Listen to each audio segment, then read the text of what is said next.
subsidies and other assistance like that. But there will be pain. Now, does that mean recession? Not necessarily, but I think the probability of recession here is higher than people think.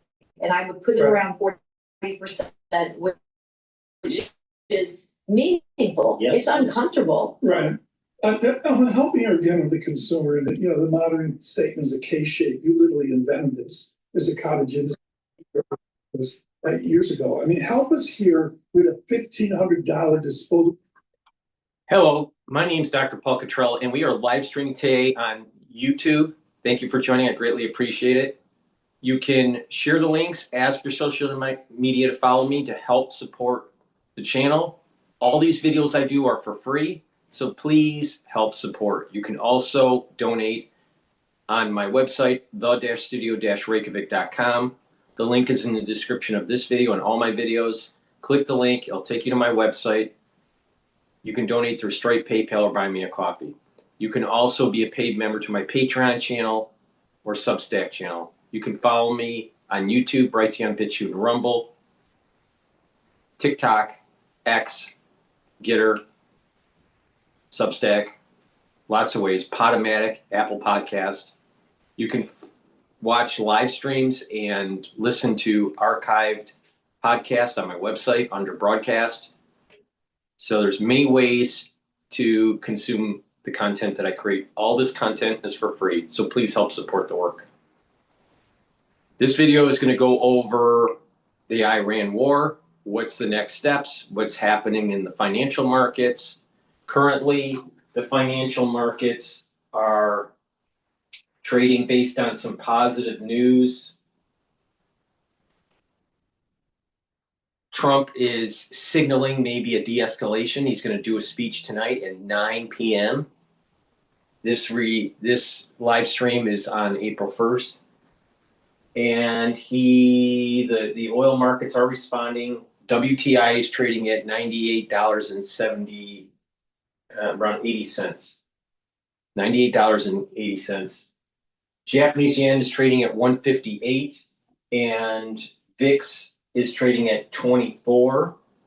The equity futures, because it is 7:48, New York hasn't opened up yet.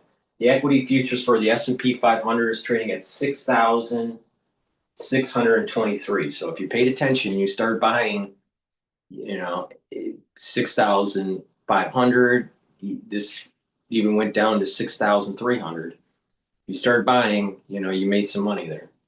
So please pay attention so you can benefit from some of the volatility.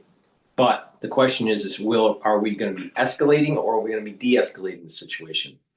There is mixed signaling that's taking place. Some people think that it's going to de-escalate rapidly after the 6th. Some people think that maybe there's going to be escalation for the next 2 weeks and then a de-escalation. Rubio seemed to be signaling that there's going to be further escalation in terms of military operations, maybe with ground troops. And then Trump in the Oval Office kind of was hinting at maybe a de-escalation rapidly. Who knows? But oil is responding and starting to sell off. Same thing with natural gas. Natural gas is starting to creep downward. So this is something that you have to pay attention to in terms of the cost of the energy futures markets and what's happening in the equity market. Thank you for joining. I greatly appreciate if you go to my store, the-studio-reykjavik.com, and get the great supplements that I offer. Again, I do all these videos for free, and I'm telling you how to benefit from the news financially and also how to improve your health and wellness. These are products that I use every day. So please go to my store, get the structural nano silver soap. You can get it in lavender. You can get it in lemongrass that I have in stock, and you can also get it in peppermint. These are the ones that I have in stock right now. Get a few bars for your household. Structural nano silver soaps will help to improve your skin and help to neutralize because of the structural nano silver. Really important to take. I also have structural nano silver toothpaste. This will whiten your teeth, freshen your breath, help with the health of your gum line, reduce inflammation at the gum line. And with good oral hygiene, you are going to also be improving your cardiovascular health. A lot of people don't realize that poor oral hygiene can cause problems with your cardiovascular and valvular health. So it's really important to take a very high quality toothpaste. This has no fluoride and it has the structural nanosilver to neutralize. Super important, especially during the cold season. It's the best toothpaste that you can get. And also, vitamin D3. Vitamin D3 is super important. It helps with the gene expression. It's the gene expression cofactor, so your cells will perform properly. Vitamin D3 also helps with the cardiovascular health. Vitamin D3 will help with building denser bone, especially when you take in calcium and do resistance training.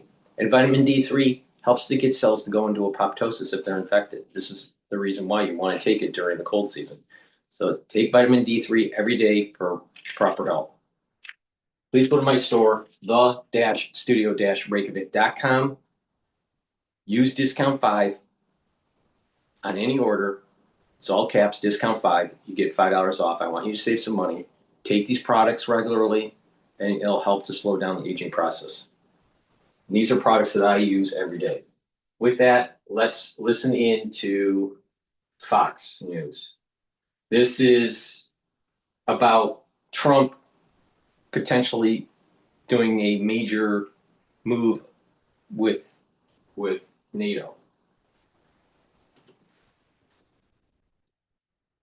President Trump addressing the nation tonight as the administration signals that an end to the war in Iran is just weeks away. This all comes just hours after the commander-in-chief gave an update on the results of Operation Ep54. We had regime change already. We've knocked out one regime, then we knocked out the second regime. Now, regime change was not one of the things I had as a goal. I had one goal. They will have no nuclear weapon. And that goal has been attained. They will not have nuclear weapons. Meantime, right now, officials are working to secure the release of an American journalist, Shelley Kittleson, believed to be kidnapped by an Iran-backed group in Baghdad. Fox News contributor and former CIA station chief Dan Hoffman joins me now. Dan, let's start with what the president said. Are you confident that 2 to 3 weeks is enough time to accomplish what we need to accomplish before we leave, in light of the fact that this is really a once-in-a-lifetime opportunity to neuter Iran once and for all? Yeah, I think that remains to be seen. Look, our goals have been pretty clear. It's to destroy Iran's defense industrial base, their ballistic missile program, the drone program, their navy, to destroy what's left of the nuclear program, somehow to gain control of the roughly 1,000 pounds of enriched uranium as well.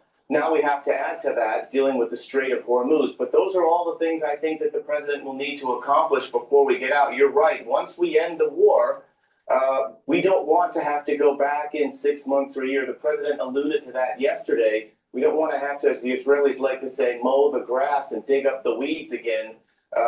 We want to deal with this once and for all. What does this timeline mean for U.S. troops potentially on the ground in Iran? Because when you hear 2 to 3 weeks, that does not give a lot of time to put our troops in an enemy combatant country and then pull them out. Yeah, I think, look, the message to our troops is pretty clear. We've sent the 82nd Airborne Marine Expeditionary Force, the 75th Ranger Detachment. We've got the George H.W. Bush aircraft carrier. We've got a lot of military assets in place. And I think what the administration might be doing is thinking about last strikes that could produce the damage that we want on Iran's defense capabilities, on their security establishment, those targets that matter so much before we come to a deal that will end this war. As for the kidnapped journalist, State Department said they warned this individual not to go. This individual went regardless of all of that. Is this a one-off, or is this part of a strategy that Iran is utilizing to influence this war? Look, we always tell our journalists, American citizens, to avoid war conflicts like this one, and where they're going to be putting themselves at grave risk.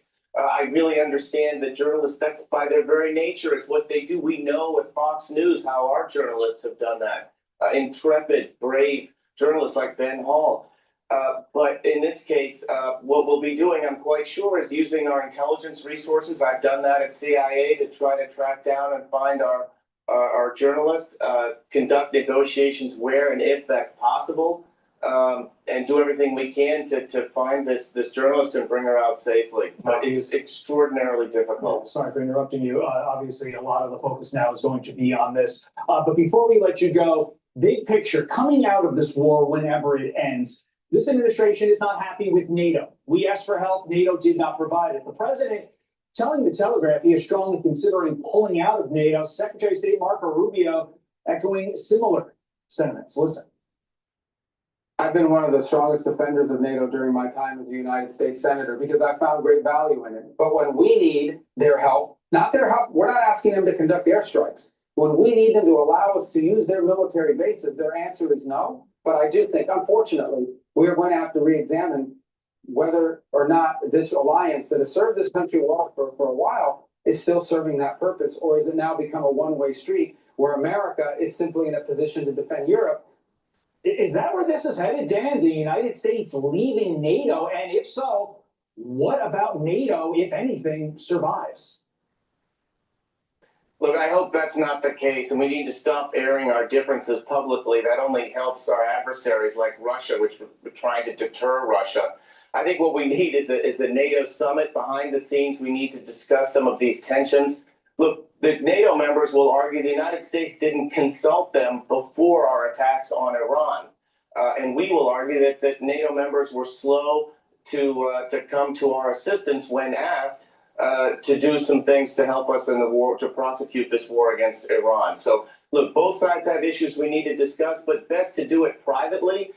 Let's leave the hyperbole out of this about leaving NATO. I don't think that's in the offing. And of course, Congress would be very much against that. And they passed a law that makes it clear that we won't without their approval. It's a congressional treaty.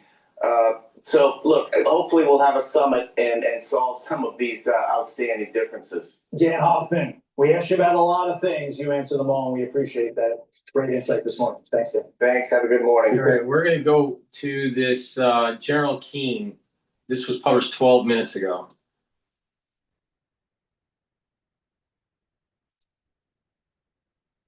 I own with fresh, clean threads. I'll train in this, throw a jacket on afterwards, and just keep moving. Unpredictability. The president's war secretary talking about the possibilities in Iran. Let's bring in Fox News senior strategic analyst, retired General Jack Keane. General, great to see you tonight. Let me start with this. How do you see this? I know you're very plugged in. How do you think this war comes to an end? Yeah, well, 2 or 3 weeks the president is citing there is not something he picked out of the air. This is the estimate he's getting from the commander of Central Command, who controls all U.S. forces, Admiral Bradley Cooper, and also for Prime Minister Netanyahu and his chief of defense, General Samir. So that's based on what it's going to take to achieve all the assigned objectives. And obviously they're comprehensive, and clearly the focus is appropriate. You know, how a war ends is much more important than how it starts. And coming to an end, what we really want to do is measure success. And quite frankly, the tasks assigned have been comprehensible, but every one of them has been achievable. And they, quite frankly, are number one, take away their offensive capability to use drones, ballistic missiles, their Navy, their Air Force, even their defensive capability in terms of air defense. We are well on our way to accomplishing that goal. And in the next time frame, we'll finish it. The second thing something has to do with future capability. That's why we focus on all of the companies that build the weapons that operate offensively or defensively. And that has been a very comprehensive, detailed targeting plan. And also in the last several days, both forces, the combined force of Israel and the United States, have been focusing very heavily on the industrial civilian capability of the country. For example, steel mills, other manufacturing centers, and the like. Clearly to have an economic impact on this country for sure in terms of its posture going forward. The third thing, and you talked about it, we want to eliminate whatever is left of this nuclear program. And we know for a fact there are some enriched uranium. How we do that is a presidential decision, whether we go take it or whether we destroy it and create more rubble out of it, which it is likely in that condition now. And then after that, we have I think, two big missions in front of us. One is open the Straits of Hormuz. Now, U.S. Commander Bradley Cooper has been on this for 14 days, stripping away the capability of the Iranians to influence it, to, in other words, retaliate when the ships start moving through the straits. Small boats, mines, anti-ship missiles, long-range missiles, artillery, all of the capability that they have for the last couple of weeks have been attrited day in and day out, so that we get to a point here where we can escort ships down, have them in some kind of a bubble where they're protected.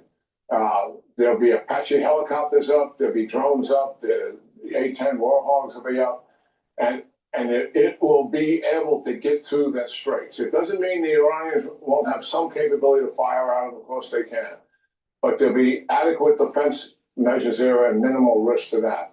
Our commanders are confident that they can open and secure these straits going forward.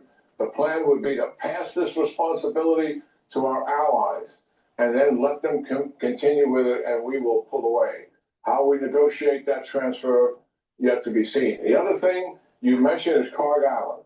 For our viewers to understand, Carg Island, 90% of the oil distribution goes through that island. It reaches it by pipelines, and then the ships are loaded out of the distribution points. And we've already taken down all the military targets on that island. We have a choice to make. Do we occupy it and take control of it, or blockade it, or we destroy it? That is a presidential decision. In any way, what the result will be quite profound. And I believe it's checkmate for the regime, because now we will either control or destroy their economic viability as a nation state to have any capable power projection in the near future. And the final thing is what the Israelis have been working on, degrading the leadership. And you showed it on your board night after night. We have significantly degraded tiers of leadership, but also the organizations. What are they? The IRGC, the organization, paramilitary organization that really helps to sustain the regime more than anything else. Many of the leaders of the regime come out of that organization. It's also the Bazi militia who repress the people, the law enforcement command, and also the national police. All of those have been attrited. They're not destroyed, but they're significantly degraded. And that will have impact on the regime going forward. When those missions are accomplished, and our estimates in 2 or 3 weeks, I think we will be over. But that doesn't mean we don't leave and tell Iran what we expect of them. And there's some things we can expect of them. Not to recover their nuclear program, not to recover their ballistic missile program, stop supporting their proxies. They're going to have difficulty doing that given the economic collapse that they're facing, and don't repress your people. And I think we got a pretty good lever after less than 60 days of what we've done to this regime. If you do any of that, then the United States is going to react to it. This is a powerful dimension here in terms of what the United States and Israel, I believe, has been able to accomplish in something less than 60 days. I know there's people, it stuns me, the lack of knowledge that people have, and it's in what's taking place here. When it's one of the most successful military operations I've been able to observe, period. Yeah, and I know you talk every day to people. All right, the equity futures right now is at 6,625. All right, I have a year-end target of 7,400 to 7,800. You need to start buying the equities. All right, if it goes down, that's even more reason to buy equities. It's going to go up, especially once this is all over. And it looks like it may be over this week. It may be over in the middle of April, but it's going to end soon. All the signaling seems this way.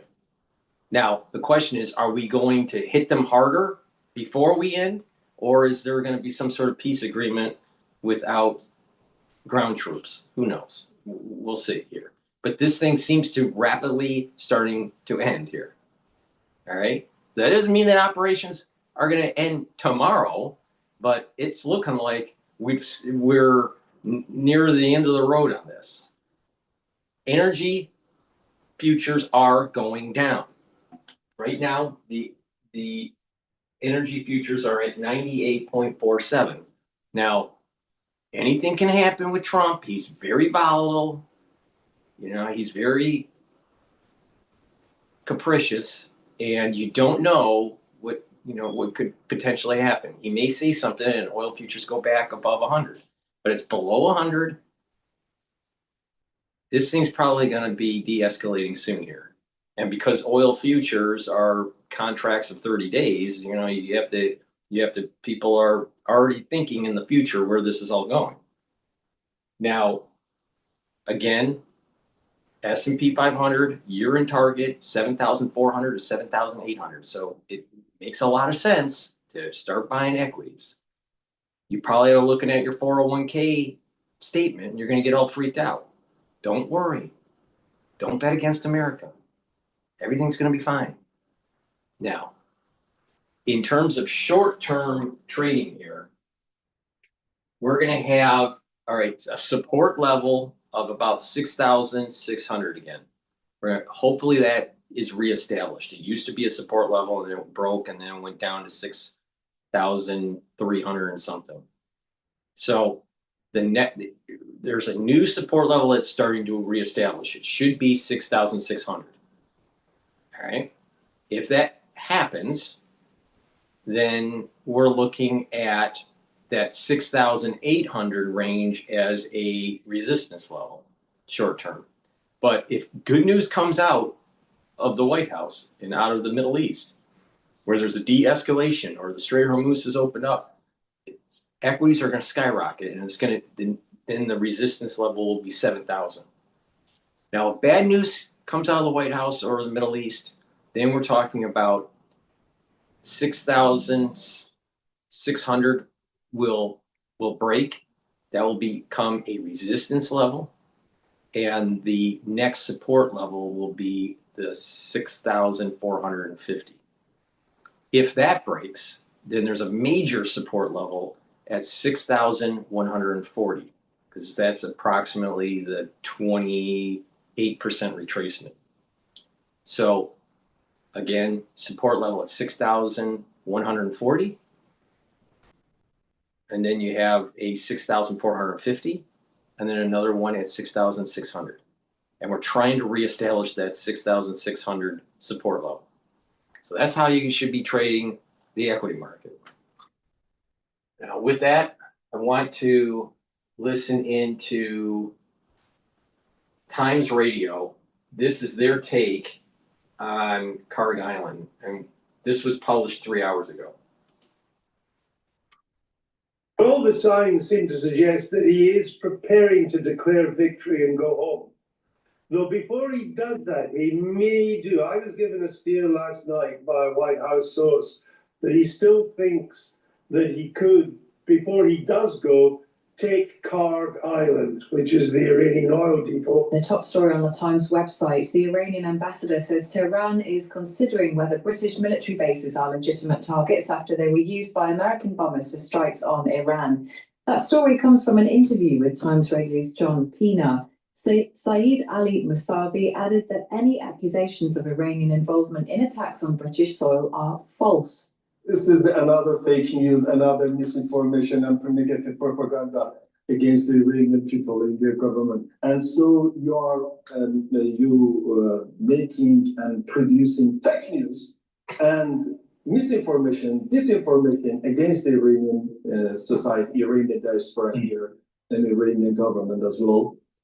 Musavi suggested that Iran would be willing to reopen the waterway swiftly, the Strait of Hormuz, if hostilities were permanently ceased, as Trump suggests they may soon be. Now, Washington insiders are describing the president's management of the war as weaponized uncertainty, and he's certainly causing lots of head scratching over here. Does that really mean the UK and Europe should be clearing up the Strait of Hormuz after Donald Trump, set the war there going.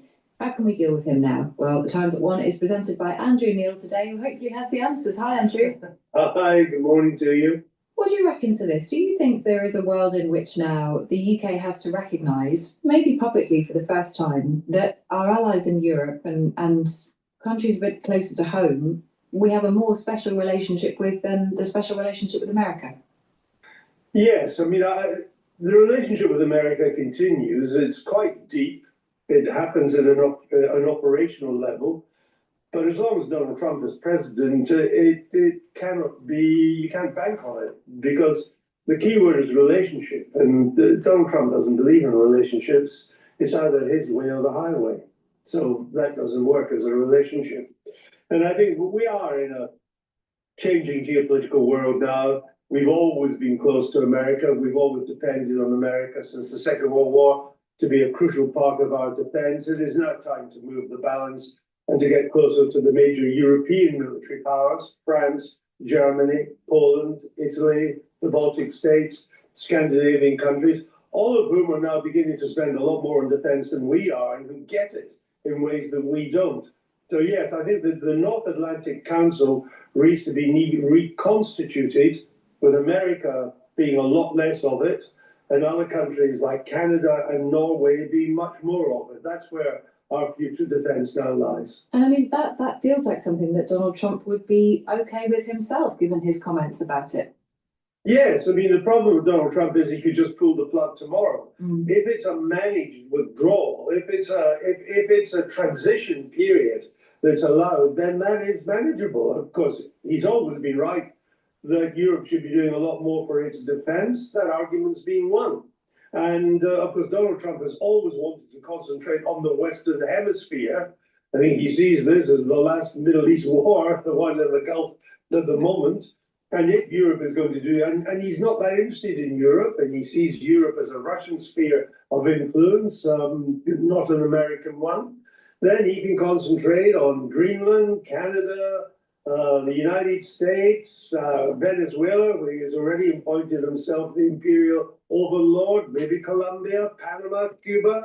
Probably the government there will fall before spring is out. So yes, in a sense, it does suit him. We need to be realistic about it, though, and we need to realize that this doesn't come cheap, that we have piggybacked on America for a long time. And if we can no longer do that, we're going to have a proper defense budget and proper defenses. And there is no sign that this Labour government has yet faced up to the consequences of that. Was that going to dominate your programme today, do you think? Yeah, well, I think we're going to look at Mr. Trump, what he's going to say tonight. He's doing a broadcast to the nation, to America. I think it's around 9 o'clock East Coast time. That'll be the middle of the night, UK time. But it does look, with Mr. Trump, you can never be sure of anything. But all the signs seem to suggest that he is preparing to declare victory and go home. Though before he does that, he may do. I was given a steer last night by a White House source that he still thinks that he could, before he does go, take Karg Island, which is the Iranian oil depot in the Gulf, just to show that he can, just to show that he's leaving with his hell head high. I hope he doesn't do that, because it would be chaos. But I think we are beginning to see this war now beginning to wind down. And I think the question we will want to ask is, are things really better than they were before the war? I would say not. Yeah, very, very difficult to find a way to say yes to that in the round, even though, of course, some of those very senior... Wait a minute, we degraded their military. We killed the Ayatollah. Of course it's a lot better. I mean, what planet is this guy on? See, here's the problem. Everyone wants something for nothing. You have to put the effort in to quote, defang, declaw the enemy. And that's exactly what our military did. Now, I personally think that we need to be in the region, working with the GCC, working with the UN, working with the World Bank and the IMF to stabilize economically Iran and allow for the secular society to rise up, to have a constitutional republic and get rid of the theocratic regime in the IRGC. That's what I think. All right. But if Trump left, is it better off? Absolutely. Absolutely. Because the IRGC doesn't have the same military they don't have a Navy anymore. It's done. It's gone. All of their defense capability for surface to air defense, gone. So to say that the world isn't better off is not paying attention to what just happened. Now, if you've been paying attention to me on these shows, I've been telling you how to make money on the news. Now, it's not easy, especially if you're doing the oil trading, but it can be done. So are you better off? Well, if you listen to me, you would have gained money. Stupid. Are we better off? How could he say that? How could he say that we're not better off? The world's not better off. The world is better off. Now, what it is now by solving going in and trying to defang and declaw Iran. Now what it did is it shined a light on the European Union and NATO on how they've been only for a free ride. They've been riding the coattails of Americans. They've been sucking on the tit of the American taxpayer for decades. Now, are they better off? Is the European Union better off? Because now there's a big light shined on them that, you know what, you didn't participate and you get basically the benefits of oil from the Middle East and not so much for the United States. Yeah, well, maybe the European Union's not better off because now maybe they have to pay their way. So it depends on who he means by, are we better off? The Europeans? Maybe not. But the world at large, there's less ability for Iran to use the military to continue on their terror path. Now, that doesn't mean that there won't be terrorism. But if you look back to October 7th, 2023, Hezbollah is heavily degraded. Hamas, absolutely destroyed. Iran, defanged or declawed or whatever term you want. The Ayatollah is dead. They don't have a real leader. Now, if we bail out, eventually they'll reconstitute a new probably theocratic leader. And that's why I think the international community needs to really push and support the secular part of society within Iran. But the world is better off. How could you say that's not? Oil prices, energy prices? Well, it's going to go down rapidly. And if you pay attention to me, you can make money on that by buying short oil, buying futures in oil and short them. Where your oil can go up and down, and you can position your positions to benefit from the up price or the down price. You can purchase, you can short oil, or you can long oil. And there's many ways to do it. So energy costs are going to be going down rapidly. So I totally disagree with this guy. This guy, wait, he's a pacifist? Is he thinking that we should have not gone in and Iran should have continued on the path of building up their military? I think Rubio said it correctly and succinctly. Iran was building missiles and drone capability to protect their nuclear ambitions. And we've destroyed that. Now, does that mean that, they can't reconstitute? No, they can reconstitute in a few years. Who knows? This is the reason why it's so important to make sure that the IRGC is destroyed not just their military capability, and that a theocratic regime does not reconstitute. It needs to be secular. So Trump, in my estimation, may not be going all the way or doing enough in that region to making sure that the secular society is supported.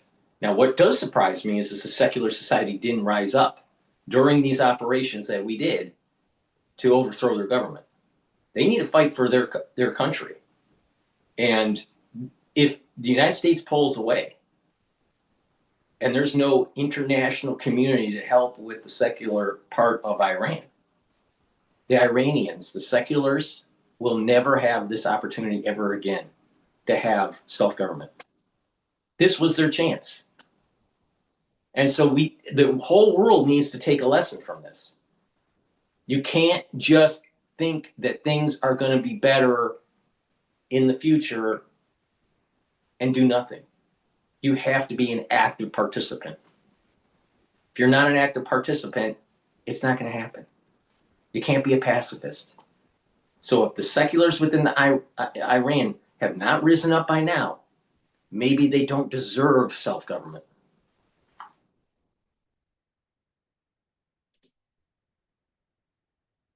Officials have been removed from office by the American administration and, of course, Israel. Andrew, we will look forward to your program at 1 o'clock today. Thank you. Thanks, Kate. Bye-bye. Thank you. Bye-bye. That is Andrew Neil there, of course. And it's not just Donald Trump. All right, please go to my store, the-studio-reykjavik.com, and get the vitamin C and magnesium. This will help with your skin, boost up your immune system, and help with brain function. Magnesium is super important. You should be taking it every day to boost up that brain function, especially if you're 40 years of age or older, male or female. Please go to my store, get the vitamin C and magnesium. Use discount 5 to get $5 off any order. Go to my store, the-studio-reykjavik.com. All right. Next video.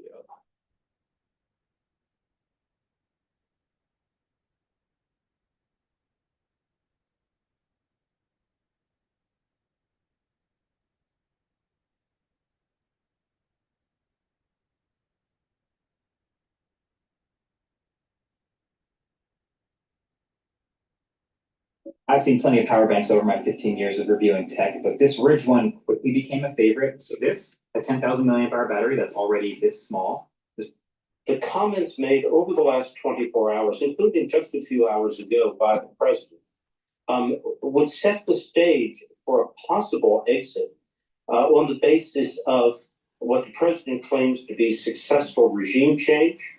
That is, the former Ayatollah is dead, as are many of his security officials. The message coming from the White House seems to be quite confused at the moment. What conclusion do you draw from what we're hearing from the president? I draw two conclusions. One is that the president is concerned at the rising pressures of a campaign which now 4 weeks in. Now, this guy is the former Assistant Secretary of State for Near Eastern Studies. All right. David Stratterfield. Now, the Times radio announcer, just pay attention to how she asks the question. All right. Listen, I'm replaying how she asked the question. What conclusion do you draw from what we're hearing from the president? I draw two conclusions. Confused at the moment. What conclusion do you draw from what we're hearing from the president? How the White House is confused. The messaging from the White House is confused at the moment. I mean, she makes it sound as though the White House doesn't know what they're doing. It may be confusing, but why do you assume that the White House is confused? That's how she phrased it. She phrased it as the White House is confused. No, the messaging is confusing to the people receiving it. But you can't make the conclusion that the White House is confused. Now, maybe it is confused, but you can't 100% conclude that the White House is confused. See, this is the problem with liberal media, is that they have this, they think that they're part of the intelligentsia. They think that they are above Trump. They think that they're above the White House. These newscasters, these anchor men and women in mainstream media, they think that they're smarter than you. They think that they're smarter than the politicians. They think that what they have to say is the gospel. And this is the reason why you have to pay attention to the way they phrase things. What she just said was condescending and is assuming that the White House doesn't know what they're doing. Now, maybe the messaging is supposed to be confused to misinform, to keep the enemy off guard. If you're going to kill your enemy, and you may, on one side, you know, you might want to take a page out of the Economist's playbook. On the one hand, it could be like this, or on the other hand, it could be like this. All right? Maybe that's what Trump's doing. Maybe Trump's saying, we can have peace, but I'm going to be sending troops. Is that a confused White House? Or is that a message that may confuse the recipient?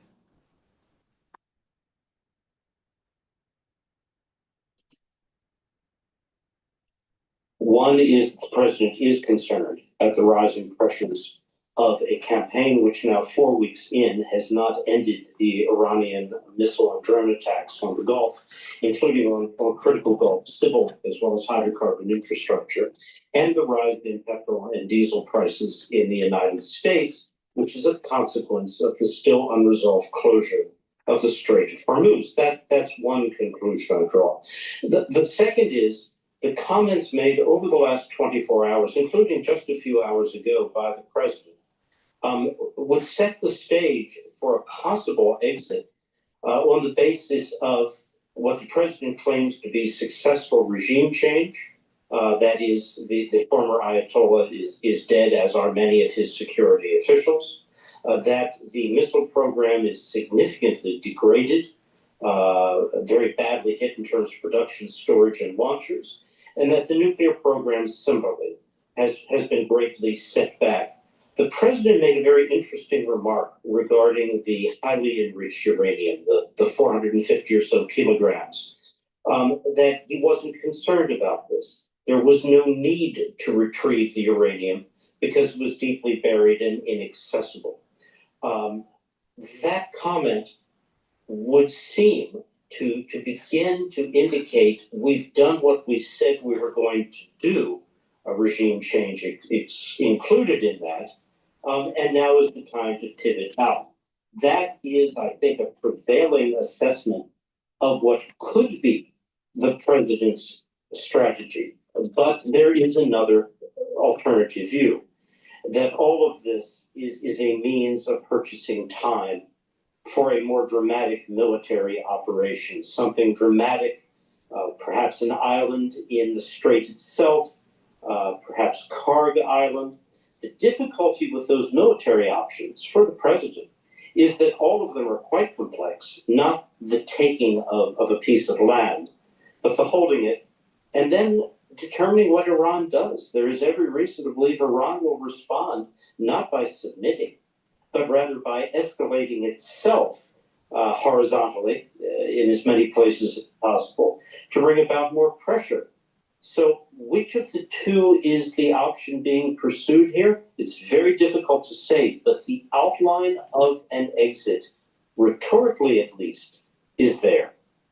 Is there a divide now, an increasing divide within Donald Trump's most senior team? I mean, it seems that Pete Hegseth is very keen to continue and may be supportive of that second option, the idea. Has the media ever stated that Trump's team is all on the same page? They're always trying to find some sort of angle. Trump doesn't know what he's doing. Trump doesn't have a plan. His team is infighting. See, none of them is getting, no one in mainstream media seems to be getting on Team USA at all. Now there must be, if Trump wants to de-escalate, then there must be a faction within his administration that's saying that's a bad policy, and that we should continue on. Well, the way the mainstream media sets this thing up, if Trump decided to continue on the war, she would say the same thing. There must be someone in the administration that wants to de-escalate it. Take a side, bitch. Fuck. Full military intervention, but there are others who seem to be a bit more skeptical about continuing this war. I think in this administration, there is literally only one individual who will decide what course is taken from hour to hour, and that's the president. And that's the way it should be. He's the commander in chief. Do you want to delegate that responsibility to someone else? No. Now, you have advisors to give you advice, but it's the sole decision of the president. It shouldn't be the State Department. It shouldn't be the Pentagon. It shouldn't be the deep state. I mean, wake up.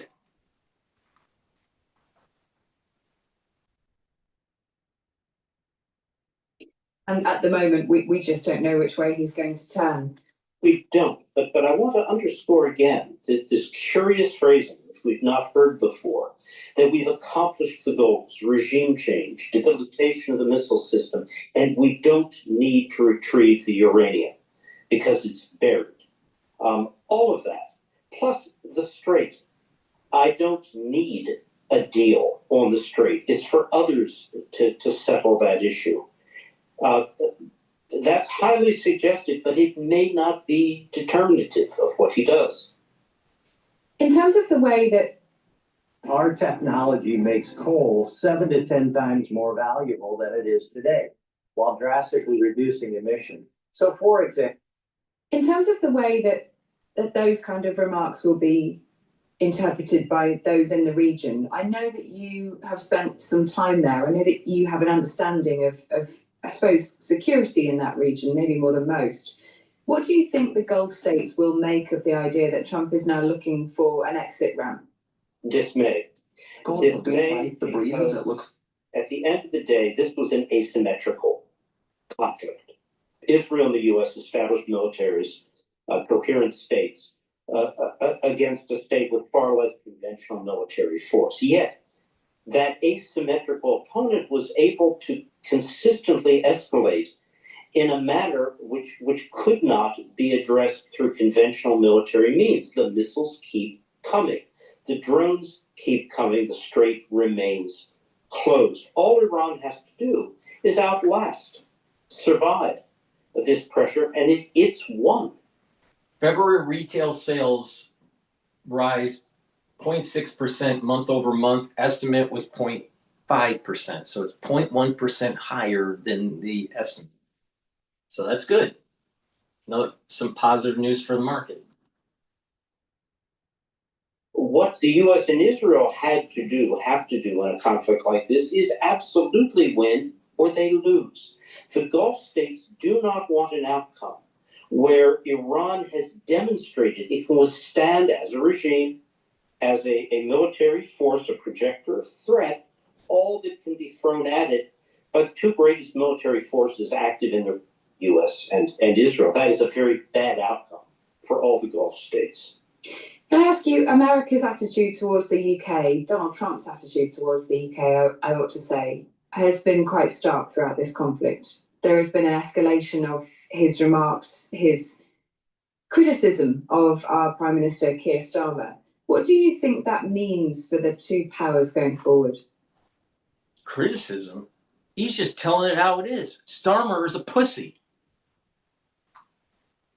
And not only that, he's being roughshod by a bunch of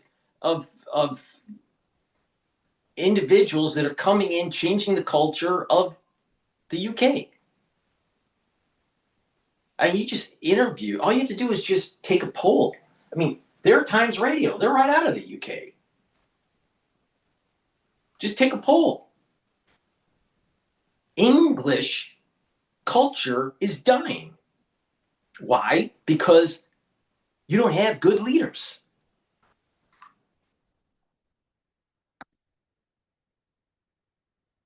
At the end of the day, the United States the United Kingdom, have a multifaceted, extraordinarily deep, and valuable for both countries relationship.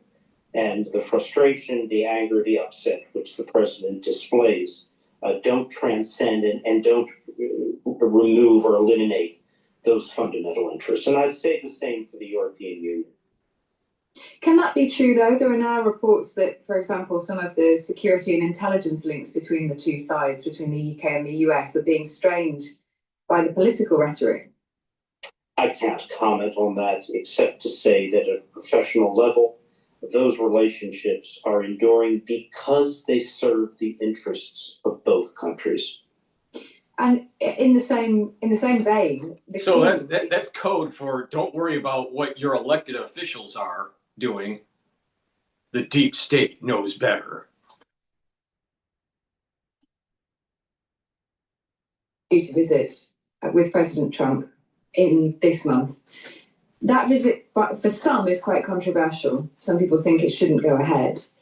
Is it rewarding a president who has been deeply critical of a key ally? Is it a good idea diplomatic? It costs us skyrocketing on your Amazon PPC campaigns. Oh no, it's AI automation that's wrong. Initiating big ally? Is it a good idea diplomatically? Diplomatically. Yes. Yes. Because if you don't, then that country or that leader is going to continue to take advantage of the other. In this case, the United States is being taken advantage of by the Europeans, by Britain. And people need to call them off on it. Not only that, the people within the country hate Starmer. You got to tell them, no, stop it. The Europeans have their social programs because American taxpayers subsidized their defense. And then, when we kick the hornet's nest and the Strait of Hormuz closes and oil stops flowing to Europe, they're not even willing to help. But they think that the United States shouldn't have gone in. Well, wait a minute here. Do you think that Iran should have continued on with their defense capabilities and continue on enriching uranium? You only need about less than 3% for medical use, for energy.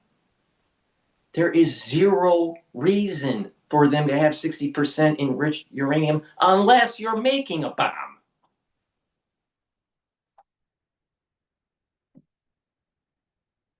Crazy. So the European Union didn't want to destroy that capability. They wanted them to just keep on going down that path.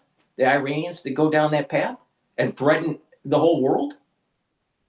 Look at what they did to their brothers in the GCC. They hit Qatar. They hit Saudi Arabia. They hit the UAE. That was with conventional weapons. Can you imagine if they had nuclear capability, what they would do?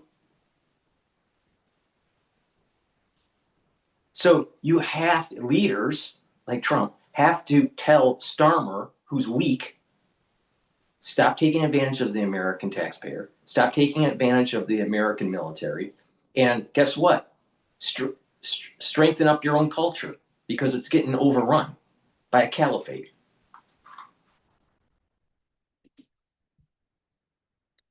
Idea.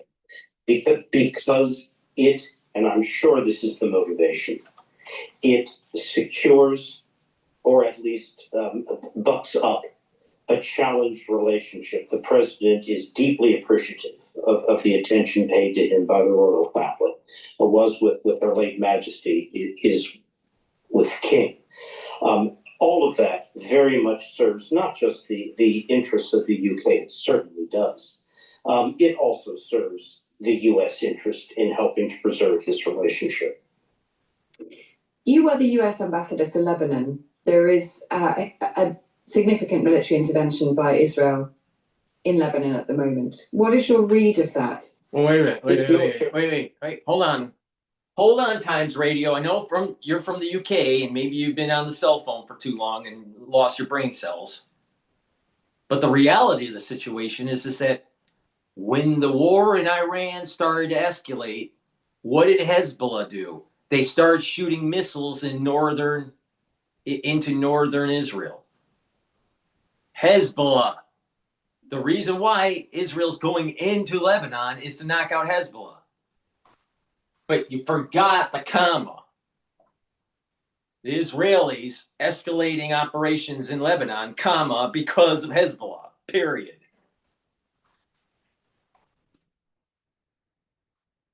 Intervention will no more produce a desired strategic outcome with respect to Hezbollah than any of the other previous military actions in Lebanon, whether focused on the south or more broadly in the country.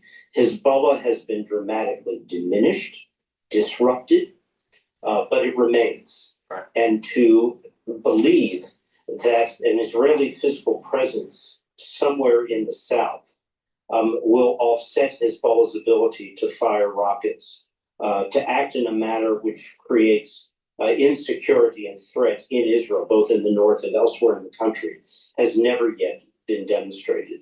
I think this is a move out of frustration at the inability to achieve a definitive goal vis-a-vis Hezbollah, to get the Lebanese government to do what they cannot and could not ever do, which is physically challenge militarily Hezbollah. Much like Hamas, these are asymmetrical conflicts. And this is the reason why that if you don't let the secular part of the society in Iran rise up and be self-governing, and if you don't knock out the IRGC, if you don't totally demolish and prevent the reconstitution of the theocracy within Iran, they will find ways to finance terrorism with Hezbollah to continue on disrupting the region. But if you knock out the theocratic regime, if you knock out the IRGC, if you have the secular society self-governing in Iran, the money isn't going to flow to Hamas. The money isn't going to flow to the Houthis. The money's not going to flow to Hezbollah. And eventually, over time, they will be demolished. That is what needs to happen. So if we leave too early, this is only going to take time, maybe years, maybe months. But it'll take time and it'll reconstitute, and we'll have to do this all over again. Now, it's better to do it now than later. Especially as we get closer and closer and closer to a war with China over Taiwan. Can you imagine if we had operations going on trying to secure Taiwan against the aggression of China? In the middle of this, our capabilities would be diminished in the region, in the Middle East, because we would have had to move some of this capability in Asia. We don't have enough ships, thanks to Obama and those stupid people that were pushing manufacturing to China.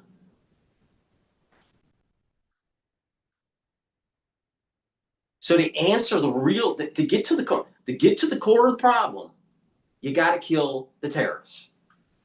I know that sounds really George Bush Jr.-ish, but the thing is that you have to kill the terrorists. It's really simple.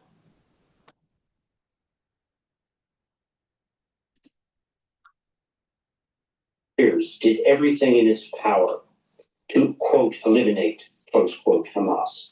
Who now governs effectively 2 million Gazans? Hamas. David Satterfield, thank you very much for your time this morning. And who helps Hamas? Iran.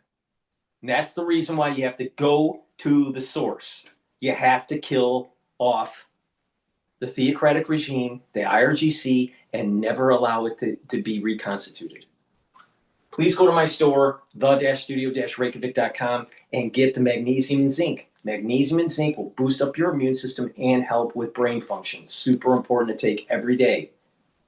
Please go to my store, use discount 5, all caps, discount 5, and you get $5 off any order.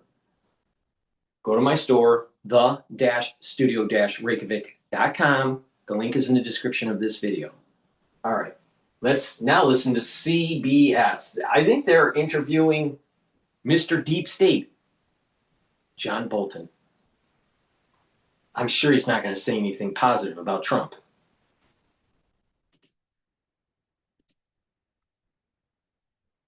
Let's listen. My colleague Weijia Jane talked to the president by phone today, John, and asked this question: what has to happen between now and declaring victory? Let me quote for you the president directly. Not much. We've had total regime change. These are different people than anyone has ever heard of before, and frankly, they've been more reasonable. How do you evaluate that? Well, I don't think it constitutes regime change to eliminate a lot of the top people and have precisely people who have the same ideology replace them. The regime is the Islamic Revolution, and the faces may be different, but the views are the same, or if anything, even more extreme. The president's talked a lot about how this negotiation has been going when the regime itself denies there's any negotiation at all. So we have a fundamental problem there. But regime change means removing people who believe in getting a nuclear weapon, engaging in terrorism against their neighbors and around the world, or closing the Strait of Hormuz at their will. And there's no evidence any of these lower level people who have been heard of by other people, if not Donald Trump, are in any way inclined to give up those threats to Israel, the Gulf Arab states, ourselves, and the rest of the world. Is he telling himself a story when you see declarations from the president day in and day out, as we have for the last couple of days, that the regime has changed and there's expectations on Wall Street and elsewhere that this conflict's going to end very soon? Well, I think he wants to create the impression that it's about to end to help keep the markets optimistic. That can only last so long. I think what it shows is he wants out. He doesn't know what to do. He hasn't thought through his objectives. The administration officials say, well, regime change was never our goal. Well, if it wasn't, why does it matter that we're talking to a different regime? I mean, I think there's confusion and real concern about the price of gasoline at the pump and the political consequences. That's what's driving Trump now, not America's strategic needs, but his political situation. John, you've thought about this for a long time. Everyone knows you've been an advocate for changing the regime in Iran. That's clear. Do you think that this situation we are in now is more dangerous than if we had done nothing? Well, in a sense, yes, because I do think many people, including the people of Iran, thought going back to January that Trump was pursuing regime change. And Trump had an example last year, the 12-day war that Israel and the U.S. waged against the nuclear program. We actually waged a one-day war. That's how you do limited operations. That's not the way this was advertised. And if we leave that wounded beast of a regime in power in Iran, it will build back all of its capabilities. The Russians and the Chinese will help them, and we will have suffered a significant strategic defeat. If you haven't thought through what you might encounter in an effort at regime change, weigh the options, consider the consequences, then don't start it to begin with. That's what other presidents came to the conclusion about, isn't it? Well, I don't think it was that seriously considered before. I certainly advocated it during the first Trump term, and it didn't get anywhere. And so did Bibi Netanyahu. So something convinced the president that he could do it. And he's the one, after all, who said to the demonstrators back in January, keep protesting, take control of your institutions. Help is on its way. So help doesn't appear to be on its way, John. And you talked about a wounded regime. For 47 years, lots of American presidents have dealt with reprisals from the Iranian regime, direct and indirect. Would a wounded regime pose that same threat, not just in the region, but possibly here in America? Yes. I think that's absolutely true. I think the Iranians do engage in asymmetric warfare. We've had terrorist incidents in this country since the war began. I think we can expect more. That's why the Gulf Arab states, the Saudis, the United Arab Emirates, and others are saying to Trump, look, once this has been started, you can't leave us in a position where Iran becomes the dominant power in the Gulf. It's not just a return to the status quo before the war. It's a real uptick in Iran's power over global oil supplies. Imagine you're speaking to the president right now, John, about this moment that he's looking into the next week ahead. What would you tell him? How would you advise him? I'd say I think the process of regime change has begun. Marco Rubio yesterday said he couldn't tell whether the people we were negotiating with could really speak for others in the regime. That's the whole point. That's how it begins to come apart. We need to aid the opposition more, which we haven't done nearly enough of. And we have to keep pounding on the Revolutionary Guard and other instruments of state power to keep disintegrating it. This is still possible to win. And I would say to him, your legacy in history depends on one simple thing here: victory. Yep. Reza Pahlavi, the exiled crown prince, was at CPAC over the weekend, drew a pretty large crowd, and said, finish the job. Is he part of the answer to a regime that collapses and is replaced by something else? Look, I think there are a lot of Iranian opposition groups here in America, in Europe, in the Iranian diaspora generally. I think it's a mistake to pick one winner beforehand. It's like measuring the drapes for an office you haven't won yet.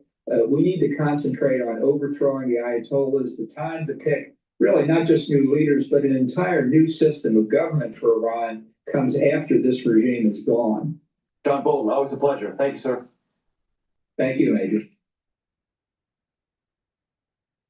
Okay, there's some news breaking with Trump says U.S. will consider Iran ceasefire when Hormuz is open.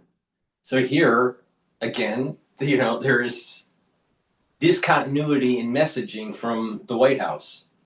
Now, oil right now is trading at $100 a barrel now because of just what happened. So there was a swing of about $1.50, almost $2 swing in oil right now.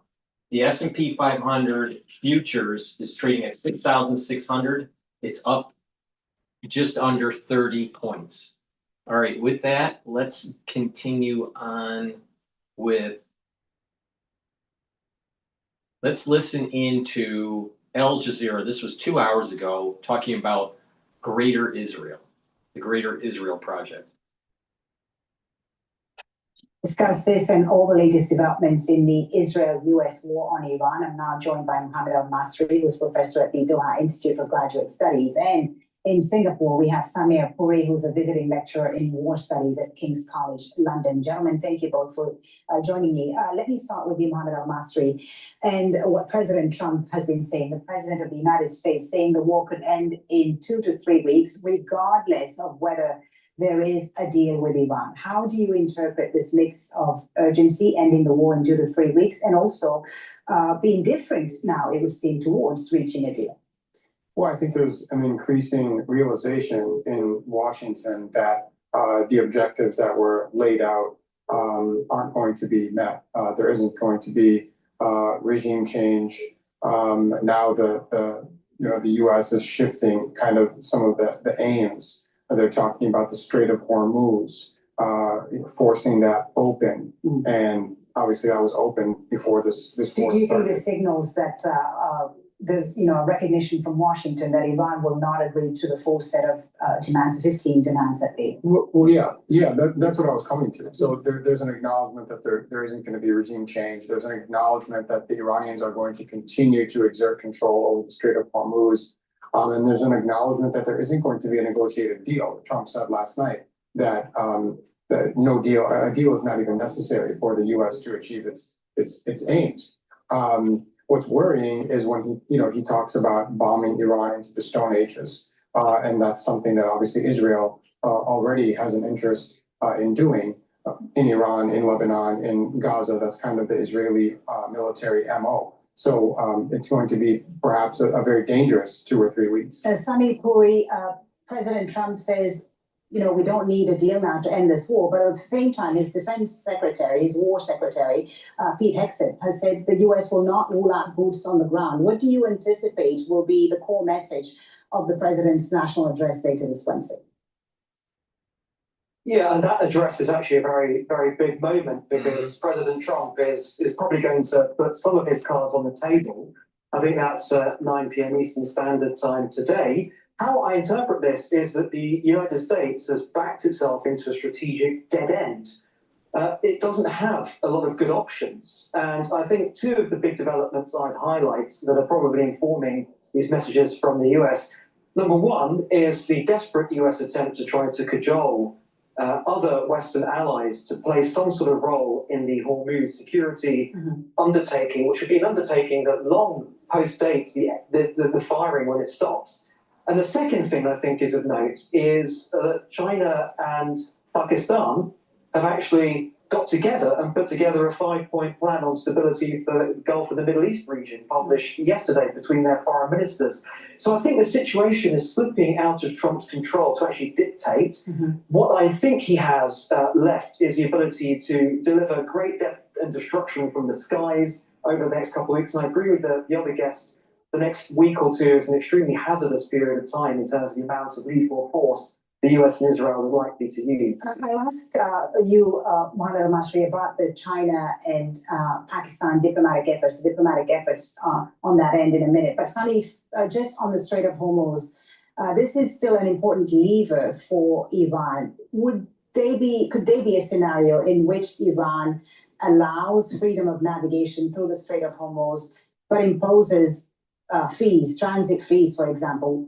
And could that be considered acceptable by Washington if, as Mohammed says, some of these red lines that the US has set, it's going to have to give some of them up? No, I think Washington may actually have to live with that situation if that is indeed what transpires, that the Iranian Revolutionary Guard and other structures set up this toll system that they verify which country a ship is flagged to allow it permission or not allow it permission. Overall, though, that would be a disastrous outcome for the US. And Hegseth, in his press conference yesterday, again used this language that we are fighting this war on, in his words, behalf of the free world. Well, actually, then a lot of US allies might find themselves on the wrong side of this toll system. And then there's an interesting question as to whether, just take a country like Greece, for example, obviously a very big ship-owning nation. Would Greece start to look for favorable access for itself? Mohammed Al-Masri, your thoughts about the Strait of Hormuz and also about the Iranians here. We continue to hear from the Iranians, including from the foreign minister in the latest interview he gave to Al Jazeera, that negotiations are not underway. They describe the current contacts as limited. Is Iran looking for an open-ended war here, or are they also perhaps looking for an exit strategy? Look, the war has done untold. When I'm styling a guest room, I'm really not just decorating the space. I'm preparing an experience. From the soft light pouring into the skylight. Look, the war has done untold harm to the Iranians. I mean, the Israelis and the Americans are really doing a number, in particular on the civilian infrastructure. They have hit hundreds of hospitals and schools and thousands of residential homes.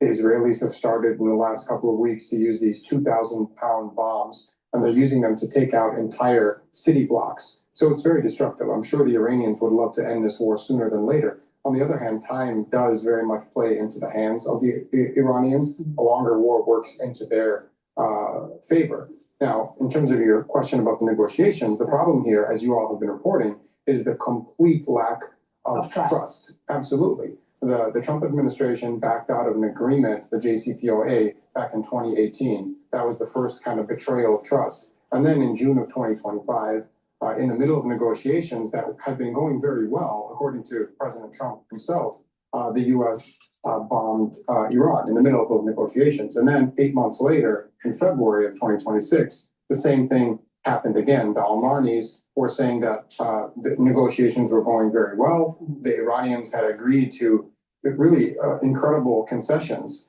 that would have worked into the favor of the United States. And at that moment, the Trump administration bombed again. So how do we even get to a negotiated settlement? And I think that's where Trump's statement comes in. He's realizing that there isn't going to be a negotiated settlement. All right, Sami Puri, I know we wanted to talk a bit more about China and its role here, but perhaps a little later today we can do that. I just wanted to ask you about Lebanon, because we can't lose sight of what's happening in Lebanon, of course. If President Trump follows through with, this idea of ending the war in Iran within 2 to 3 weeks, what are the most likely scenarios for Israel's front in Lebanon? given what we're seeing and hearing from the Israeli Defense Ministry? A really good question, because there were always two military operations, the US's Epic Fury and Israel's Operation Lion's Roar. There's no guarantee that Israel wouldn't continue to escalate in southern Lebanon, even if the campaign targeted at the Iranian regime in Iran stops. And I think that unevenness to the way in which this war ends is, well, no one can say anything's definite, it's very likely. Because Hezbollah in Lebanon has been pummeled, not only in this conflict, but over the last 18 or so months in various different ways that we all know and understand. And I think Netanyahu's own domestic political future now seems to be somewhat tied to sort of perpetual war and creating the sense that he is steering the country through a series of campaigns that are targeting Israel's mortal enemy. So I would say there's not great prospects for the Israeli campaign in Lebanon to cease, even when the American campaign targeting Iran ceases. Mohammed al-Masri, your thoughts about Lebanon and the possible scenarios there. Will Israel view a U.S. fallback on Iran as a green light for intensified operations in Lebanon? I'll be very surprised if the Israelis stop attacking Lebanon whenever the Iran front ends. This is part of Israel's Greater Israel project. It's a major front for them as they pursue the expansion of their borders. That's what they've been doing in Gaza. They're intending clearly to take over a large swath of Gaza, if not all of it. The West Bank, where they've been expanding aggressively, and this area south of the Litani River. They've coveted it for a very long time. They're speaking openly about border expansion and about Greater Israel. And so we should keep our eye on that broader project as Israel continues to try to expand. Yeah, thank you both for your insights. Mohammed al-Masri, Sami Puri, thank you for joining us on our right. We're either going to go to Bloomberg or we're going to go to News Nation. Depends on if there's something breaking here. Please go to my store, the-studio-reykjavik.com. Get the Clarity Factor. This is a very powerful neurostack. This will help you to get rid of that brain fog. It'll allow you to concentrate on tasks. You take this every day, and what you will notice is that your memory will improve. You're going to be able to think better. You're going to be able to concentrate. And what's going to happen is that your neurons will start to connect better. You'll have positive neuroplasticity. The dendritic connections will improve. You'll be thinking faster and you'll improve your memory. Super important. You'll also notice that you're sleeping better. So please go to my store, the-studio-reykjavik.com, and get the Clarity Factor. Drink it with filtered water. Take it every day. Now, what I do is I take it twice a day. Take it in the morning and mid-afternoon. But some people only take it once a day. So please go to my store, the-studio-reykjavik.com. Get the Clarity Factor. Super important. Very powerful neuroset. Improve your brain function. Super important. Use discount 5. You get $5 off in your order. All right, let's listen into Bloomberg here.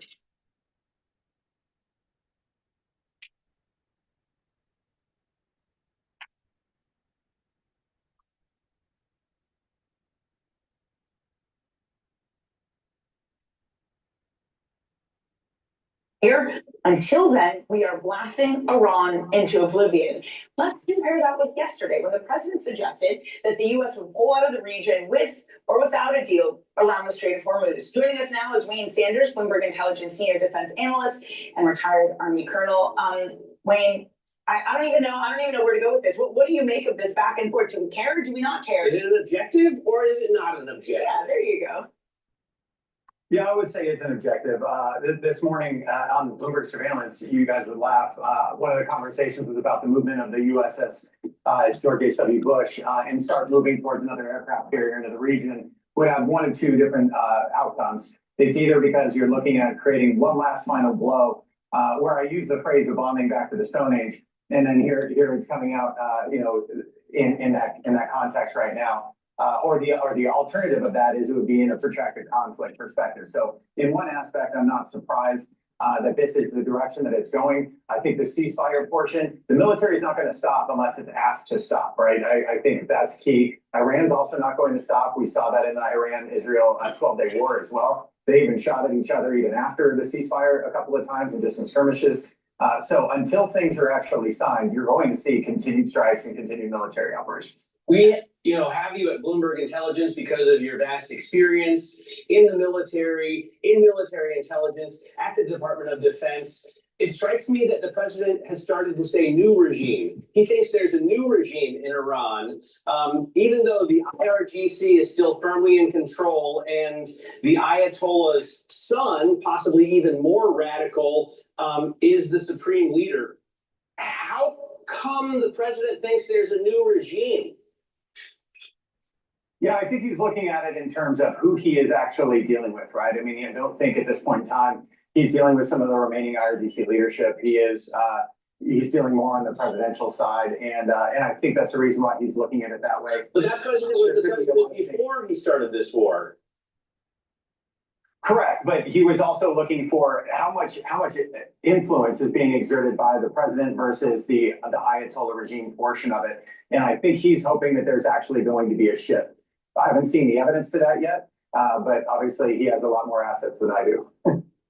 All right, retired Army Colonel Wayne Sanders of Bloomberg Intelligence, appreciate you jumping in here. Now we have seen a massive move on optimism. We thought that the war would end, but now it's starting to look like, according to trading desks, including JP Morgan and Goldman Sachs, that what we actually saw yesterday was a massive short squeeze, contributing to the biggest rally in stocks in more than 10 months. Headlines are in a push to end the war from the U.S. and Iran basically triggered a rush to dump bearish bets. Bloomberg senior strategist Jan Patrick Barnard reported on this, and it's also due to JP, I guess, the end of the month, the end of the quarter, so pension funds putting money to work, and reversal of the short gamma positioning that dealers had. Yeah, absolutely. It's a mix of things, and certainly like the headlines, even though we like get a bit of a contradiction today from President Trump, have certainly helped, and it shows like the market is looking for an off-ramp and wants an off-ramp, just given how bearish the positioning has become. But it also shows you that this is a phase right now where I feel like it's more about market mechanics and not so much about the fundamentals and the sentiment, actually, because we have seen so much shorting in the last couple of weeks from hedge funds, from trend following investors. We have seen like de-risking from all sides, corners of the market, even though if the decline of the S&P 500 was rather shallow at the beginning. But still, so I feel like we're in a market that is more technical than fundamental, because like, I mean, if everybody tells me we can already like foresee that this conflict is over, and that we on top of that can foresee what that conflict will have kind of an afterplay in terms of corporate earnings and macro data, I'm very skeptical about this. So I would take this as a very short-term, very technical move, and not so much about the change in sentiment or optimism, or broader optimism among investors. Where does it leave us then, JP? Do we have a sense of current positioning? Are shorts covered? Does that give us room to load back up? Well, what does it all say about the trajectory from here?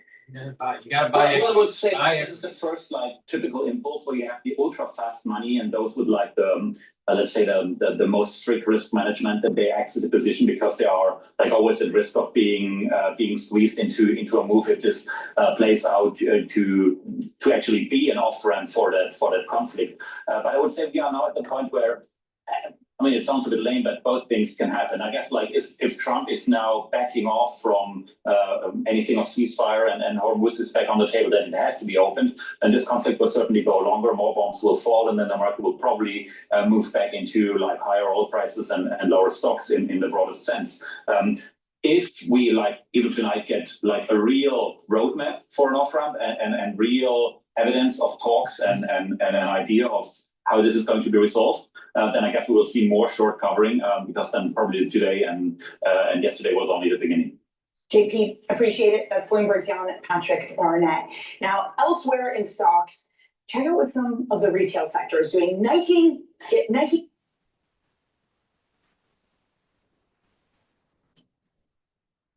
All right.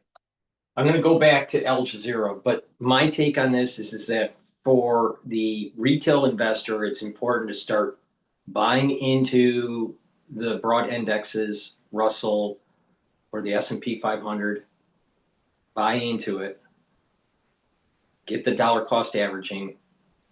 I still think that there's going to be a 7,400 to 7,800 by year end, maybe even higher for the S&P 500. Now, in terms of Trump's speech, Trump is probably going to say he's going to use ground forces. So there's going to be an escalation, and then there's going to be a ramp down after that. So I think that it's going to be two-part. It's not going to be an either or. He's not going to say, well, we're going to de-escalate. He's not going to say we're going to escalate. I have a feeling that he's going to give it a nuance. It's very possible that we're using ground forces soon, or maybe even before the speech. Not after the speech, maybe before the speech or during the speech. Who knows? But the way the oil markets are reacting to Trump's just announced rhetoric, oil is trading higher. Now we have it at $100.73 for WTI futures, and natural gas is trading at 2.839 at the moment.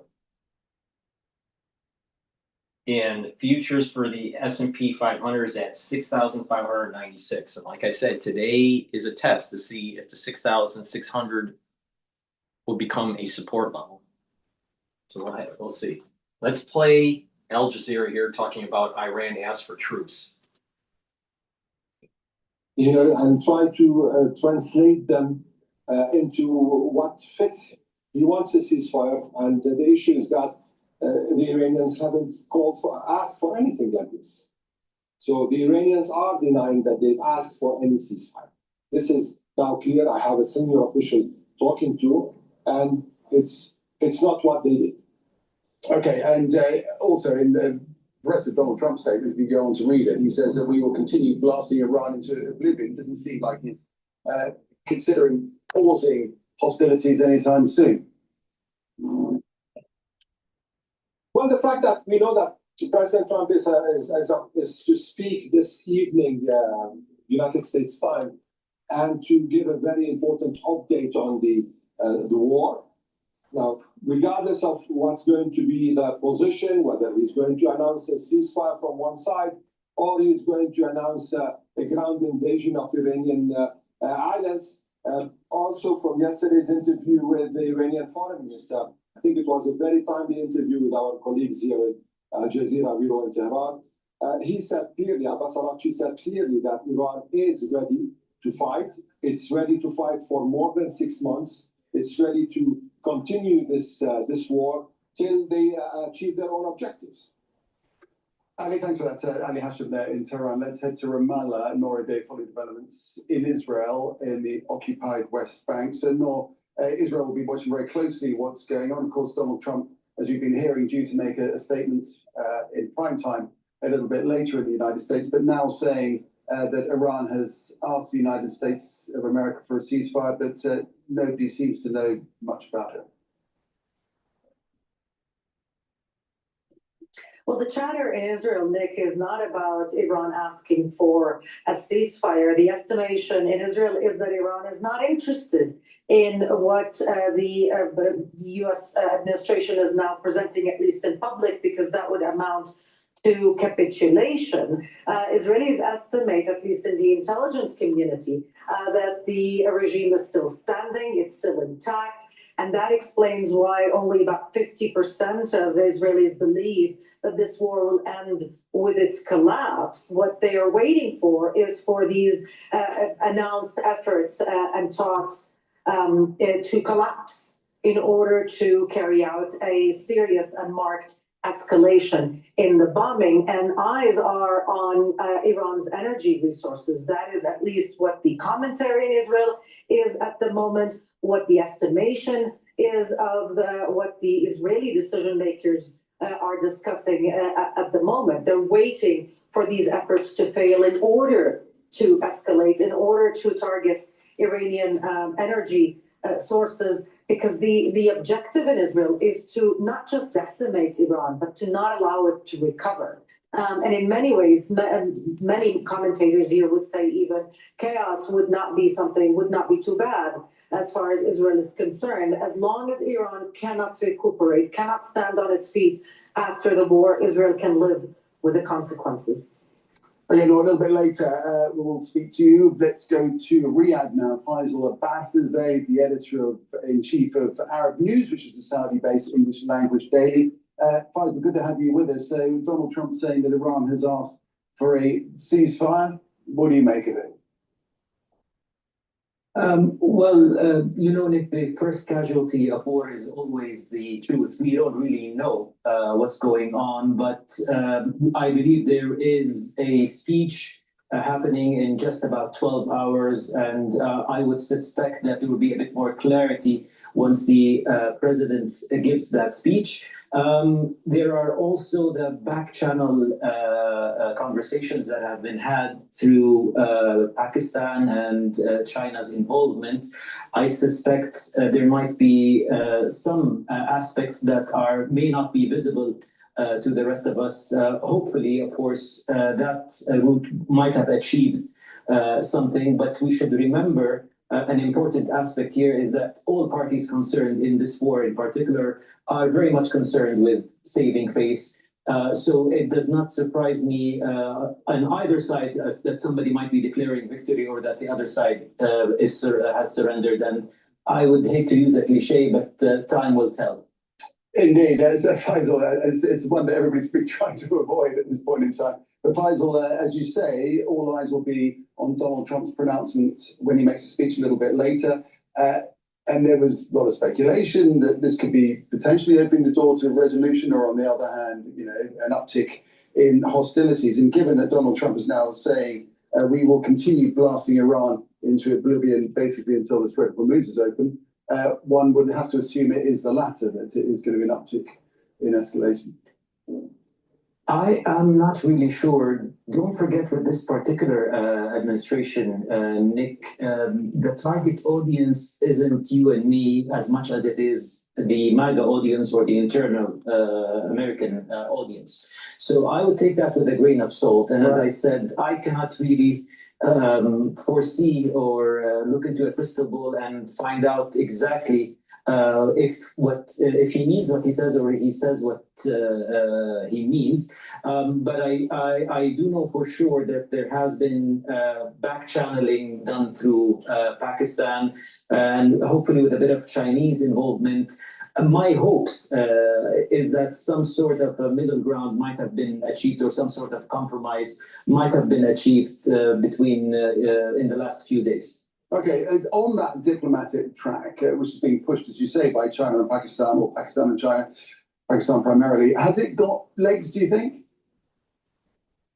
Well, look, we know that China has a lot of leverage on Iran, and in fact, perhaps one of the few countries that are friends with Iran. Pakistan is very well placed and trusted by major countries in the region, such as Saudi Arabia and Turkey and Egypt, to play that role. The current Pakistani Prime Minister is one of the few leaders, I have to say, in the world that is in favor with the American administration. So the stars are aligned in terms of Pakistan playing that role. What gives me a little bit more reassurance is the Chinese statements which came out yesterday, which seemed to be in favor of a diplomatic push. And let us also not forget, this is not just about good intention. China actually also has a strategic interest in the opening up of the Strait of Hormuz and the free flow of energy. It is the world's largest importer of energy, and indeed, increased prices is not in its favor. Right, and Faisal, it seems pretty evident, doesn't it, that whatever happens, there will still be fundamental issues still in play when Donald Trump eventually does pull out, and that will specifically revolve around the Strait of Hormuz. Okay. Please go to my store, the-studio-reykjavik.com. Get the drops and the lozenges. This will help to neutralize any irritation that you may have. It's really important to take during the cold season and the allergy season. You can get it in honey and lemon for the drops, blueberry, and also cherry flavor. Now for the lozenges, which are larger, you can get it in vitamin C orange splash and Manuka honey. So please go to my store, get the lozenges and the drops, get a few bags for your household. You never know when you need it. Have some at work, have some at home. The moment you have that throat irritation, take them right away. These are better than other drops and lozenges because it will help to neutralize. So please go to my store, the-studio-reykjavik.com, and get the structural nano silver drops and lozenges. Use discount 5, you get $5 off any order. Please go to my store, the-studio-reykjavik.com. The link is in the description of this video. Regarding the premature ceasefire might only lead to further chaos. I fully agree, and that is possibly the worst possible outcome. And I think there is a consensus by all Gulf countries that a solution should be one that we can all agree on. What you want to avoid is a situation where you're left with, in this case, not just an injured lion, but an insulted lion with the capabilities that they have clearly shown they have to inflict damage over their neighbors, not respecting red lines, not respecting civilian areas, and certainly not respecting bilateral agreements. And I here refer to us, particularly in Saudi Arabia. We have been betrayed when it comes to the Beijing Declaration of 2023, which is essentially a non-aggression pact that we've signed in good faith, and we took the Iranians at face value or to their word. So far, we have collectively, the Gulf has practiced self-restraint, but as the Ministry of Foreign Affairs has put it out in a statement earlier, all options are on the table, including the right to deter. But I do hope that if there is any chance for a negotiated outcome to emerge out of the Pakistani initiative or the Pakistani efforts, then surely a negotiated outcome could be the most possible and safest option out of this. Faisal, great to get your perspective. Really appreciate it. Faisal Abbas, editor-in-chief of the Saudi English Daily. Thank you. All right, let's go to Bill O'Reilly being interviewed by News Nation. Joins us now. Welcome back to the show, sir. Bill, good to see you. Thanks for being here. Thanks for having me, Katie. Great to see you. So your special is called The Decline and Fall of San Francisco. For those who haven't seen it yet, what's the biggest takeaway about the city's failures and your experience covering this? And does it also include, can this be applied to other cities we're seeing around the country? Well, it's 40,000 drug addicts running wild in that town, doing exactly what they want to do, and the city of San Francisco is paying them to do it. So the rate of homelessness in San Francisco, which according to a Harvard study is about 85% drug addicted, they get money. They get debit cards in the name of humanity and compassion. And so they migrate to the city and have destroyed the inner core. And it should never, ever be happening in the United States of America. This is horrible. And it's not compassion to allow people to kill themselves out on the street. That's not compassionate. Yeah, we've seen policies in other cities that end that. Of course, domestic priorities for President Trump continue to be a focus. Bringing down the cost of living is something that he's been talking about. He's been promised to do on the campaign trail, making America's streets safer. But of course, the attention on the war in Iran is taking up a lot of significant time in briefings, other public events. He's asked about this, of course, every time he does a gaggle with reporters. Today, the president suggested, and you talked about the European allies last time you were on the show, had some choice words that I agreed with. He suggested the European allies go get their own oil rather than relying on the U.S. to continue fighting battles in which they have an interest. What do you make of that statement? And is it time that the people who benefit the most from the Strait of Hormuz being open go in and get the oil? Well, look.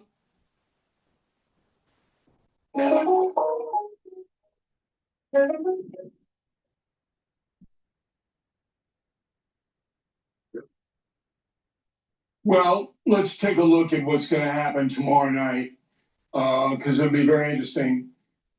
President Trump, I've known him 35 years. He doesn't deliver bad news like this. So you can expect a positive speech tomorrow at 9 Eastern. Okay, he's not gonna go in and say, hey, we screwed up, it isn't working out, we're not getting what we want. That's not happening. So the president will put a positive face on the situation. He'll run down his greatest hits, like he always does. You've heard it before, but he'll reiterate. And then he'll pivot. I'm not sure what the Iranians have agreed to, but they've agreed to something. So he's not going to go on and say, hey, I don't have anything. Thanks for watching, and now back to different strokes. He's not going to do that. So the Iranians agreed to something. But it'll probably leak out tomorrow, I'd say around mid-afternoon, what that something is. Now, as far as NATO is concerned, that alliance is shattered. It's like Humpty Dumpty. Nobody's going to put it back together again. It's over. The president expected some support, and NATO let him down, particularly Spain. If it were me, I'd try to get Spain out of NATO because they denied landing rights to U.S. air power. And they have no reason to do that, Spain. But they did it out of spite because it's a socialist country. And they don't pay their dues like everybody else does for NATO. Why do we need Spain?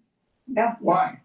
No, actually, on that question, on that issue, I want to follow up on that on a different topic, but related, because we're seeing this play out in real time, where our NATO allies are not allowing us to use our bases or their bases when we need them in a crisis.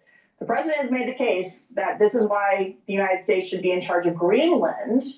And then the NATO partners have come in and said, no, we reassure you that you'll be allowed to use spaces in Greenland whenever you need to, should there be a defensive cause against Russia and China in the Arctic. Does that fall apart now as a result of what we're seeing in the Middle East? I don't expect to hear any of that. Not tomorrow, but I mean generally, more broadly, not just tomorrow night. I think the Greenland thing is receded because it just didn't make any sense. We can use Denmark's territory. Can we? Denmark's not going to object to it. We'll see. Yeah. They're not going to object to it. All right, let's go to Bloomberg here. They're talking about the treasury market. That was, I think, the right trade ex-war was that 2-year yields would go down and 10-year yields would kind of hover where they were at 4.25%, plus or minus a little bit. And then, but because of the war and the inflation expectations in particular that shot up during the war, that really brought the short end of the curve. So now the question that people are asking me is, when will it be time to re-engage? And of course, you know, with all the headlines coming out of Washington and stuff, it's very difficult to know exactly when to re-engage. So therefore, just get flat, stay kind of neutral to market, and then look for time to get engaged when it seems like we have a better idea about what the end state is. What are the dynamics if we clear the war and people are talking about a snapback, if you will? Is that a massive price up, yield down? Well, I think it is in the front end of the yield curve, Tom, because when you look at 2-year yields, more than half of the amount that they've sold off. So look, we went from around 3.4% in 2-year yields all the way up to 4% at one point. And most of that was on increased inflation expectations. So if those inflation expectations snap back pretty significantly and go from 3.5% over the next year and a half to say 3%, now all of a sudden you wind up having a big rally back to below 3.5% again on the 2-year. So you could get a pretty decent return on that kind of situation from the front end of the yield curve. Then the question becomes, how does the Fed react to all of this? And that's kind of the second order effect of the end of the war.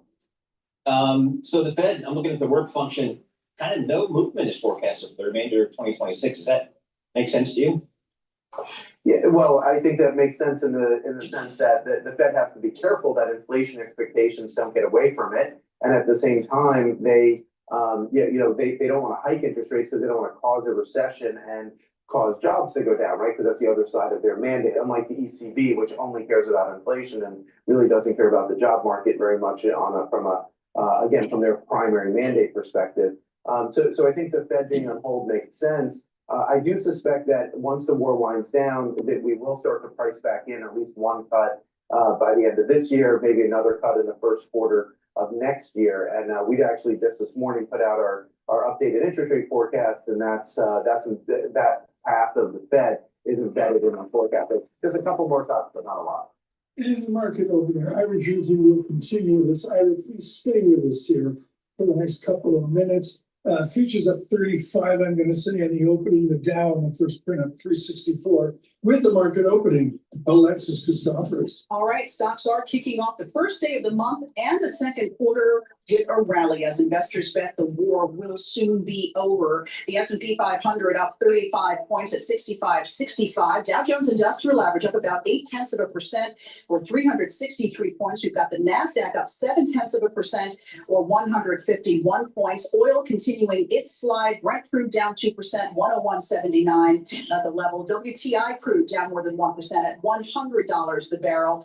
We've got the 10-year yield at 4.32% and the 2-year yield now inching up to 3.79%. And we're going to call Nike the loser du jour today. This stock is down 12% after forecasting. Right, we're going to go to CSIS. But before we do, Iran continues denying truce claims. So who knows what's going to go on with the speech tonight at 9:00 p.m. Please go to my store, the-studio-reykjavik.com. Get the digestive enzyme complex. This will help to break up carbohydrates, proteins, and lipids. This will help you to absorb your nutrients, reduce load on your pancreas. Super important if you're 40 years of age or older, male or female. It's really important to help your pancreatic health. Also, digestive enzyme complex has bromelain enzyme, which helps to break up clots, and digestive enzyme complex has the proteolytic enzymes to break up glycoproteins, which is really important to take during the cold season. So please go to my store, the-studio-reykjavik.com, get the digestive enzyme complex. If you are an athlete, younger or older, you would also benefit from digestive enzyme complex because this will help to break up your pre or post-workout fueling. So please go to my store, get the digestive enzyme complex. It's the-studio-reykjavik.com. The link is in the description of this video and all my videos. Make sure you use discount 5 to save some money. Let's listen to CSIS. This is their analysis on how the war in Iran is affecting China's energy security. Iran enters the second month. The energy shocks that are being caused by increased volatility in the price of oil and gas and the closure of the Strait of Hormuz are starting to be felt around the world. The energy security of countries in Asia is particularly under threat. How is China doing? My name is Ilaria Mazzocco, and welcome to China Pulse. And today I'm joined by my colleague Ryan Featherston, Associate Fellow with the Trustee Chair in Chinese Business and Economics. And we're going to be looking at some data about China's situation at the moment. Yeah, always great to be here with you, Ilaria, talking about some data. So starting off, the first question is just, how exposed is China to all of this volatility and turmoil in the Strait of Hormuz? So this chart looks at China's top oil suppliers last year, 2025, looking at this in barrels of oil.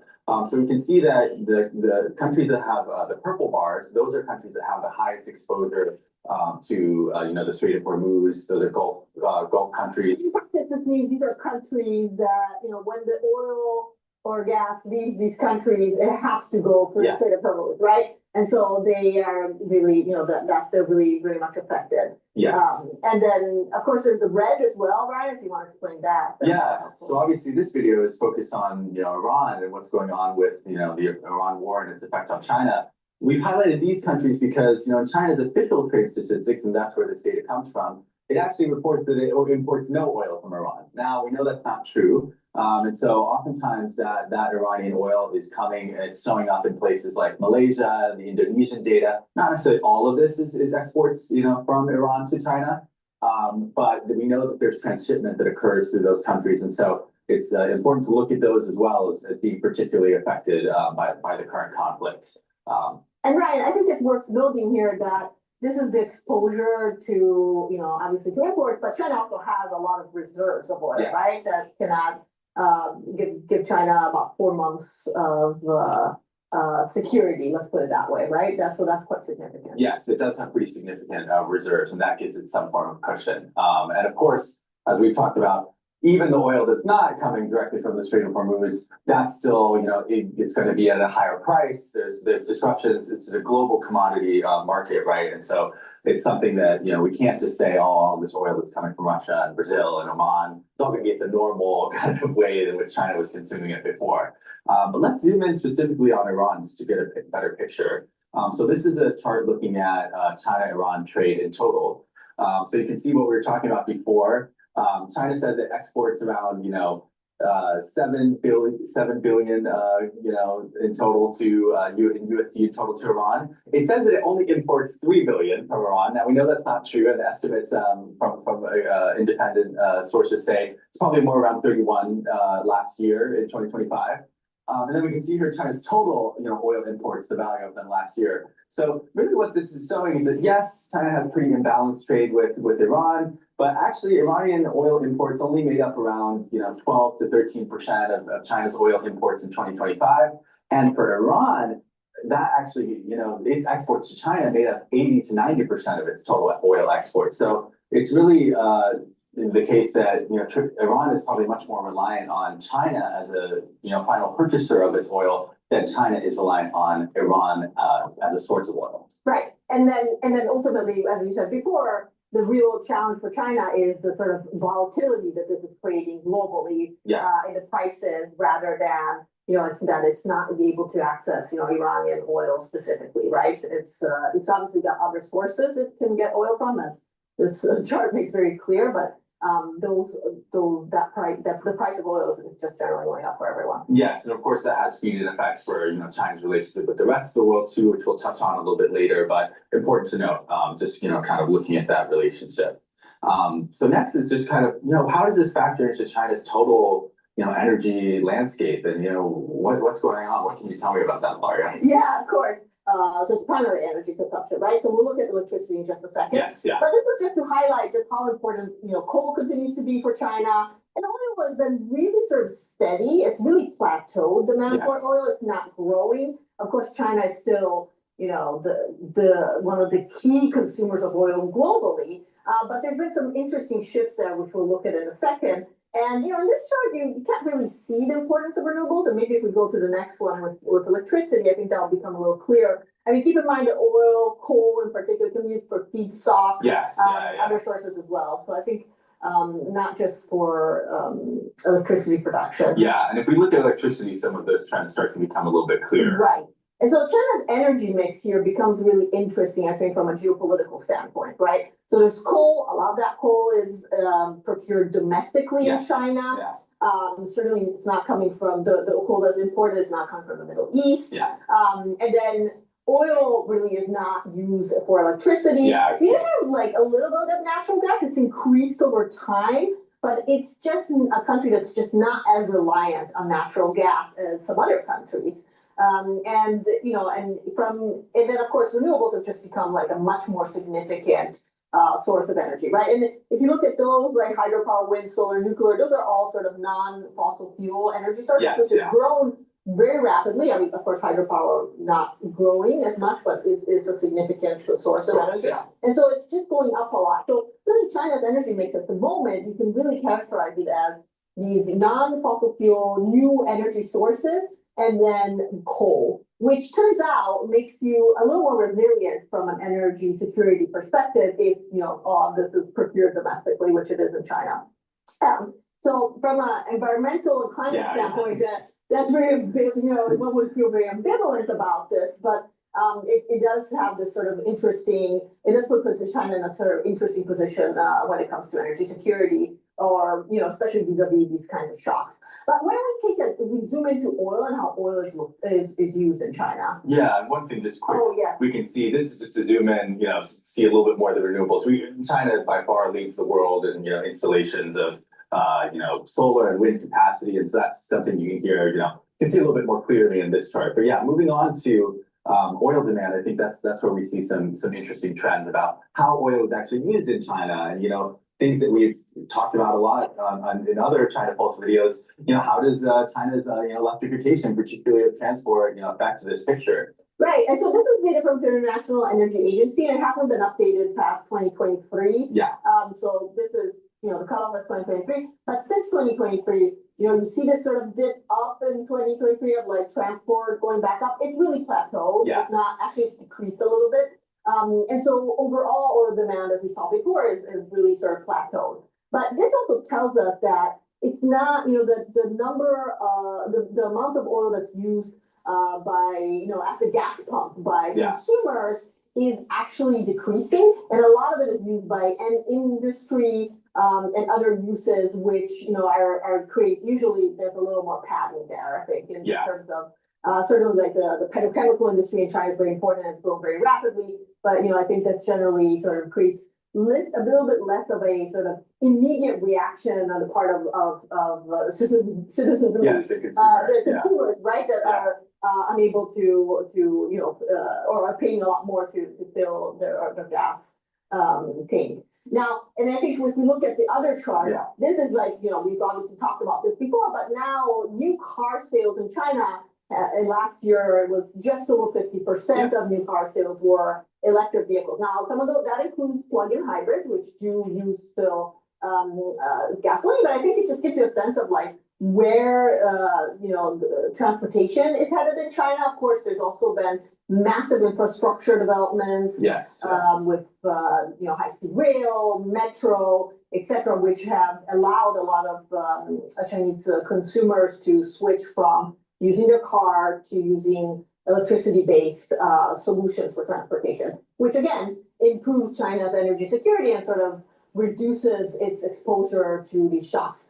As we said before, China's still importing a ton of oil. So this is not like, this doesn't mean that China is not exposed, but it is a little bit less exposed than other countries in this sense, or at least the long-term trend is putting it on this trajectory. Yes, and I think one interesting thing from International Energy Agency research showed that actually, EV adoption had substituted around 1.2 million barrels per day of, kind of oil use in the country. So that kind of shows that, like you're saying, it's kind of just one part of China's energy security, that this electrification is helping reduce that external dependency on their side.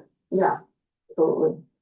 And then looking forward, I think this is something that's maybe an underappreciated aspect of the potential impact of the conflict on China. So obviously, this is a global energy shock, right? It means that countries around the world, people in countries around the world are going to be spending more on fuel for the time being until the crisis is resolved, and potentially for a little bit longer after that, right? And so that means that they're spending more on fuel, and they are potentially spending less on Chinese products. We had a whole other video where we discussed how much China exported and where they were exporting to. But we can see here, this chart looks at contribution to growth. What was driving growth. These last 4 bars are last year, and we can see this purple part. I think when we did the calculation, around a third of growth last year came from exports. And so even if China isn't directly impacted by by oil flows and that disruption to trade, or it's not as directly impacted as other countries, it's still impacted by the fact that it's going to have, maybe consumers who are less able to buy things. Absolutely, right? And so it's like a difference between the sort of short-term shock and then the medium to long-term shock, which in a way might be even more concerning. And I mean, I think there's 2 types of potential decreases or sources of decreases in exports for China. One is, directly to countries that, are reliant on the Strait of Hormuz, right? The UAE, as well, right? And which, for example, in the topic that is close to our hearts, the UAE does import quite a few electric vehicles from China, for example, right? Or cars in general. But then I think more broadly, it's also, there's just like regions like Europe are obviously very sensitive to energy shocks. And already the European economy as a whole has been relatively slow, if not stagnating. And so, that would be, that's a major source of exports for China. So if there's less demand in Europe, that could have knock-on effects and that could be sort of a more, that could be prolonged, right? Even beyond the war itself. Yeah, and I think those are things we're going to be looking out for as this conflict progresses, and as China's economy enters, and we see data from the first quarter of China, right? So these are definitely topics that we're going to be paying a lot of attention to. Yes, thank you so much. As a reminder, you can read about these topics and more on our website. Hugely attractive to this war. It is, and again, we got the 10-year, I'm sorry, the 2-year treasury, 3.79. As I was just saying, we were at 340 not too long ago, so definitely some movement there. Really want to emphasize oil, $101 a barrel, really hasn't moved all that much versus lift 2 days in a row. I mean, Dow up 370 points, 0.8%. So the VIX, could we get a 23 in the All right. VIX? So what's happening with the market right now is the S&P 500 is trading at 6,562. VIX is at 20.07. Oil's trading at $99.31, and the natural gas futures is trading at 2.832. Again, we're below that 6,600 level. It's important today to establish that. Hopefully, the S&P 500 is above 6,600 today when it closes. But because of the news from Trump, Trump saying that the Iranians asked for a ceasefire, the Iranian leaders are saying, no, we didn't. So there's undulations in the market going up and down. So who knows what's going to happen. So that's why we have the show, to cover the volatility of news. Please go to my store, the-studio-reykjavik.com. Get the probiotics. This is the veggie cap version. You can also get the powdered version. I prefer taking the powdered version because I take all these different powders like the lignans and the collagen, the boomer boost and the gladiator barley. I have lots of different powders that you can take as supplements. So it's just easier for me to mix it with soft foods like hummus or yogurt. But you can get the powdered version or the veggie cap version. Both are very high quality. Take these probiotics every day. And by improving your gut biome, you're reducing inflammation. You're helping to boost up your immune system at the gut level. Your metabolism will improve. The communication between your gut and your liver and your gut and brain will improve. Your skin will improve. And you'll be able to sleep better, be able to concentrate better, and memory will improve with a better gut biome. So please go to my store, the-studio-reykjavik.com. Good health starts at the gut. So get the veggie cap version or the powdered version of the probiotics and prebiotics and improve your health. Make sure you use discount 5 and you get $5 off. It's all caps, discount 5. Go to my store, the-studio-reykjavik.com. If you do what I'm telling you to take, and you do it regularly, you will slow down the aging process and get healthy. It's that simple. All right, let's go to BBC. Starmer just mentioned about how the UK is going to host talks on the Strait of Hormuz. So let's listen in here. The Prime Minister, Sir Keir Starmer, has become the latest world leader to outline their plan for responding to the energy crisis brought about by the US-Israeli war on Iran. An hour earlier, the Australian Prime Minister gave a rare address to the nation as cuts to fuel tax in the country began to bring down petrol prices. And in Germany, gas stations will now only be able to raise pump prices once a day as costs spiral. Here, the Prime Minister has warned that it's inevitable that war will impact the future of the UK, but reassured the public that his government has put in place the measures to withstand it. Sir Keir Starmer didn't announce any new policies, but pointed to previous measures, including capping energy bills and keeping fuel duty cuts in place until September. This is the problem with socialism. They're going to try to do price controls. Price controls don't work. That's been proven. That's an economic proven statement that I just made. Price controls don't work. They will only make things worse. Once again, a liberal, socialist, trying to think that they can control the economy while economies are complex systems, chaotic systems that you can't control. Stupid, but Starmer's a stupid ass. This is not our war. We will not be drawn into the conflict. That is not in our national interest. And the most effective. Oh, really? All right. Okay.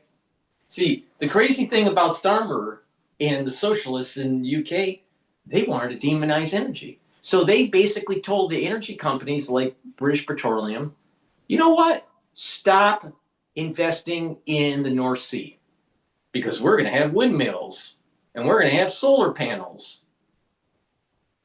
and we're going to have open borders so a caliphate can come in and take over the country. And so now they're more dependent on the Middle East than they were before. You have to remember, what was the reason why that they did the exploration in North Sea for energy? Because of Iran. Back in the 70s. They didn't learn a lesson. Just like a stupid liberal never learns their lesson. Way we can support the cost of living in Britain is to push for de-escalation in the Middle East and a reopening of the Strait of Hormuz, which is such a vital route for energy. To that end, we're exploring each and every diplomatic avenue that is available to us. The Foreign Secretary. Well, wait a minute here. Why doesn't he mention that a defanged, declawed, theocratic regime in Iran is very important for stability in the region and stability worldwide? No, he just wants a simple solution because he's worried about his energy costs because they were so stupid to believe in sustainable energy. Guess what? You will use coal, natural gas, and oil for the rest of your life. Don't believe in sustainable energy is going to change the whole matrix here. It's not.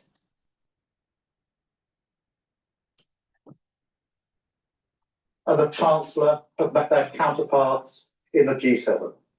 The Defence Secretary has been in the Middle East speaking to our partners. And the UK has now brought together 35 nations around our statement of intent to push as one for maritime security across the Gulf. And today I can announce that later this week. Well, maritime security is important. Open up the Strait of Hormuz is really important. But why isn't the international community working together to make sure that the theocratic regime is annihilated, the IRGC is annihilated, and that the seculars within Iran are self-governing? Now, maybe it's because I have too many degrees and Starmer's just a dipshit. But to me, it seems like a simple policy.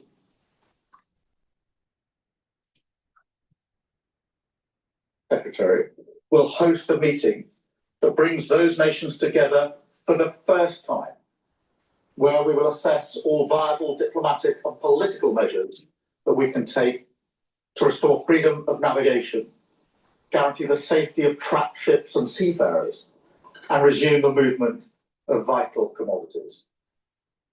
Following that meeting, we will also convene our military planners to look at how we can marshal our capabilities and make the strait accessible and safe after the fighting has stopped. Because I do have to level with people on this. This will not be easy. Well, the Prime Minister also announced a new summit with the European Union, saying the UK's long-term interests required closer ties with Europe. He also responded to comments from the US President Donald Trump to The Telegraph, saying he was strongly considering pulling the United States out of NATO. Firstly, NATO is the single most effective military alliance the world has ever seen, and it has kept us safe for many decades. But that's only because the United States did it.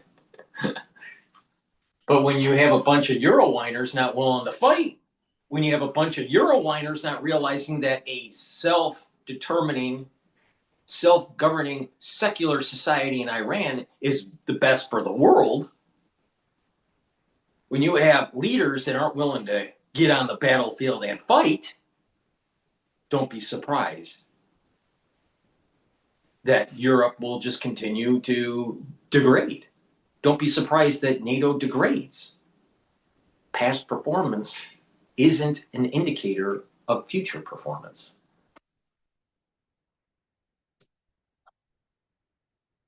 And we are fully committed to NATO. Secondly, that whatever the pressure on me and others, whatever the noise, this guy's a I'm going to act in the British national interest in all the decisions that I make. Oh, really? And that's why Oh, really? For the British citizens, you don't even have the culture English anymore. The English culture is gone. It's gone. Why? Because of your party, because of your government, because of your administration allowing for a cultural takeover. So for the benefit, so let me get this straight. They have a lot of immigrants that are coming in to the UK. And most of them are from the Middle East. There's a takeover of London. The English culture is dying. Dying. It's dying. The hunting culture within Britain is dying. All right, so what's happening is it's being taken over by Islamic persuasion, and they're not willing to fight in the Middle East because he's afraid of domestic issues. He's afraid of terrorism. He's afraid of saying that there are certain people that if you bring into your country too fast, if you bring in too many of them, you lose your culture. But he's supposed to be making decisions and policy for the best of British citizens? Which British citizens? Which? Because to me, it seems as though the British culture has died. And guess what? You're going to be eating a lot of falafel in Britain and not so much fish and chips.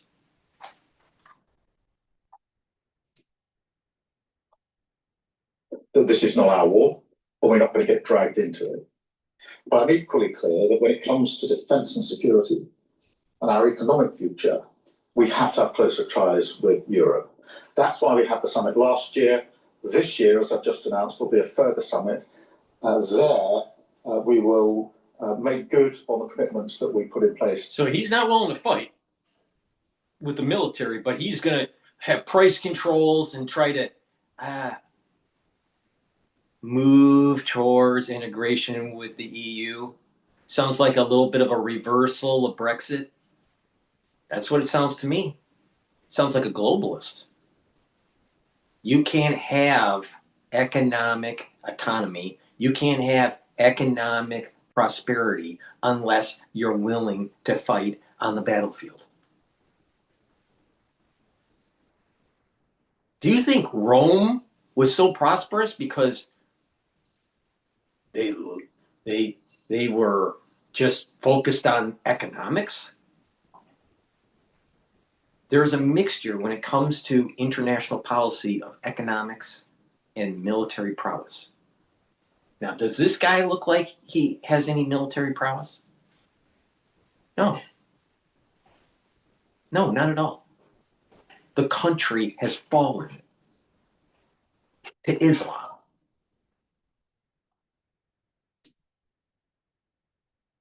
Last year, but we will also go further in relation to the alignment. Well, let's speak to our political correspondent, Ian Watson. And Ian, no new policies or measures today, unlike other world leaders have announced after what's been going on in the Middle East. Will that be something that Keir Starmer is likely to be criticised for?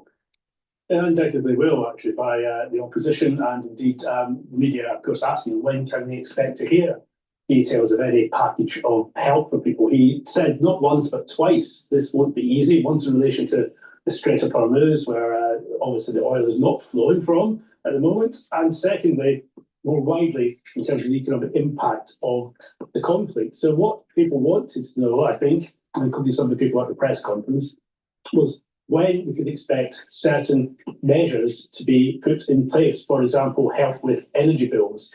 What he wanted to emphasise was that socialism. Now, what were we talking about 6 months ago? The debt cliff for the UK, the debt cliff for France, the debt cliff for Germany. Now, there is a debt cliff starting to emerge for the United States too, but we have a little bit of a runway to try to fix it. But the British,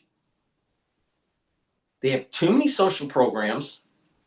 They have too much of a reliance on financial engineering by their central bank, the Bank of England.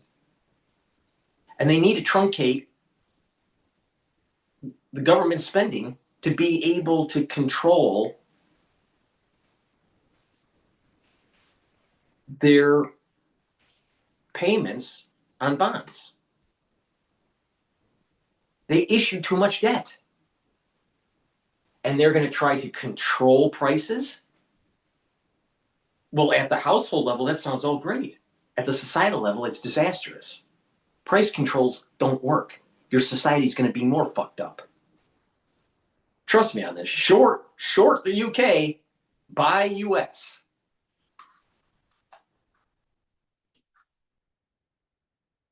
Policy, energy bills were coming down and staying down for the next 3 months.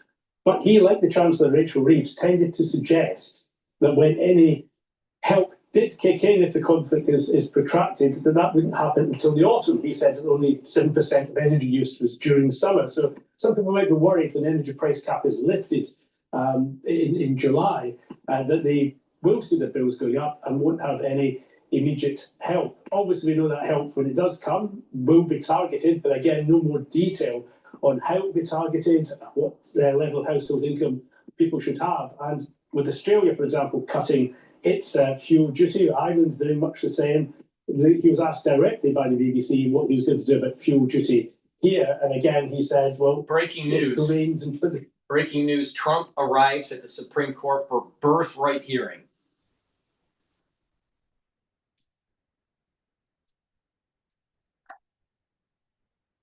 Remains in place until September. So again, no guarantee that would be reversed, even though just about everyone expects that if the conflict is protracted, that is exactly what he'd do. So it may well be that Downing Street has a plan to roll out its measures at certain times. It's also facing, of course, local elections in England, national elections for the Scottish and Welsh parliaments. So, there's a lot going on beyond this conflict, and it may well be that he wants to make announcements at specific times. We didn't get much more detail today. I think what we did get in terms of direction of travel, though, was interestingly, he chose to emphasise having closer relationships with the EU. We knew there was going to be a summit this year in the summer, but he also talked up the prospects for that summit. He said it would be a stock-taking summit. He was going to be far more ambitious.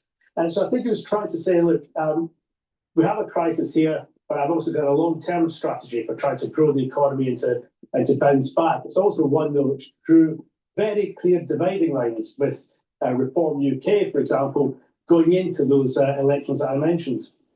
Yeah, I mean, he was asked very clearly, wasn't he, about the pivot, whether there was a pivot from the US to Europe. And it's all in response to the relationship with the EU. So it was interesting. He said sort of the similar thing a couple of times, whatever the pressure, whatever the noise, I am the British Prime Minister and I have to act. Breaking news, US March ISM Manufacturing Index is at 52.7. Estimate was 52.3. So manufacturing's improving a little bit, slightly. Our national interests. Yeah, I don't think we could see everything entirely through the prism of the forthcoming May elections, but it certainly is the case that Keir Starmer, as a party leader, is unpopular. that his party is trailing the polls. But one thing which seems to have struck a chord with the British public is having this distance, perhaps as a matter of circumstance rather than choice, but a distance from President Trump, and also his guarantee that there wouldn't be any UK involvement in offensive action against Iran, that the action we take is defensive. That seems to be playing relatively well in the polls. So it's not surprising that he re-emphasises that. It was interesting that he didn't get involved in some of the rhetoric that Donald Trump had been involved in, but I thought there were some interesting things that he said. He didn't just go on particularly about not being dragged into the war. He also talked about people being worried by the aggressive rhetoric that they heard. He didn't say who was responsible for that aggressive rhetoric, but I think we can probably have in mind the President and his Secretary of State for War in the United States. Yeah, and there's plenty more analysis from all our correspondents. Ian Watson, our political correspondent, thank you, and plenty more analysis from our correspondents on the BBC News website. There is live. Please go to my store, the-studio-reykjavik.com. Get the structural nail silver tube or the quick dispenser. This structural nail silver gel is really important. It's dual purpose. You can use it as a daily skincare. You can also put it on a wound to help heal the wound quicker. It'll help to heal it about a third of the time quicker. If you're not feeling well or someone around you is not feeling well because of the cold season, something's going around in your society, put it on your hands, around your mouth, around your eyes, around your ears, around your nose, lightly coat your nostrils. It'll stay active and neutralize for 5.5 hours. You can't do that with Perel. There's nothing better than this. As structural nail silver, it's really important that you make sure you have some of this available for your household. And again, you can use it daily as a skincare. Now, you can get it in the tube form or the quick dispenser form. Structural nano silver gel, very high quality. Please go to my store, the-studio-reykjavik.com. The link is in the description of this video. Make sure you use discount 5 to get $5 off anywhere.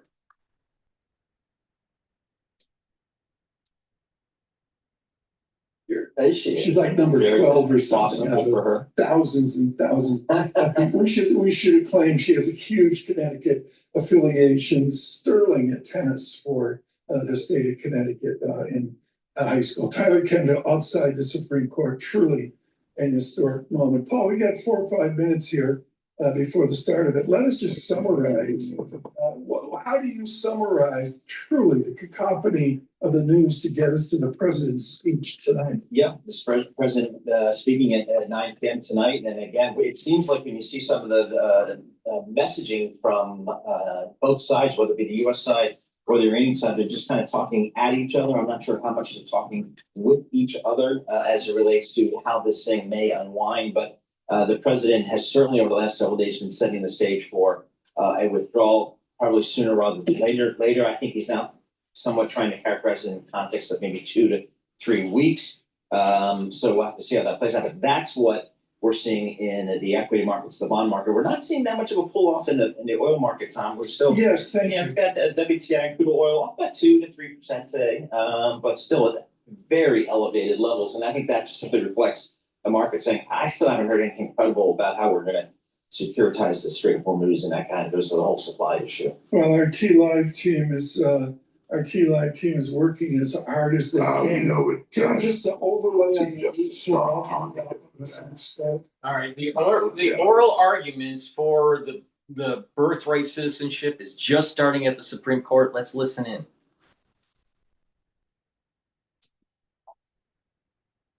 Let's answer as to citizenship. The other point is the citizenship clause refers not just to national citizenship, but also to state citizenship.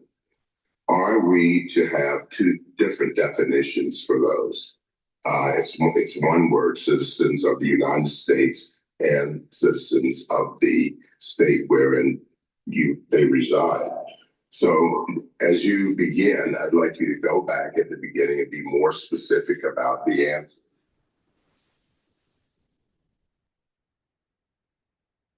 Those 2 definitions are the same or related, and what state citizenship is based on.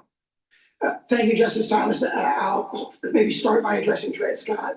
As you alluded to the fact, Dred Scott, imposed one of the worst injustices in the history of this court, and it led to the outbreak of the Civil War. It's very clear, and this court in all of its early cases interpreting the 14th Amendment said, the one pervading purpose, the main object of the Citizenship Clause is to overrule Dred Scott and establish the citizenship of the freed slaves. If you look at the debates in the congressional record and discussion surrounding the adoption of the Citizenship Clause, what you see is a very clear understanding that the newly freed slaves and their children have a relationship of domicile. They do not have a relationship to any foreign power. For example, there's a comment where he says, look, people have been here for 5 generations and clearly have no relationships to any foreign African potentate, or they have a relationship of allegiance to the United States. And that reinforces our point that allegiance is what the word jurisdiction means. It doesn't mean regulatory jurisdiction or sort of being subject, merely subject to the laws. They're talking and they're thinking about it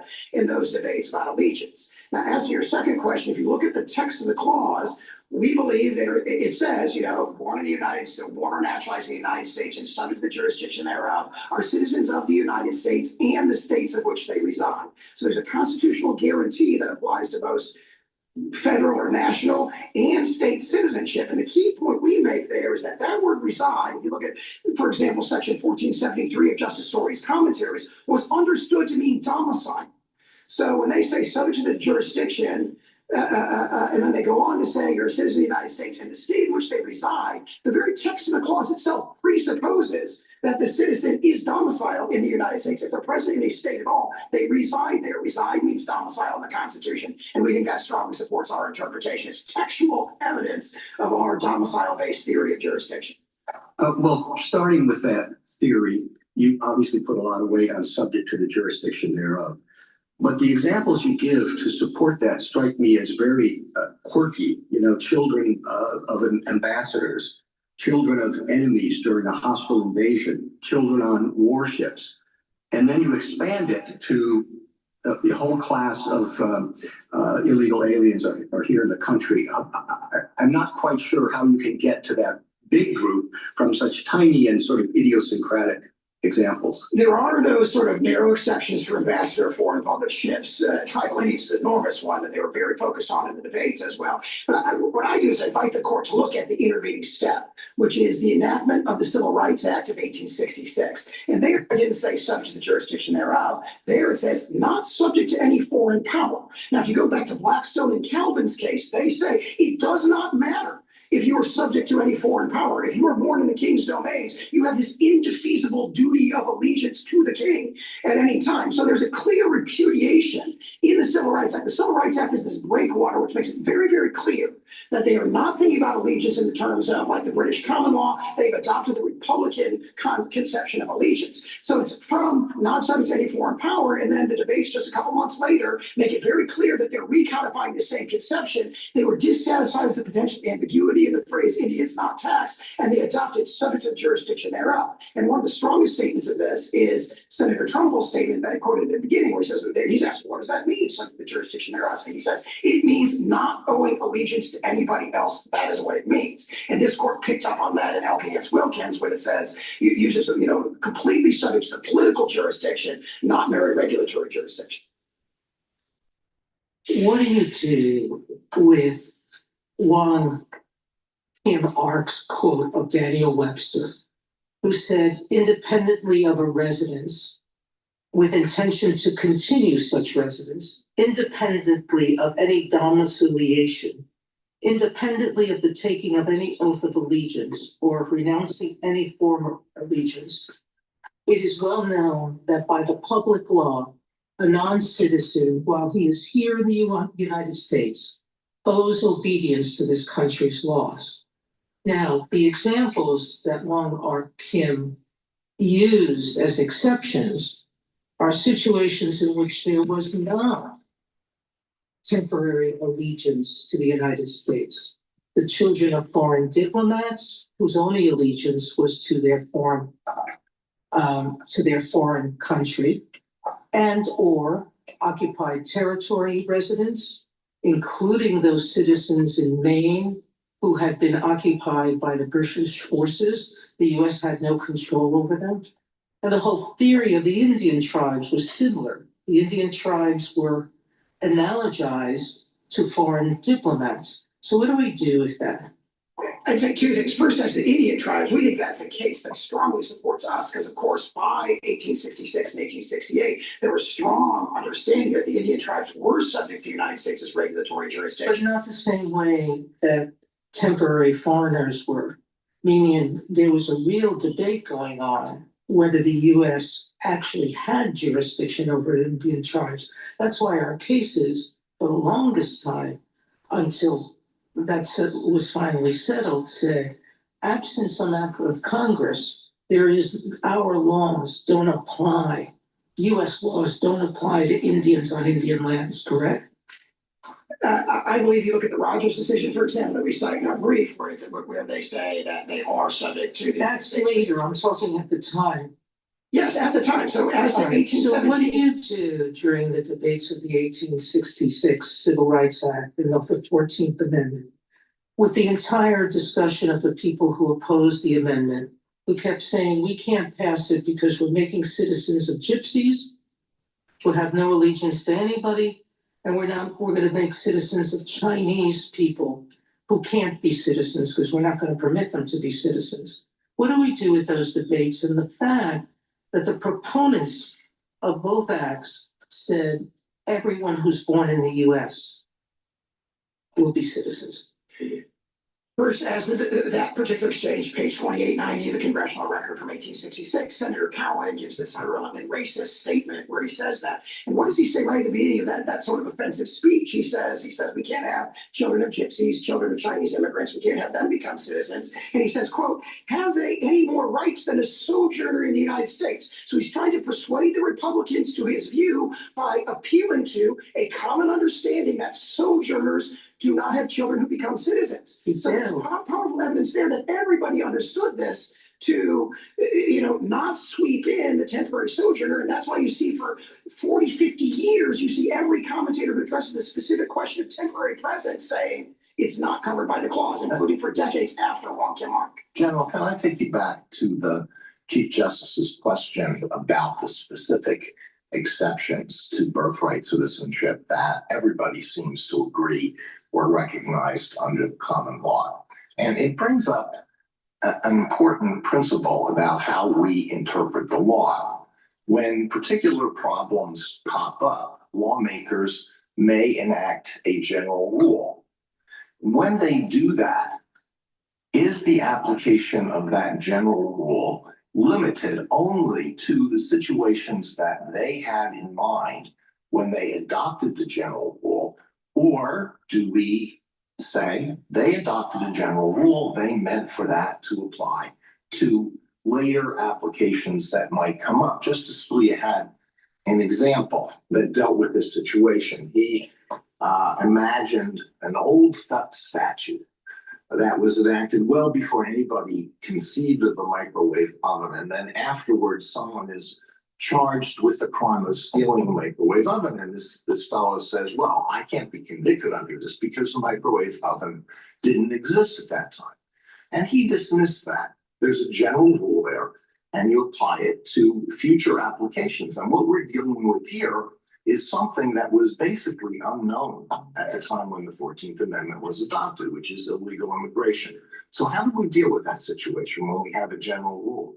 Yeah, I strongly agree with the way that you framed it, that there is a general principle that's a broad principle that's adopted in the phrase subject to the jurisdiction thereof. And we submit that our theory of allegiance and domicile-based allegiance is what explains those specific exceptions that everybody was aware of, but it is broad enough to sweep in future situations. And as you pointed out, illegal immigration did not exist then. Now, the problem of temporary visitors did exist. And it's very interesting that as you look at pages 26 and 28 of our brief, commentators going from 1881 until 1922 are uniformly saying that children of temporary visitors are not included. Now that logic, we say, it's naturally extends. It's really a fortiori case. If you have someone who enters illegally by the 1880s, there are restrictions on immigration. If you've entered illegally, it's kind of a well-established principle of law going back to the Code of Justinian that says you're not allowed to be there. You don't have the legal capacity to create domicile. But I think, General Sauer, that what you just said suggests that you can't be arguing in the way Justice Alito suggests, because most of your brief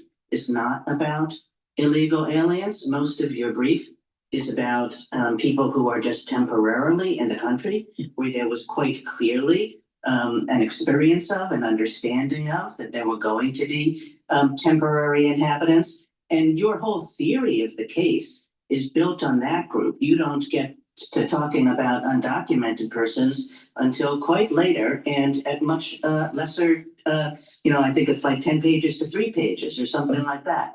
So you can't really be going with Justice Alito's theory. You must be saying that there is a principle that developed, that was there in at the time of the 14th Amendment. Isn't that right?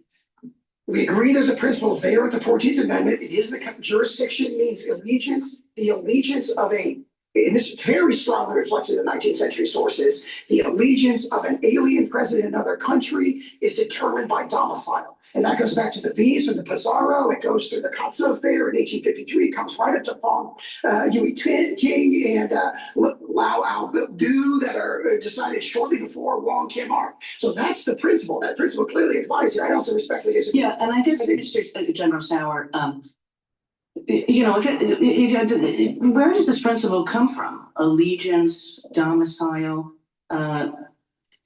allegiance, I think you point to a Lincoln funeral speech as your primary example of where this principle comes from. It's certainly not what we think of when we think of the word jurisdiction, and I appreciate that jurisdiction has many meanings, but the first meaning is like, if you're subject to jurisdiction, you're subject to the authority of. One doesn't say, oh, what that means is a certain kind of allegiance that domiciliaries have and nobody else does. So the text of the clause, I think, does not support you. I think you're sort of looking for some more technical, esoteric meaning. And then the question comes, okay, if the text doesn't support you, if there's a real history of people using it that way, but as far as I can tell, at the time of the 14th, you're using some pretty obscure sources to get to this concept. Well, I take it straight from the framers' mouths. So, for example, Senator Trumbull was asked, what does jurisdiction mean? He means subject to the jurisdiction. He said, what does that mean? He says it means not owing allegiance to anybody else. He's the principal framer of the Civil Rights Act of 1866. Representative Bigham, who's the framer of the 14th Amendment, is asked, what does it mean in the congressional record at page 1291? He says, within the jurisdiction of the United States of parents not owing allegiance to any foreign sovereignty. And we've cited many, many examples where the congressional debates reflect that. Then you refer to the oration of George Bancroft. That's one of probably 16 sources, well, there's at least 13, counting that one in the 12 treatises we cited, pages 26 to 28 of our brief. There's over a dozen sources that specifically address temporary sojourners. In the 5 decades after the enactment of the amendment, every single one of them says, well, temporary sojourners, their children are not included, including for 2 decades after Wong Kim Ark. So if domicile's the key linchpin to your argument, I take it that it is, do we look at how domicile was understood in 1868? Or do we look at it and how it's understood today in the context of the INA? The 1868 understanding, I'm not aware of a strong difference between those. Well, here's where I'm going with it. I'm just working within your argument for a moment. Today, you can point to laws against immigration that are much more restrictive than they were in 1860. We really didn't have laws like that until we do today, until maybe 1880. So if somebody showed up here in 1868 and established domicile, that was perfectly fine without respect to anything, any immigration laws. There they were. And so why wouldn't we, even if we would apply your own test, come to the conclusion that the fact that someone might be illegal is immaterial? I would first cite Wong Kim Ark on that point, because Wong Kim Ark says you're. Well, I'm not sure how much you want to rely on Wong Kim Ark. But there is a statement in there that says, so long as they are permitted to be here. So Wong Kim Ark, keep in mind that by the time they decided not Wong Kim Ark in 1898. But that's 1898. Now I'm looking at 1868. You're telling me is what I should look, and the test for domicile. And the stuff you have about unlawfully present, it's like Roman law sources you're going to. First and second restatements as well, and decisions of this court. So it wouldn't be the INA that would control whether you're capable of having domicile. It would be whatever the law was in 1868. I think that this is addressed by my exchange with Justice Alito from earlier, which is that this concept, jurisdiction, baking in allegiance and domicile Congress could continually restrict who may lawfully be present more and more. And you'd say that would be incorporated into it, even though you're telling us to apply the original meaning of 1868. The original meaning of domicile. And so the question is there any argument that framers intended to preclude Congress from dictating who can and who cannot establish a lawful domicile here? I don't see any evidence of that in the congressional record, so it's a natural extension. Whose domicile matters? I mean, it's not the child, obviously. It's the parents you'd have us focus on. And, what if, is it the husband? Is it the wife? What if they're unmarried? Who's domicile? Well, in the executive order, it draws a distinction between the mother and the father. And it's really the mother's domicile. I think that would matter. Well, but 1868 matters, you're telling us. So what's the answer? The 1868 sources talk about parents. So I'm not aware of them drawing a distinction between mother or father, but they say that the domicile of the child follows the domicile of the parents. And how are we going to determine domicile? I mean, would we use contemporary sources on what qualifies as domicile in a state, or do we look in 1868? And do we have to do this for every single person? And again, I don't see a strong distinction between those because, of course, domicile is a high-level concept has been pretty consistent over centuries, which is lawful presence with the intent to remain permanently. That domicile, when you've come to a new nation, you say, I'm here to stay, you become part of their political community, and you become akin to a citizen. And that's reflected very strongly in the case that I cited before. And just to circle back to Justice Kagan's point, it's striking that in none of the debates do we have parents discussed. We have the child's citizenship and the focus of the clauses on the child, not on the parents. And you don't see domicile mentioned in the debates. That's the absence is striking.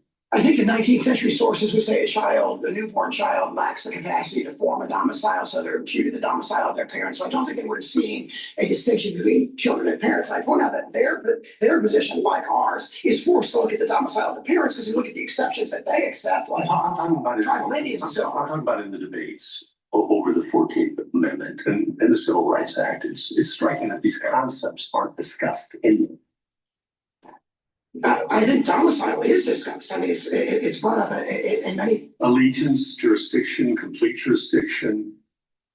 Well, I mean, here's just a few examples. Page 1679 of the congressional record, President Johnson vetoes the first version of the Civil Rights Act, and he says, I can't sign this because it would extend alien citizenship to the children of, quote, all domiciled aliens and foreigners, even if not naturalized. And you have all the other sources we cited that say, and this is a deeply rooted 19th century understanding. It's reflected in the Venus, it's reflected in the Pizarro in 1814 and 1817. It carries through the 19th century, and this court is talking about it in 1892 and 1893 when it's discussing the Chinese Exclusion Acts. Domicile is the key concept that creates allegiance. That's General. So you said in your reply brief that the children of slaves who were brought here unlawfully, in defiance of laws forbidding the slave trade, would in fact be citizens. And you can imagine that their parents were not only brought here in violation of United States law, but were here against their will, and so maybe felt allegiance to the countries where they were from. And you say that the purpose of the 14th Amendment was to put all slaves on equal footing, newly freed slaves on equal footing, and so they would be citizens. But that's not textual. So how do you get there? You say it in just a few sentences. So can you elaborate? Sure. If you look at the 19th century sources, what you see is that even though their entry may have been unlawful, 19th century antebellum law never did the presence as unlawful. In fact, quite the opposite. One thing Mickey, in fact, points like a Mississippi statute, which probably is replicated throughout the South before the Civil War, that says slaves in Mississippi have an indefeasible domicile in Mississippi. In other words, even if they run away, if they get away, the Mississippi says, nope, you still live here. Right. And so it would be astonishing, in other words, for opponents of the 14th Amendment to say, oh, these people are not domiciled and therefore it goes the other way, because actually U.S. law, even if they were brought in illegally and through an illegal slave trade, once they were there. Well, their intent is to return as soon as they can, let's say. So they're here, they're resident, and maybe under your theory, which says, well, lawfulness for a different purpose, but they're here, they're resident. Let's take your assumption that they're not here unlawfully. Let's say they don't have an intent to stay. They want to escape and go back the second they can. Are they domiciled? Under the 19th century law, and I think this is the flip side of the hypothetical that we talked about earlier, under 19th century law, they were treated as domiciled in the United States. So it'd be astonishing. And in the debates in the congressional floor, talk about not this specific case, but to say, look, slaves who have been forced to come here and have been here are lawfully domiciled here. And they don't use the ways domiciled like they have. They use allegiance. They say they don't have allegiance, that once they've been forced to come here, they don't have allegiance to any foreign or African potentate, and therefore they're. The general, how would that apply to the children of illegally trafficked people today? Would the same reasoning apply? It would turn on whether the parents are lawfully domiciled in the United States. So if they're brought in illegally, but then they choose to remain and they want to remain and they're domiciled, you would say that their lawful presence is not dictated by whether they were brought here lawfully or not. And that's different from someone who, say, crosses the border unlawfully. Yeah, I think it would turn on whether their presence is lawful. In other words, obviously, there may be many other important things that could be done to assist people like that. The question is, if they give birth to someone in the United States, that person naturally a citizen, that would turn, based on the original public meaning of the clause, on the lawfulness of their presence. Are they domiciled? General, can I ask you a question? To follow up on what Justice Gorsuch was exploring with you with respect to domicile, did I understand you to say that domicile is going to be eventually or is controlled by Congress? Who is domiciled? I'm struggling to figure out who is domiciled in your argument. The domiciliaries are people who are lawfully present and have an intent to remain permanently. So that's a kind of black letter, understanding of domicile. Now, Congress can't dictate that certain classes of people, legal entrants and so forth, cannot lawfully and lack the legal capacity to form a legally binding domicile. But if that's so, then doesn't it make the domicile for the purpose of the 14th Amendment turn then ultimately on Congress's will in a way that the framers did not intend? I mean, my understanding was the framers put this citizenship clause into the Constitution to prevent future Congresses from being able to affect citizenship in this way. Sure. Very briefly, no, I don't think so, because it is up to the alien whether or not they want to be domiciled here. Now, there may be. But I just said Congress can make determinations as to who counts as being domiciled here. Yeah, so if that's true, then it ultimately would impact, in your theory, whether or not this person can claim that they have citizenship for 14th Amendment purposes based on Congress's determination. And I just thought that's what the 14th Amendment was trying to get away from. Yes. Very briefly, I just point you to the discussion in Professor Warman's amicus brief where he talks about this is not a new problem. Going back even to the British common law, there's a situation of people who lack a safe conduct and are passing through the king's domains without permission. And he says the best reading of the common law is they are not under the protection of the king and they're not covered by the rule of birthright citizenship. Thank you, counsel. You mentioned in your briefing and also this morning the problem of birth tourism. Do you have any information about how common that is or how significant a problem it is? It's a great question. No one knows for sure. There's a March 9th letter from a number of members of Congress to DHS saying, do we have any information about this? The media reports indicate estimates could be over 1 million or 1.5 million from the People's Republic of China alone. The congressional report that we cited in our brief talks about certain hotspots like Russian elites coming to Miami through these birth tourism companies. And here's the facts about it that I think is striking. Media reported as early as 2015 that based on Chinese media reports, there are 500 birth tourism companies in the People's Republic of China whose business is to bring people here to give birth and return to that nation. Having said all that, you do agree that that has no impact on the legal analysis before us? I think it's, I quote what Justice Scalia said in his Hamdan dissent, where their interpretation has these implications that could not possibly have been approved by the 19th century framers of this amendment. I think that shows that they made a mess, their interpretation has made a mess of the provision. Well, it certainly wasn't a problem in the 19th century. No, but of course, we're in a new world now, as Justice Alito pointed out to, where 8 billion people are one plane ride away from having a child who's a U.S. citizen. Well, it's a new world. It's the same Constitution. It is, and As Justice Scalia said, I think in the case that Justice Alito was referring to, you've got a constitutional provision that addresses certain evils and it should be extended to reasonably comparable evils. He said that about statutory interpretation. I think the same principle applies here, and I think we quote that in our brief. Thank you. Justice Thomas, any further? General, you're getting a lot of questions about immigration, and they harken back, of course, to citizenship, which is defined in or set out in the 14th Amendment. How much of the debates around the 14th Amendment had anything to do with immigration?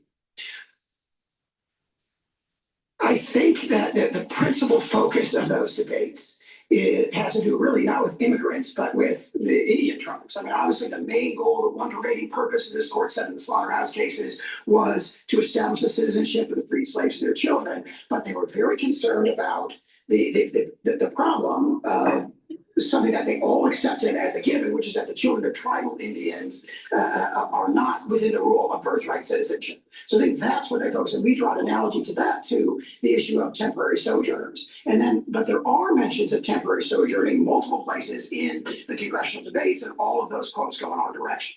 And there was Justice Sotomayor brought up Wong King Ark.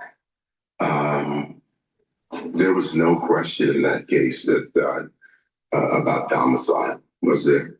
I disagree. The court says at the very beginning of its opinion, here are the accepted facts. These are lawfully domiciled here. When it states the question presented, it talks about domicile. When it recites the legal principle at page 693, it says domicile 3 times. And at page 705 at the end of the opinion, it says, here's the single question we've decided. We've decided that Chinese immigrants with a permanent domicile and residence here are fall within the rule of birthright citizenship.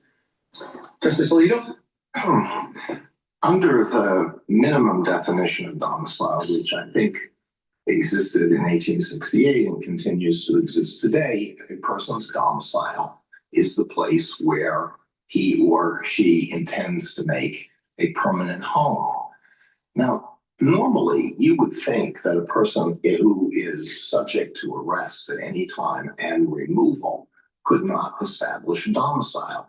But we have an unusual situation here because our immigration laws have been ineffectively and in some instances unenthusiastically enforced by federal officials. So there are people who are subject to removal at any time if they are apprehended and they go through the proper procedures. But they have in their minds made a permanent home here and have established roots. And that raises a humanitarian problem. And I wonder if you could address that. If I make one legal and one humanitarian, the legal point is if you look at those cases, for example, Park Carson against Reed, Park against Barr, against court's decisions in Elkins and Toll against Marino, they talk about the legal capacity to create a domicile, excluding someone who may have the subjective intent, which otherwise would be determinative, as being excluded. On the humanitarian point, I would point out, as I said at the beginning, Justice Alito, that the United States rule of nearly unrestricted birthright citizenship is an outlier among modern nations. It's a very small minority of nations that have that rule. For example, every nation in Europe has a different rule, and the notion that they have a huge humanitarian crisis as a result of not having unrestricted birthright citizenship, I don't think is a strong argument. And I point out, obviously, for reliance-related reasons, this executive order applies only prospectively, and we ask the court to rule only prospectively. Justice Sotomayor? I agree with you what the European nation's rule is, but England was always different, wasn't it? Not until 1983 it changed. That's not quite true. The Wong Kim Ark does a wonderful job of laying out the English rule. And you claim it was different, but there isn't any treatises or scholars who say it's different. English rule was always by birth. Other countries were not by birth. Let me just go to the implications of what you're asking us to do. You are asking us to overrule Wong Kim Ark. Well, Wong Kim Ark's parents were domiciled in the US, but they owed loyalty to China. they eventually returned to China. So they didn't have a primary allegiance to the United States. So you're not asking that. Are you asking us to overrule then our cases, one of which said that a child of illegal aliens was a citizen? You're asking us to overrule that. No, first of all, we're not asking you over to a Wong-Kim arc. We agree with Wong-Kim arc in much of the reasoning. And then as for those later cases starting in 1966, where the court makes sort of, unreasoned references to. Wait a minute, thin top you loose. The respondent unlawfully overstayed her visa and gave birth to a child here. The court, Harlan II, wrote, the child is of course an American citizen. That person wasn't domiciled here lawfully. So you're asking us to overrule that? I wouldn't say we're asking to overrule. We think that's similar to a drive-by jurisdictional ruling where there's a simple statement that's not debated. There's no further analysis of it. There's really an assumption there. And we think that's similar to cases where the court just assumes jurisdiction without discussing. When we ruled in Trent that Indians could not become citizens, the government then after began to unnaturalize many Indians who had been sworn in as citizens. You asked us to concentrate only on the prospective nature of the citizens' order. But the logic of your position, if accepted, is that this president or the next president or a Congress or someone else could decide that it shouldn't be prospective. There would be nothing limiting that, according to your theory. If, as we asked, the court confines its ruling to prospective relief only, which is. No, I'm saying to you, that's what you're asking us for relief right now. I'm asking whether the logic of your theory would permit what happened after the court's decision in Trent, that the government could move to unnaturalize people who were born here of illegal residents. No, we believe the court should do what it did in Sessions against Morales-Santana, where there was a ruling that would have deprived people who were already citizens of citizenship, and the court said this applies prospectively only. We think that's the appropriate course here. But that's not what we did in Trent. We think that the Sessions provides the proper course here, and that's what we're asking. We are not asking for any retroactive relief. Justice Kagan? General, I think even your brief concedes that the position you're taking now is a revisionist one with respect to a substantial part of our history. And I think that that's in large part because of Wong-Kim arc and the way people have read that case, which of course was in the late 19th century, and have read it ever since then. And what that case suggests is, there's a very clear rationale. You say, it says the word domicile a bunch of times, which it does. It's a long opinion, it says a lot of things. But the rationale of the case is really quite clear. It says there was this common law tradition. It came from England. We know what it was. Everybody got citizenship by birth, except for a few discrete categories, which were the ones that the Chief Justice mentioned at the beginning.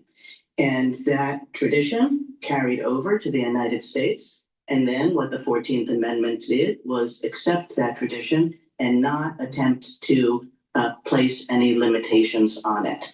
And so that was the clear rationale, a clear rationale that is diametrically different from your rationale. And everybody took Wong-Kim arc to say that, and to say that as a result of that, of course, birthright citizenship was the rule. And I think everybody has believed that for a long, long time. And I guess my question is this. You have a story about the reasons why we should go back to what you view as the original meaning. And given the long history of this country's understanding about birthright citizenship, what would it take? What do you think it should take to accept that story in terms of the magnitude of the evidence that we would need to see in order to accept this revisionist theory and in order to change what I think people have thought the rule was for more than a century? Let me make 2 points in response to that, one historical and one legal. Historical point, I disagree with the way you characterize the understanding of Wong Kim Ark, and I would point to something that's emphasized in there in Miki's briefs, which is in 1921, Richard Flournoy, who becomes a senior State Department official in the Roosevelt administration and pushes their theory as to temporary sojourners, writes a law review article in 1921 where he says, I think the children of temporary visitors should be citizens. But he admits that is not the understanding of Wong Kim Ark. He admits Wong Kim Ark did not hold that. And he admits that there's an array of authorities that go against him. He talks about careful and reliable, high authorities. And that's referring to the consensus that we point out in pages 26, 28 of our brief. We've got 12 treatises from 1881 to 1922 that all say, including for decades after Wong Kim Ark, that say children of temporary sojourners are not included. What happens between 1921 and the 1930s? Well, Mr. Flournoy became a senior State Department official. He adopted that as the policy of the Roosevelt administration. So their argument is basically saying there wasn't this consensus going back to 1898. The consensus, as their own author admits, goes entirely in the opposite direction.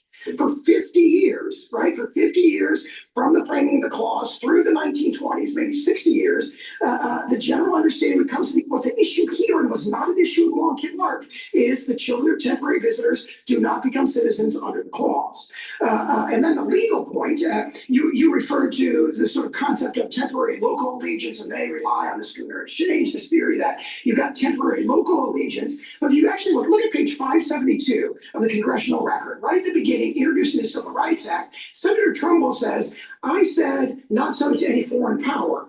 I wanted to say born in the United States and owing allegiance to the United States, but I was aware that there's a quote, a sort of allegiance from persons temporarily resident in the United States who we have no right to make citizens. So Senator Trumbull says the reason I haven't adopted the language and meaning that they say should be packed into these provisions is that everybody knows that the children of temporary visitors should not be citizens.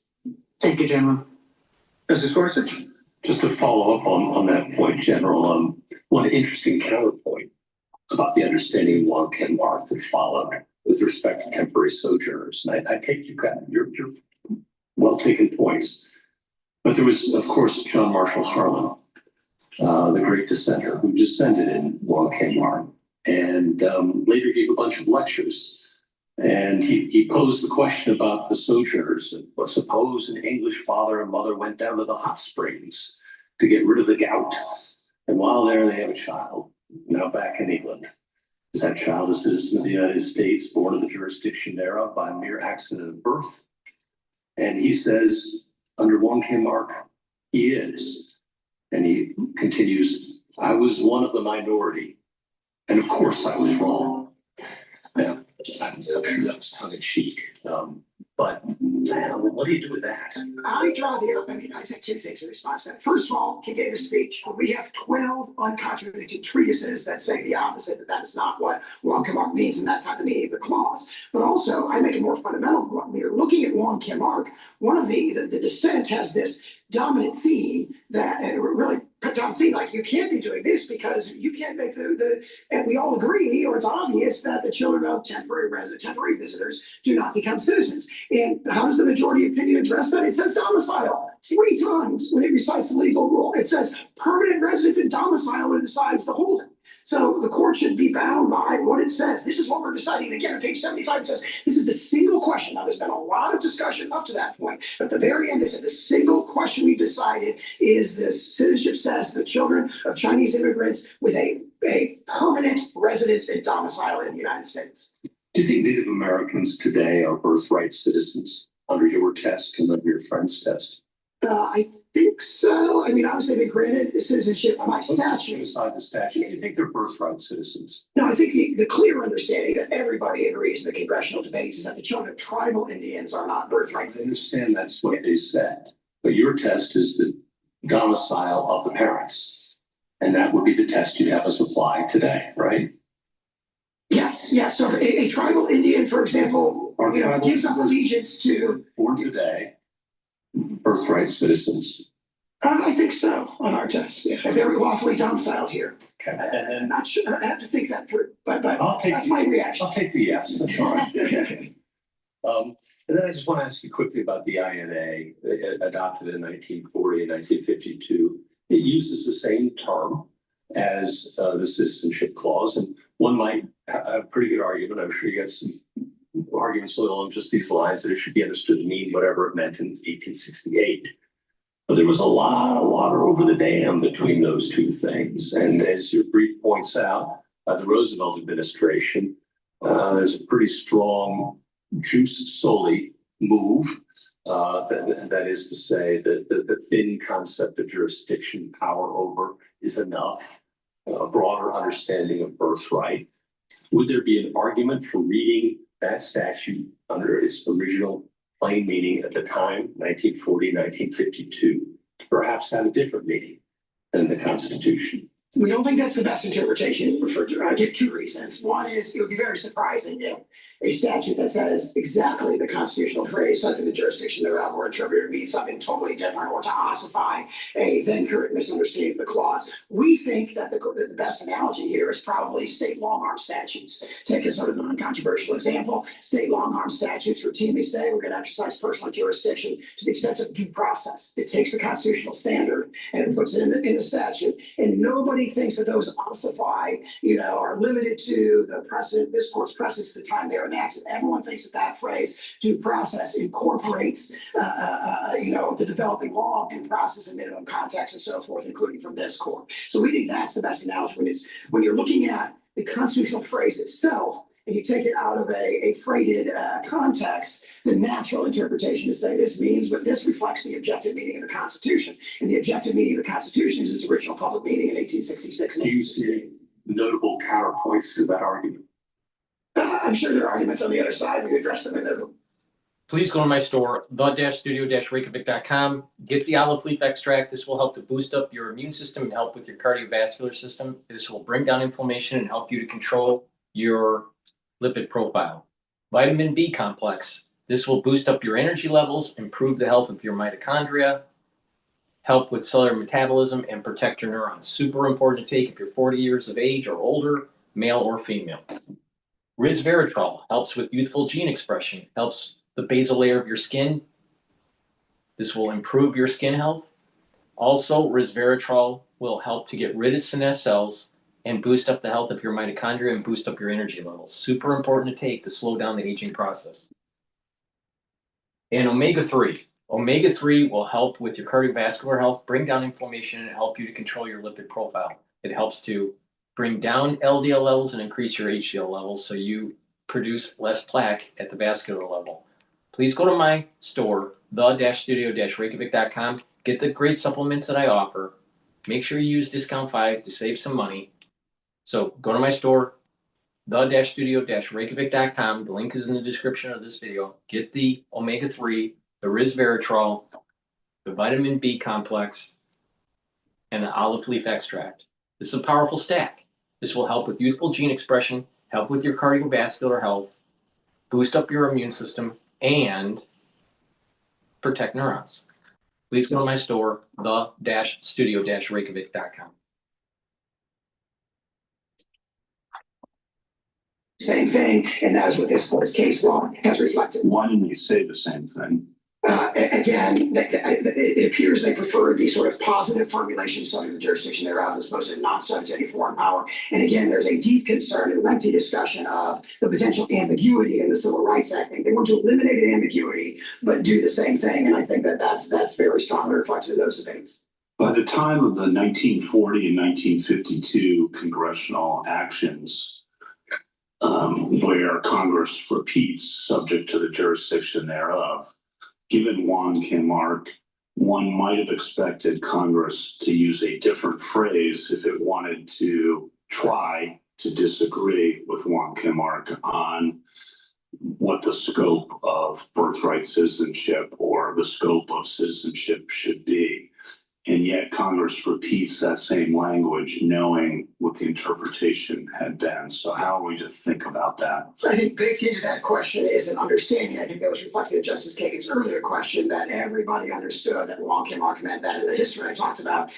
I think refutes that. That really there's a consensus that goes our way for decades and decades after the adoption of the amendment and after Wonky Mark on the specific question of the children of temporary visitors. And it's really not until, and again, their offer in 1921 is saying, hey, the other side is a consensus. I'm sorry. Yes, sorry, go ahead.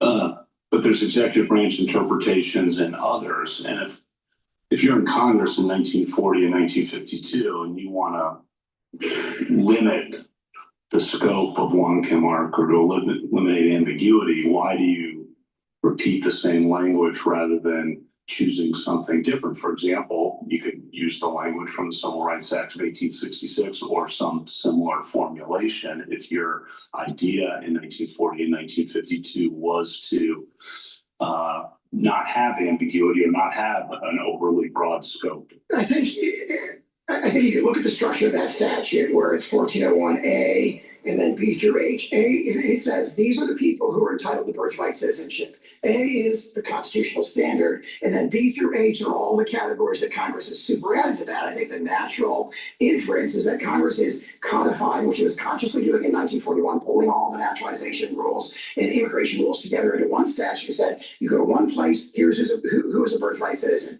A, those who are guaranteed that right by the citizenship clause, and B through H are the ones that Congress has added to its naturalization power. So that inference to me says A is not trying to change or alter the constitutional standard, just saying, hey, the baseline is what the Constitution says, and we codify that, and then we move on to the new categories.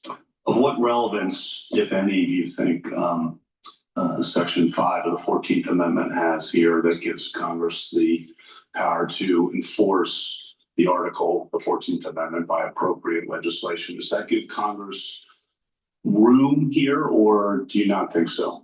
I do think that a ruling in our favor would leave room for Congress. I don't think you'd have to rely on Section 5. I think that Congress has its own inherent power to grant citizenship by statute. So if the court were to rule in our favor for the classes of individuals that they say should be covered, Congress has the latitude to do that. How much room do you think Section 5 gives, if any, and it may not be any, Congress to interpret the phrase subject to the jurisdiction thereof, or to define that? Is that relevant at all? It's a great question, and I'm thinking about it for the first time. I assume it would be governed by the congruence and proportionality test from this court's case law. How that would apply here, I don't know. And I don't think it's presented because our contention is that the statute means exactly the same thing. If anything is congruent and proportional, it's not.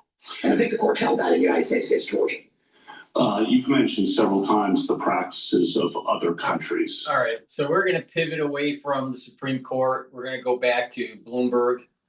Please go to my store, the-studio-reykjavik.com. Get the super strong relief. This will help to reduce aches and pains, muscle aches, headaches, also arthritic aches, bruises. This will work within 90 seconds or so. You apply it topically for temporary relief. It works very well. Please go to my store, get the super strong relief.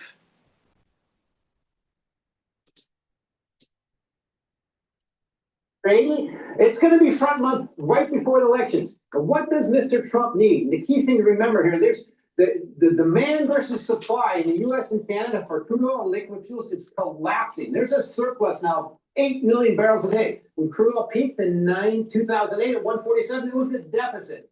This spike in prices is bringing on people to sell forward, like that December contract, bring on some more supply, which means profits and lower prices as things kick in. And the bottom line is consumers are really being squeezed by the spike in distillates, in gasoline and diesel. To me, this is very similar to 2008, but worse, because then U.S. was a net importer, now we're a net exporter. So it's very much favorable to the U.S., but it's not favorable for prices as we get towards midterm. Right. It's favorable for the U.S. It's favorable for WTI, which is the U.S. benchmark. What does this picture mean for Brent, the global benchmark, and for all the oil importing nations out there in Europe, in Asia? Global recession. You have it right now, Scarlett. So I have to ask myself, what does this do for consumer sentiment and capital budgeting decisions?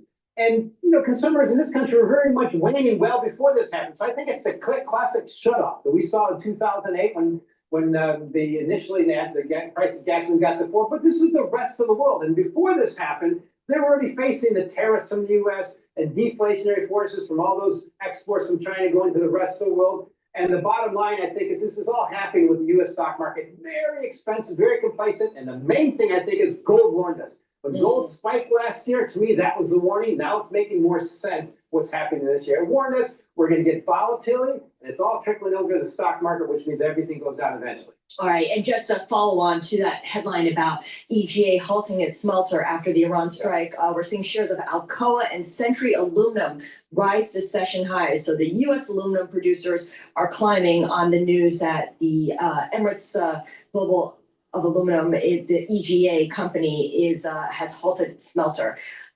Mike, I want to go back to you and talk a little bit about the president's address to the nation this evening at 9 p.m. Is the oil market bracing for any kind of commentary that could move oil prices dramatically? I mean, what would you look for in terms of positioning to determine whether that's the case? Well, the key theme I saw this morning is there will be no ceasefire to the Straits opening. Now, there's so many quotes from Mr. Trump, which is part of his strategy. And that's a key thing. We have to be very careful of these pie in the sky expectations and all these things coming out. Iran, they get headlines, but what really matters, I think, from this is he's going to try to soothe the markets. And I think his advisors are telling you, sorry, we have to clear up the strait. We have to close that. And we have to clean it up and get out and make it clean before you get out. Otherwise, your legacy is ruined. Republicans are ruined. And it probably means a global recession. And by the way, the number one issue is affordability. And right now, stock market going up, gasoline prices stock market going down, gasoline prices going up is really bad for consumer sentiment. By the time we get to midterms, you have to make sure you have a path to make that better. You know, it's this time of year where we're no longer jealous of Mike McClung. He's got 80 and sunny. We're going to push 80 today here in New York. So, I mean, Mike, you can have it. We're getting our spring here. Mike McClung, finally. Senior Commodity Strategist. Yeah, finally. He's a Senior Commodity Strategist for Bloomberg Intelligence. He's based down there in Miami supporting the all right, so we're gonna go over to CSIS talking about after Hormuz, will the Houthis block another choke point? All right, this was published 52 minutes ago, so there's concern that there may be a blockage on the Red Sea by the Houthis. Now, it seems as though that the Saudis are paying the Houthis not to get involved. Yet, the Houthis have launched missiles at Israel. So will this be a larger conflict? Who knows? But before we go to this clip, please go to my store, the-studio-reykjavik.com. Get the Myotrol. This will help with the youthful gene expression to help with building muscle and maintaining muscle. A lot of people don't realize that when you get older, there are certain points in time where you have hypermethylation of your genes. When you methylate genes, you're turning them off or you're reducing the expression of the genes. So that's part of aging. But you can slow that down by an anti-aging protocol. I've been talking about this for a long time. And when you slow down the methylation of your genes, you'll have better gene expression, more youthful gene expression. Myotrol will help with the gene expression to build muscle and maintain muscle. If you're 40 years of age or older, male or female, take Myotrol. This has polyphenols, flavonoids, and lignans to help with the gene expression to build muscle. Do some resistance training. This will help to build the muscle and maintain the muscle and help the health of your mitochondria. So go to my store, get the Myotrol. If you're an athlete, younger or older, you will also benefit from Myotrol to help with the strength of your sport. So please go to my store, get the Myotrol. Make sure you use discount 5, get $5 off any order. Go to my store, the-studio-reykjavik.com.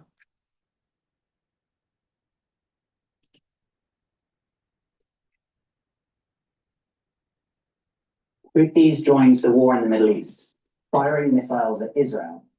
The Iranian officials had long threatened to unleash their Yemeni proxy if the United States and Israel escalated. And the Houthis themselves have said that their fingers were on the trigger. But they have not yet played one of the most important cards still at their disposal, attacking shipping in the Bab el-Mandeb choke point. This would block the Middle East's other strategic choke point. Perhaps they feel too weak to do so after the large-scale US and Israeli strikes against them last year. Perhaps they've been incentivized to stay out of the conflict. Could the Saudis have paid them off? Or perhaps they are just biding their time and waiting until Iran faces even more pressure before beginning their attacks. There are some signs that we might be heading towards that option. Even though talks are reportedly ongoing between the United States and Iran, the Trump administration has sent thousands of ground troops to the region ahead of a potential land invasion of Iran. And President Trump has also threatened widespread attacks against Iran's energy and water infrastructure. What's clear is that if we think trade disruption and energy prices are bad now, they will get much worse if the Houthis do block another choke point. Let me explain why. So the Strait of Hormuz over here has got a lot of attention in recent weeks. Of course, Iran has decided to block that to most ships, and that traditionally would carry a huge amount of global energy flows. Before this conflict, something like 23.2 million barrels per day. But what gets a lot less attention is this other choke point that is down here between Yemen on the Arabian Peninsula and Djibouti in the Horn of Africa. And that choke point sees a small volume of global energy trade, but it's still really important. Last year, it was something like 4.2 million barrels per day. Now, that actually went down in recent years because the Houthis attacked it in 2023. This is after the October the 7th attacks, and the Houthis responded to Israel's invasion of Gaza. If we look at this graph, it shows what happened to energy flows going through Bab el-Mandeb after 2023 when the Houthis started attacking. You can see that the amount going through both Bab el-Mandeb and also the Suez Canal in Egypt goes way down. And then to make up for it, ships started diverting around the Cape of Good Hope in Africa. So you can see the amount of oil transported through the Cape of Good Hope goes up after 2023. So this is something that Houthis have already done, and that has real implications for maritime trade. Let's think about a container shipment. So if we take a hypothetical journey from Mumbai in India to Rome in Italy, normally that would go through Bab el-Mandeb here, through the Red Sea, up through the Suez Canal into the Mediterranean before going on to Rome. And that journey would have taken about 18 days. Now, if it would have to go all the way around Africa, around the Cape of Good Hope, up past Spain into the Mediterranean that way, it would take more than twice as long. That's 44 days on average. And so, of course, that means trade is slower, but it also means it's much more expensive. So that has real implications on the global economy. Now let's think about what this means for Saudi Arabia. So Saudi Arabia, of course, is a major exporter of oil. And traditionally, it would send a lot of its oil through the Strait of Hormuz from its oil fields on the eastern coast. Now it doesn't have that option anymore. And so luckily it had a mitigation strategy. They had built a major pipeline from the east to the west. You can see the journey it takes, which was a mitigation strategy. So this was started to be built in the 1980s. And the idea was that if the Strait of Hormuz was ever blocked, they could divert their oil exports to the western coast of Saudi Arabia and export it through the Red Sea. So that pipeline has a maximum capacity of about 5 million barrels per day. And it comes out at a port on the western coast called Yanbu. And it is already operating at maximum capacity. Now, if we think about where that oil goes, we have a sense of who might be affected if the Houthis really do close Bab el-Mandeb down here, because nearly all of the oil exports from Saudi Arabia go to Asia. We can see about 23% go to China, 14% to Japan, South Korea, and India, and only 25% go to the rest of the world. So that means that it really would have a very significant effect on states in Asia, and they would likely suffer most of the consequences of this. But it would also have an impact on some other vulnerable states. And one of those that's important to think about is Egypt. So if we go back to this map, we can see that, of course, Egypt has the Suez Canal connecting the Red Sea to the Mediterranean, and it also has a pipeline called the Sumed pipeline, which connects into the Mediterranean as well. So this isn't just about oil, though. This is also about the disruption of maritime trade, because this would have a major consequence for Egypt and its economy. So far, Egypt has actually not been involved directly in the conflict. It has managed to insulate itself from that. But the consequences of losing revenue stream from the Suez Canal would be major. 30% of global container traffic typically passes through the Suez Canal, and this is a major source of foreign revenue reserves for Egypt.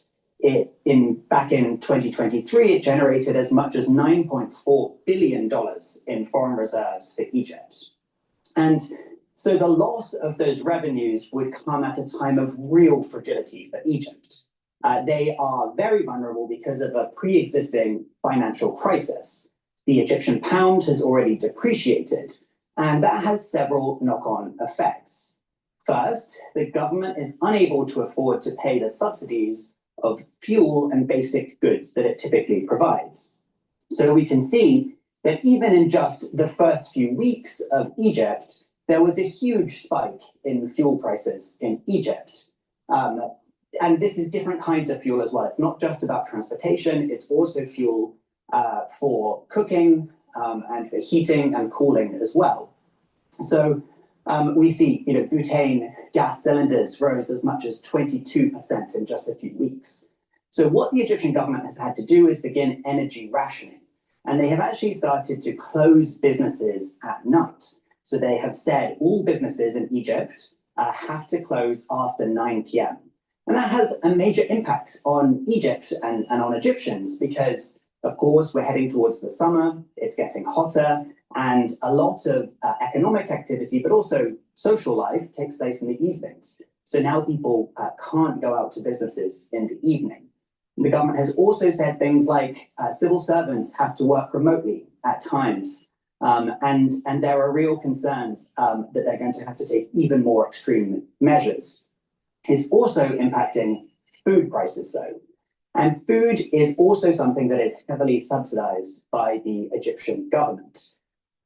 You can see here that the price for the merchant price for things like flour have gone up nearly 13% already, wheat, feed as well. But this is also affecting consumers. So we can see a kilogram of potatoes, that's up up 32%. Tomatoes, the same thing, unsubsidized bread as well. And these numbers come from my colleague, Anna Eby, who's actually in Egypt right now. And so what this means is that the crisis is already hitting the poorest Egyptians, and even those in the middle classes. And so if the Bab el-Mandeb was closed by the Houthis, all of this would get times worse. And as conditions worsen in Egypt, we could see really major spillover effects elsewhere.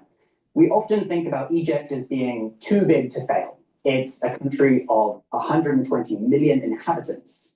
But if living conditions worsen, could we see new waves of migrant outflows? Could the stability of the regime itself be challenged? So it's no longer hyperbole to consider these potential consequences.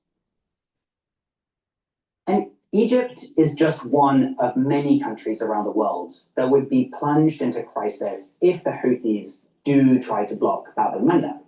This is a picture from mid-March, a rally in the capital of Yemen, Sana'a, where they threatened to do exactly that. If they do, the ripple effects will be wide-reaching. As of today, we still don't know if they will actually get involved or not. But what's clear is that if they do, the costs of the war for the global economy will rise considerably. And some governments will have to resort to even more drastic measures to weather the storm.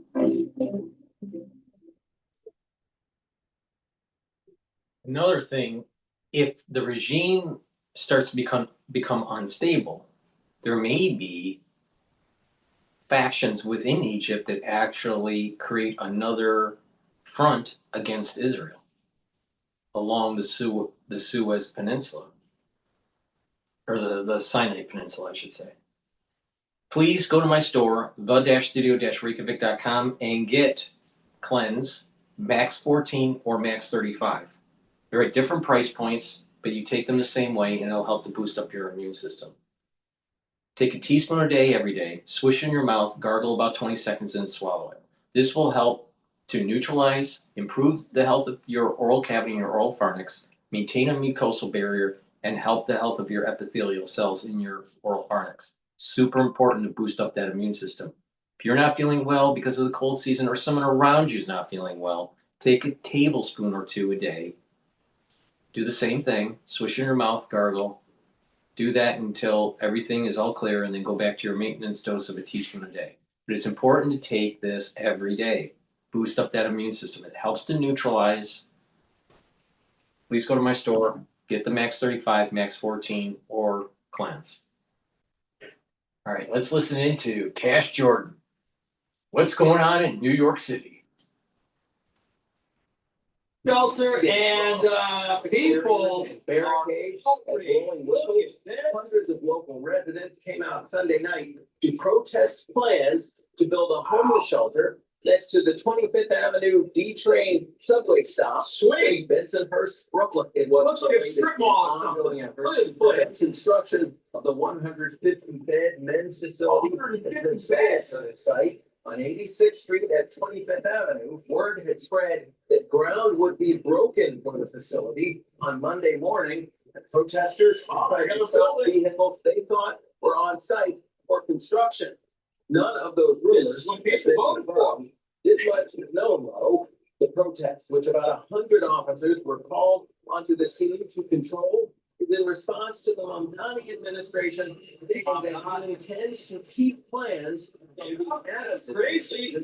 build the men's facility. And you know why people are furious? It's just come out that New York spends more on its homeless than its own residents earn.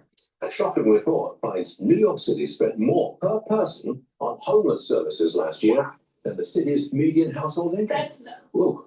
That's insane. insane. That's not fair. Break down the numbers and explain it. Madison. Absolutely, Sue. So in fiscal year 2025, New York City spent $368 million on unsheltered homeless services. That is over triple what we paid in 2019. With roughly 4,505 unsheltered people, that comes out to a cost of... That's why people are upset. In the middle of an affordability crisis, we got $80,000 per person floating around out there, but does that go to the hardworking people in this city that are struggling?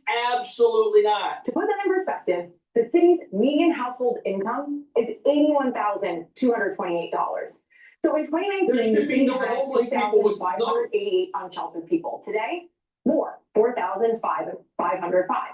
Spending increases are not only outpacing population growth, but the problem is getting worse as we throw more money, as the New York State Comptroller said. Quote, the number of people living on the street in New York City has continued to grow, even as the city has been effective at providing shelter for the majority of the homeless population. Effective? Escalation in spending. This is the reason why I keep on saying that Mamdani, you know, the little communist, is Napoleon the Pig from Animal Farm. He thinks that communism is great. He thinks that capitalism is bad. He thinks that he should take away your property rights. He thinks that he should just keep on producing all these social programs that the city can't afford, have a huge deficit, and then raise your taxes. Here's a great idea. Maybe Dr. Paul Cottrell should run for mayor of New York City and save the republic. Cut social programs. There's an idea. Lower your taxes and get rid of the illegals. By the increase in the unsheltered population, however, merits greater focus on where resources are going. They're not going anywhere. Helpful, that is. This is just another scam. And while New York City spends through the roof on problems it can't seem to fix and might only be making worse, some people say this is destroying the city in ways nobody ever thought would happen. Joe Biden lets in millions and millions of people, and they move to blue cities all across the country. And now all of those cities are changing slowly into third world cities themselves. And it's been happening for the last several years, subtly. So subtly that you might not even realize that it's going on. And that's what happened to London. Guess what? The little communist is also your local imam.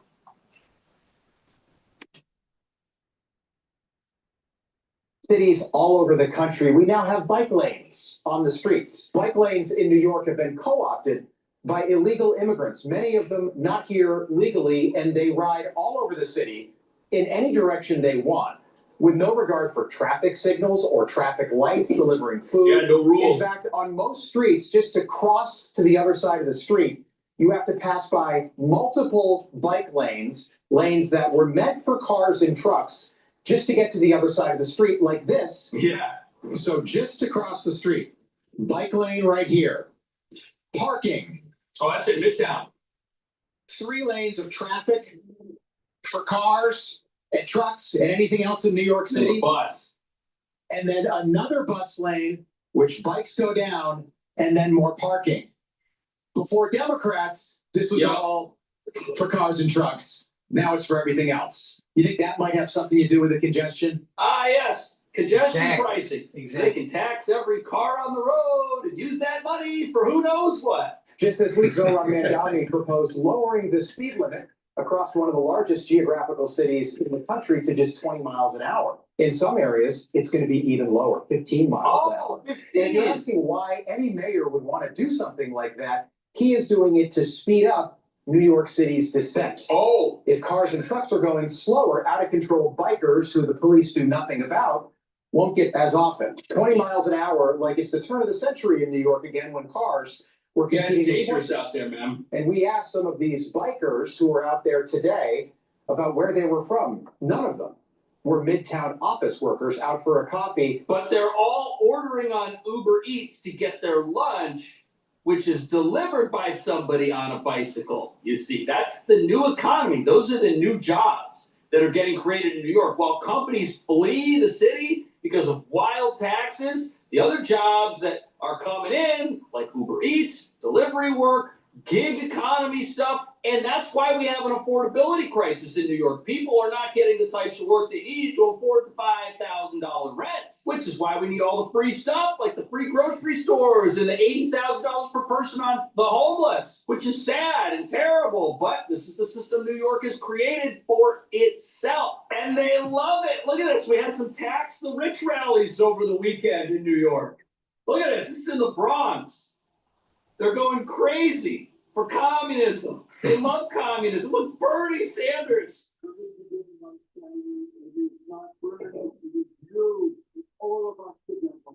Together. Let me thank PSA for inviting me to be with you. Let me thank. The audio on this is not so great.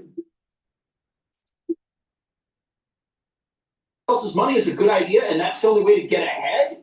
You're going to be in for a lot of communism really quick, and people have no idea how fast this is going to happen. The American people are saying no to to somebody else, that is an attack on the working class because the working class can't build any wealth or achieve anything for itself in the future. Communism is literally the definition of every single thing people like Bernie say they're against. But the people cheer for it. They don't know what they're even thinking about. Let's hear this. The audio on this is really bad, unfortunately. People are moving to crypto. But there's a problem. Most crypto wallets plug into the same system everyone's running from in the first place. And that's why Rumble built Rumble Wallets. It's a self-custodial wallet that actually... For a studio. We see stories all the time that say the rents in New York City are out of control. And those prices are. Yeah. But New York is a big city. The actual rents, they surprise you. There are 2.3 million rental units in New York City. 604,000 have rents above 2,400. 554,000 have rents between 1,650 and 2,400. 578,000 have rents between 1,100 and 1,650. And 586,000 have rents below $1,100. Those extremely low rent apartments, about 250,000 of them are rent stabilized. Most of them are in older buildings that receive no government support. Well, but that's the problem. The fact that you have these rent-stabilized apartments, they're only stabilized with their rents restricted at the expense of everybody else. Listen to this interview with a rent-stabilized tenant who should be paying $5,000 a month and isn't. Manhattan has now hit $5,000. In Brooklyn, it's nearly $4,300. I certainly wouldn't be able to afford it. The apartment that I'm in, it's a 2-bedroom apartment.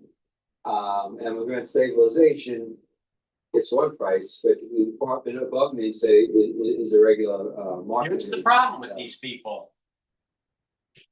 They get the stabilization and they keep on voting for socialism. And look at, doesn't he look like someone that is a liberal? Look at this.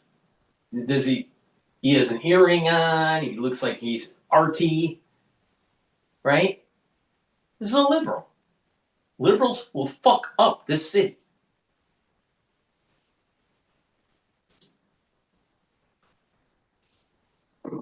You took him 5,000. Right. So this guy, he lives in a rent-stabilized apartment. The apartment above him is $5,000 a month, but that apartment has to cost more because his has to cost less. Might seem like a sweet deal for him for now, but when the building goes bankrupt and nobody can even live in any of the apartments, everyone's just going to be homeless, and we're going to need another homeless shelter. Party tax, 59. I mean, that's why. Yeah. Because that's what capitalism is. And I'm sure, Mom Donnie is watching this right now, as he always does, I'm sure, and saying, exactly, Bill, that's my point. Capitalism is terrible. Yes, stereotype, it's still better than the reverse. My girlfriend is Polish. She was born into communism. She lived under for a little while, and she shakes her head. And she's like, they don't know what they're asking for. They don't want to know. They don't want to know. And it would be so easy to find out. They hate Trump. It's like it happened 1,000 years ago. They hate Trump so much. They don't want to. They don't want to learn. They don't want to learn the history. No country has been prosperous and sustainable under socialism or communism. So these individuals don't want to learn their history. And not only that, they don't want to pay attention to the theoretical framework of our government. It's based on the Enlightenment. Enlightenment is not socialism. The Enlightenment is capitalism. So if you're going to try to demonize capitalism, demonize a constitutional republic, you're demonizing the Enlightenment. So do you want to be enlightened, or do you want to live in the Dark Ages? Socialism doesn't work. It never has. But you have a bunch of young people and a bunch of liberals that want something for nothing. They're destroying New York. And here is the crust of the argument here. People don't understand that what happens in New York is going to happen to the rest of the fucking country. Because New York is the heartbeat of the United States financially. So if the financial center becomes unhealthy, don't you think that the rest of the country will become unhealthy? You have to push back. These ultra liberals, they will destroy this country.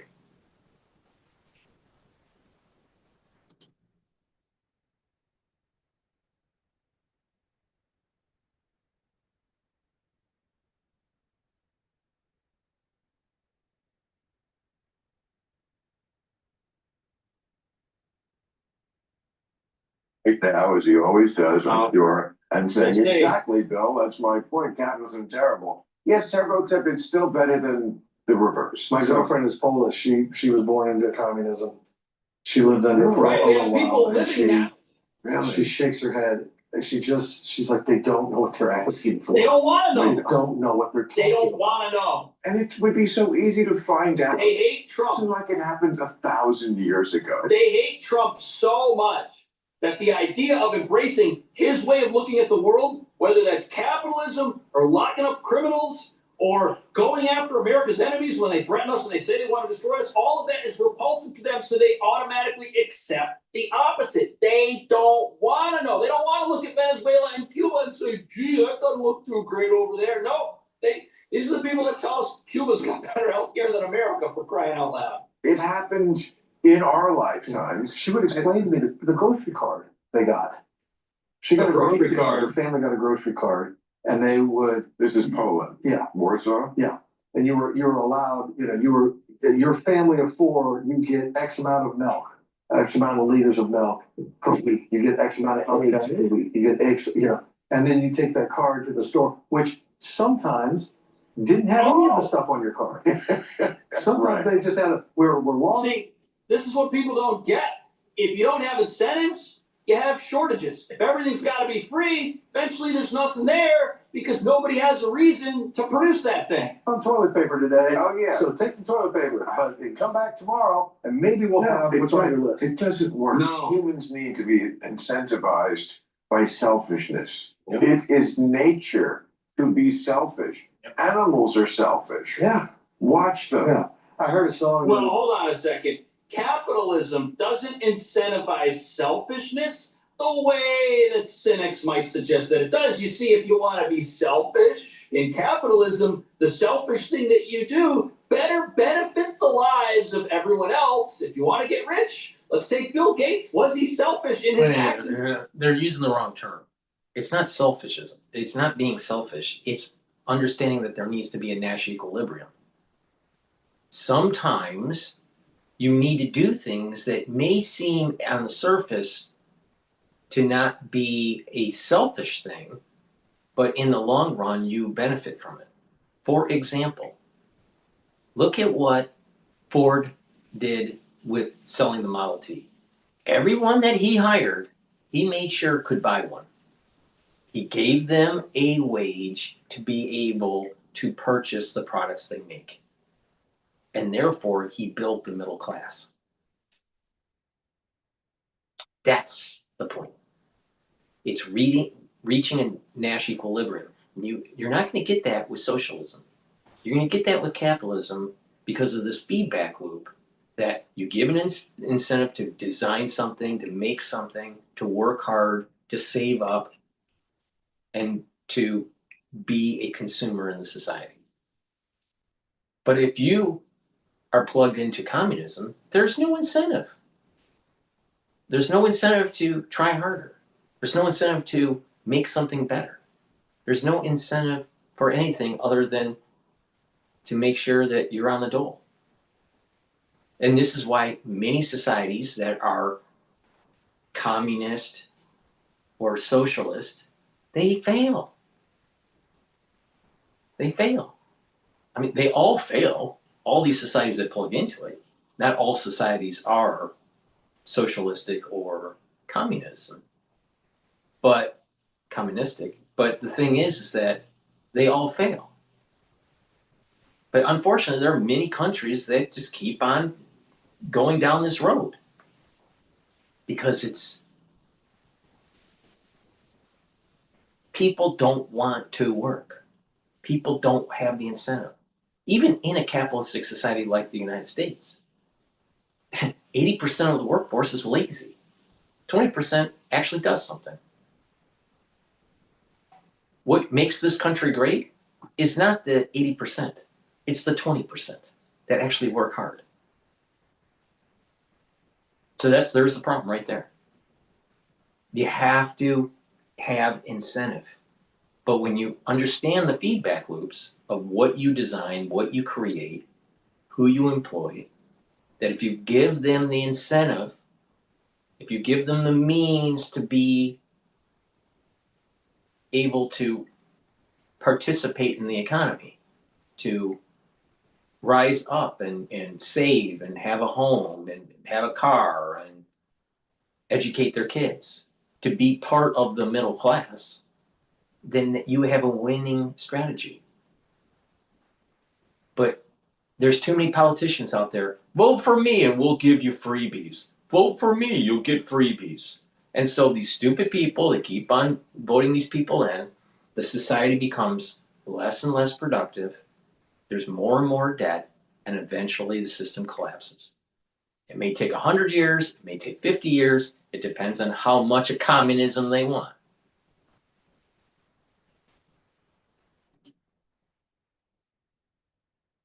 Create windows. Many people would say so, but he couldn't be selfish at their expense because Windows had to be something that at one point people loved and adored and were willing to install on their computers. Now, I'm not so sure about that. But as you're about to see, New York's new socialist mayor does have a plan to protect middle-income workers and protect New Yorkers. Mondani is not a little socialist. This guy is a full-blown communist.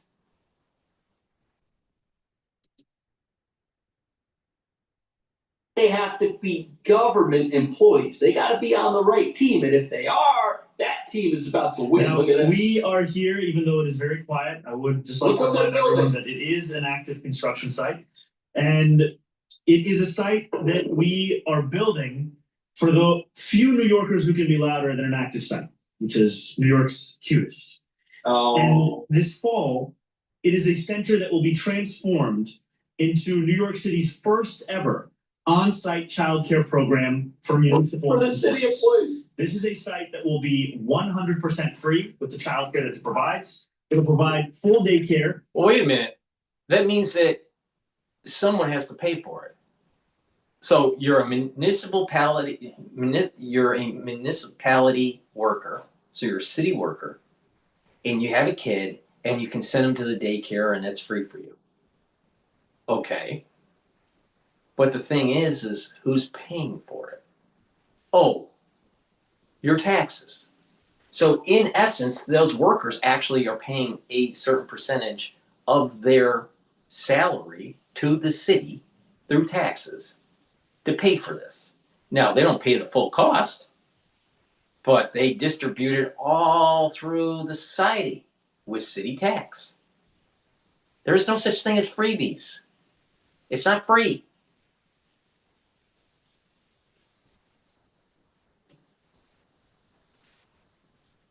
From children as young as 6 weeks to as old as 3 years old.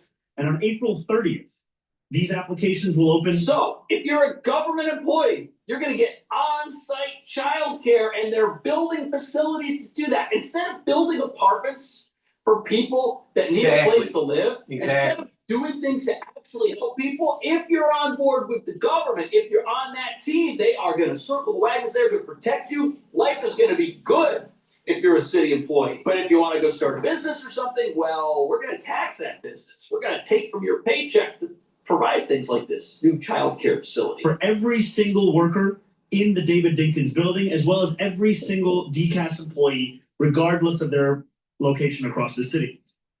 This will be managed in-house by DCAS and operated by a contracted child care provider that we will be announcing later this spring. I wonder who that person is. This is a building of over 1 million square feet of office space. 1 million square and feet. 2,000 city employees from over a dozen agencies. Now, for too many of those employees, finding affordable childcare has long been one of the greatest obstacles they faced.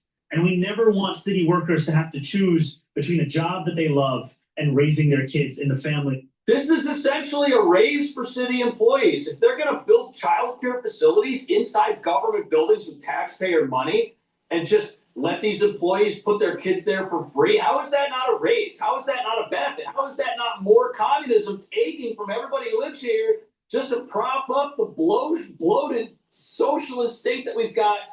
What do you think about all this? Is New York City headed in the right direction? And I would think that their free daycare may actually increase their taxes to that some sort of contribution of that has to be declared on their taxes. I'm willing to bet on that. So is it really free? Because it's like an income you're getting a benefit. There's like a benefit for certain employment. You get this free daycare. There's probably some value of that daycare that has to be declared to the IRS. Please go to my store, the-studio-reykjavik.com, and get the lignans. Lignans will help with your immune system and your endocrine system, help with your cardiovascular system, even your brain function. It's really important to take every day to slow down the aging process. And ashwagandha root. This will bring down cortisol levels and help with your blood glucose levels, bring down inflammation, help with your cardiovascular health, help with your immune system, and your brain function. By bringing down inflammation at the brain level, you're reducing stress on the neuron and helping the health of your neural tissue. Super important, especially when you get older. So please go to my store, the-studio-reykjavik.com, get the ashwagandha root and the lignans, boost up that immune system, help with your cardiovascular health and brain function.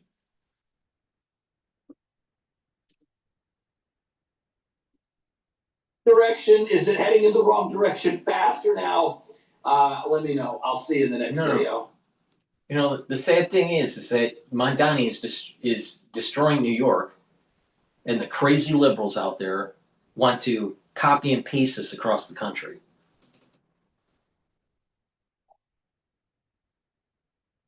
Local tax experts are here. Now you can meet with a TurboTax expert in your community. They can do your taxes for you and get you every dollar you deserve. Local tax experts are here. Hand off your taxes with confidence. Dems divided. Bernie Sanders was in New York City for a big rich rally, but there was a noticeable absence. No Zohran Mamdani in sight, despite building his political career pushing for higher taxes on the wealthy right here. Why? Well, it could be because tensions with Governor Kathy Hochul are starting to heat up. Mamdani and Hochul are at odds over the progressive plan to soak high-earning New Yorkers. Hochul is up for re-election. Her tax base is Laura, your latest opinion. She endorsed Mamdani, Lou, so we know that she's on board with what he's doing, but she also knows if she's too on board with it, she won't get reelected. And I think this is the first sign we're getting that Mamdani knows what he's doing is not going to work either. Right. I mean, this is the simplest thing to convey even to a kindergartner. Take a bucket of water, fill it up with water, and then start drilling holes in the bottom of it and see if you keep drilling more holes, you can pour more water and keep it. What happens, right? It just, the tax base erodes. You have the top 1% in New York paying over half the taxes here. You cannot move in this direction. You've seen it happen before. Maryland, California is now accelerating the exodus of wealth. Washington, New York is going to be the same thing if these two don't get on the same page about not taxing and soaking the rich. Dagan, what do you think? Was it a scheduling snafu? Maybe Mamdani was busy that day? Well, maybe Bernie Sanders doesn't go far enough because Mamdani actually is about taxing the middle class. With that estate tax proposal, lowering the exemption from what, 7 million to 750,000, that 750,000, if you include real estate, you're not even passing along a cracker box of a like studio apartment to anybody based on that threshold. So maybe it's that, but maybe at a scheduling conflict. Actually, that hurts the middle class. You're right, because all the rich people put everything in trust and skirt it. And if you don't have money to be able to do that and you're at 750, then you're the sucker who pays. Right. And they also, his plan, excuse me, they, I think his pronouns are he, him. The proposal is also dramatically raising the rate at which you would be taxed on that estate, even though it's not really estate, it's just money that you socked away that you didn't spend during your lifetime, you want to give to your dear relatives? An article in the New York Post today about how people in Brooklyn, Brian, are up in arms about men's homeless shelter going up in their community. Now, this was a project, by the way, that was in the works for a while. It's not like it's a new Mamdani thing. But I was reading the article and thinking to myself, Brooklyn's a borough. You also voted for this. You voted for, right, for Mamdani and social justice and all of this stuff. So what's the problem with the homeless shelter, the men's homeless shelter in your community? You're getting what you asked Right. for, because they know now, it's like, oh, you meant you were gonna do that in my neighborhood? I didn't think it was gonna be my neighborhood, and then here it is, and they know it's just gonna be like lawlessness, okay, so you got what you asked for. I know Mamdani didn't show up to the tax thing, and I guess he didn't show up at the No Kings rallies either, but don't worry, the Democratic Socialists of America organized it, so he was there in spirit. And here we are talking about whether he's gonna tax the wealthy. You're right, Dagan, it's gonna be worse than that. There were people waving hammer and sickle flags at the No Kings. They're not taxing the wealthy, they're taking your stuff. Yep. Like, they're just gonna appropriate your assets. Because the same people who were there are the ones who get behind, who was that, Pramila Jayapal, who said we need reparations for illegal aliens? Taxing the wealthy is that's like the very first little appetizer you're gonna get in this 12-course Mamdani feast on your assets. And by the end of it, you're not gonna have anything left except maybe a little voice to plead with him to please give you crumbs back from what he took. They're way beyond wealthy on this one. I'm being Wednesday's child on this one. You are. So, and I'm going to be the other way. Desperate for this to go through. I want all of these proposals to go through, and I want them to go through as fast as they can. I want taxes at 100%, because I want to see the experiment play out. You don't pay taxes, so you don't even care. We know you're a tax officer. You've already revealed that on this show. So, paying a lot of taxes. Thank you, Brian. This year I am. And state, a couple in Cali and New York. Okay. But I do, because we're looking at maybe a California Republican governor. So maybe we start to see the pendulum swing so far with Newsom that maybe this fall. We can't recover is the question. We can't. All of these go through. The problem is that Mamdani is going to have he's going to cause permanent damage to New York that will be lasting decades to fix. Please go to my store, the-studio-reykjavik.com. Get the collagen. This will help to remodel your joints. If you have arthritis or a sports injury, this will help to build up the cartilage, help to build up the cushioning of the joint, reduce the pain, block enzymes that erode the joint, do a little bit of resistance training, take the collagen. You can stack it with the collagen that I have on my store. You can also use the super strong relief to reduce the pain that you may have from your arthritis or with the sports injury. But take the collagen. The earlier you take it, the better, because you want to block those enzymes that erode the joint, so you give your body the ability to heal it. If you don't take care of your joint health, your joints will erode to the point where you can't fix it and you may need surgery. So the earlier you attack the problem, the better.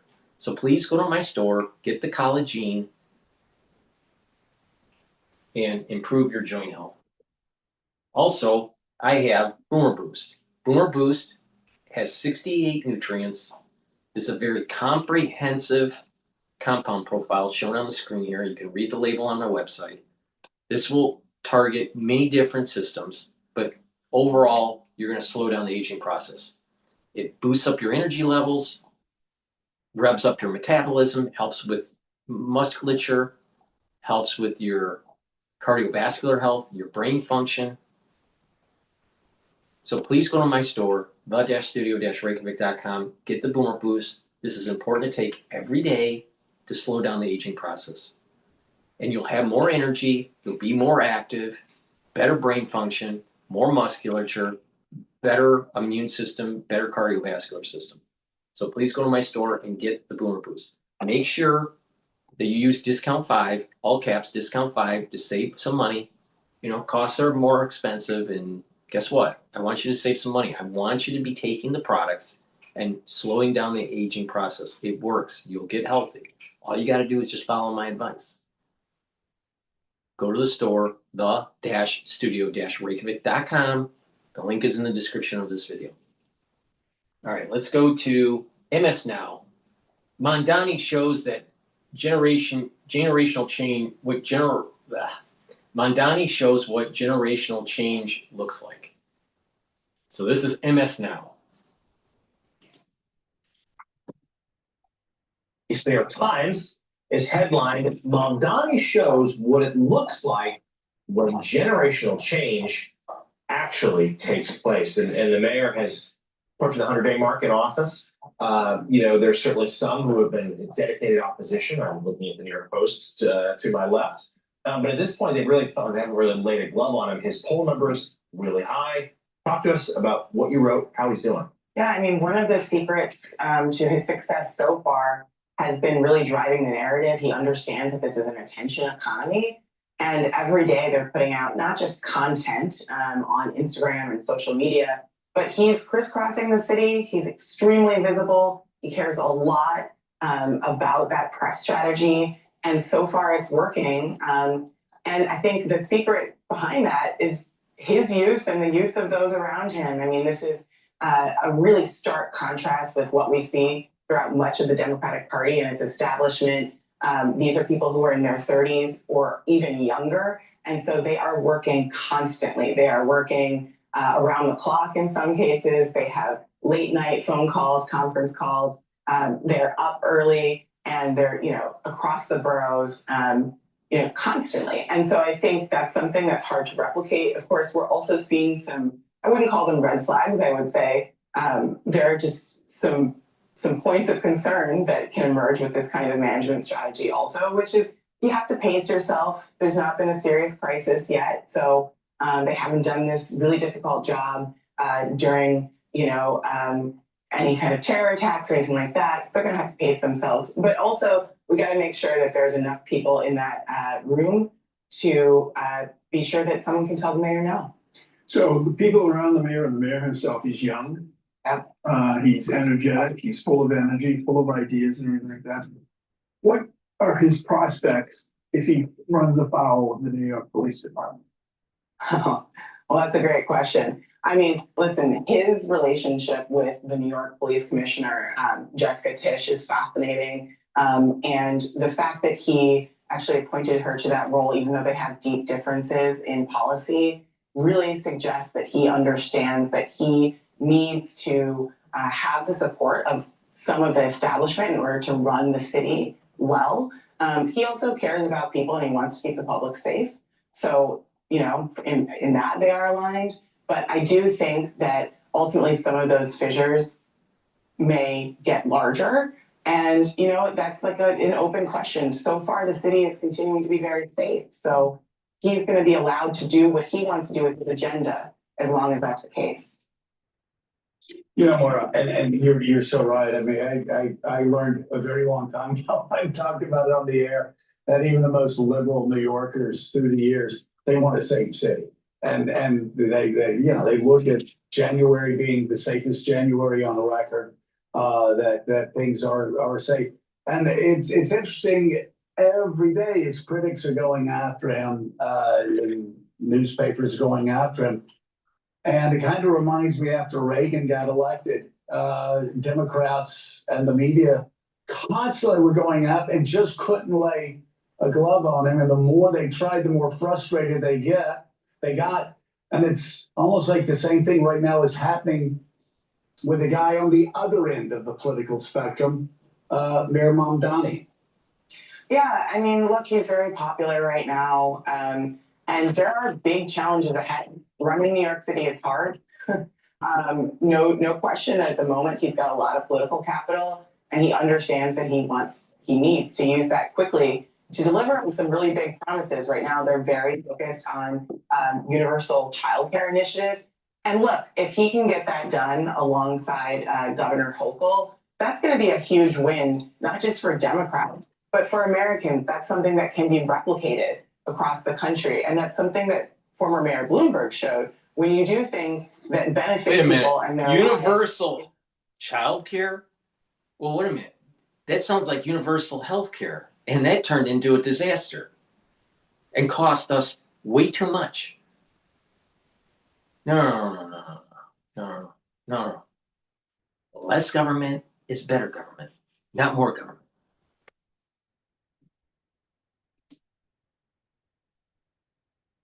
You can take that show on the road and you can change people's lives. When he banned smoking in bars and restaurants, for example, with the bike lanes. I mean, this is about politics, but it's also about delivering, just showing that government can actually deliver for people, that it's not just about, raising gas prices with an unwanted war or masked agents in the streets, or upending air travel. It actually can still deliver for people. So he's got a lot to prove, and they're hard at work at it.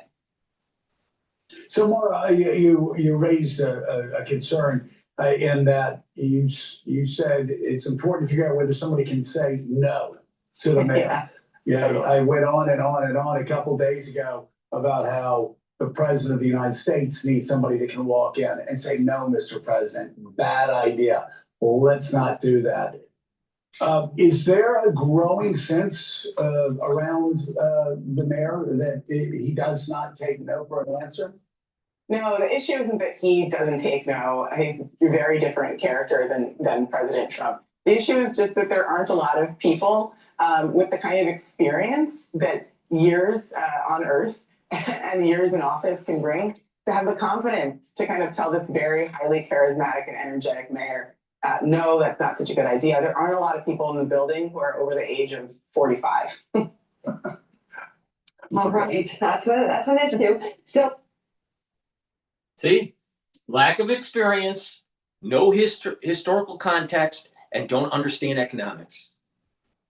Mamdani is going to destroy New York City. No doubt about it. Please go to my store, the-studio-reykjavik.com.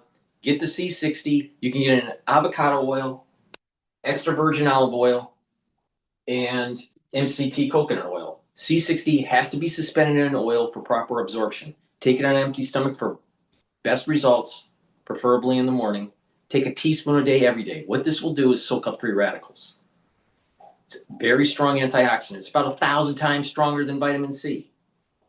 And what this will do is soak up the free radicals, reduce stress in your cells.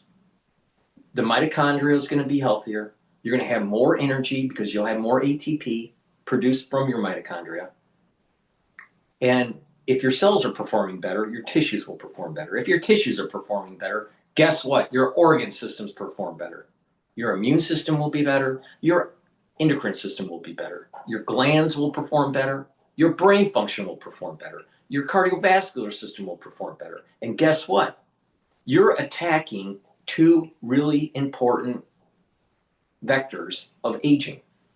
You're soaking up free radicals and reducing stress by taking C60. I've been doing this for a protocol for my supplement protocol for over 10 years. 10 years. Every day. Teaspoon a day. You can get it in a 2 ounce, a 4 ounce, or an 8 ounce configuration. This is the best antioxidant you can get. There's nothing better. Nothing. So soak up those free radicals, boost up your energy levels. And what you're going to notice is that your body is healing. You're starting to get back into homeostasis. You'll have more energy. Your immune system will be better. Your brain function will perform better. You're going to have a better cardiovascular system because you're soaking up free radicals and reducing plaque formation. These are all really important. So it's very important to take the C60. Now, this stacks really well with resveratrol to help with your skin. This is the reason why. If you follow my protocol, you will look younger. It's really simple. And a great anti-aging protocol is to take the probiotics, take the multivitamin from my store, take the Max 35, take the C60, the turmeric, ashwagandha, and lignans, and the Boomer Boost. You take all that together, that's supercharged anti-aging protocol. Why? Because it's boosting up your energy levels, bringing down inflammation, soaking up free radicals. And when you do that on a regular basis, all these different organ systems are going to perform better. Now, you can even supercharge the protocol by applying a holistic approach. Proper diet and exercise, resistance training, cardiovascular training. You want to be heavier on the resistance training. You want to build muscle. Balancing exercises and stretching. Those all are very important, not just for your musculature and your skeletal system, but also for brain, because you're activating your nerves, you're activating that cerebellum for balancing. Super important, especially when you get older. Proper sleep. When you sleep properly, you're detoxifying your central nervous system. You're consolidating memory. You're gonna be well rested. Good sleep slows down aging. Mindfulness, bringing your body into parasympathetic mode to reduce stress, and learning new things to challenge your brain. If you apply a holistic approach with taking the proper supplementation, you're going to slow down the aging process. Or you can be a stupid ass and age faster and have problems and need medications that give you lots of side effects. Which path do you want? The proper path, the path that I'm telling you to take, or you want to pick the path that most stupid people take? It's up to you. All right, next.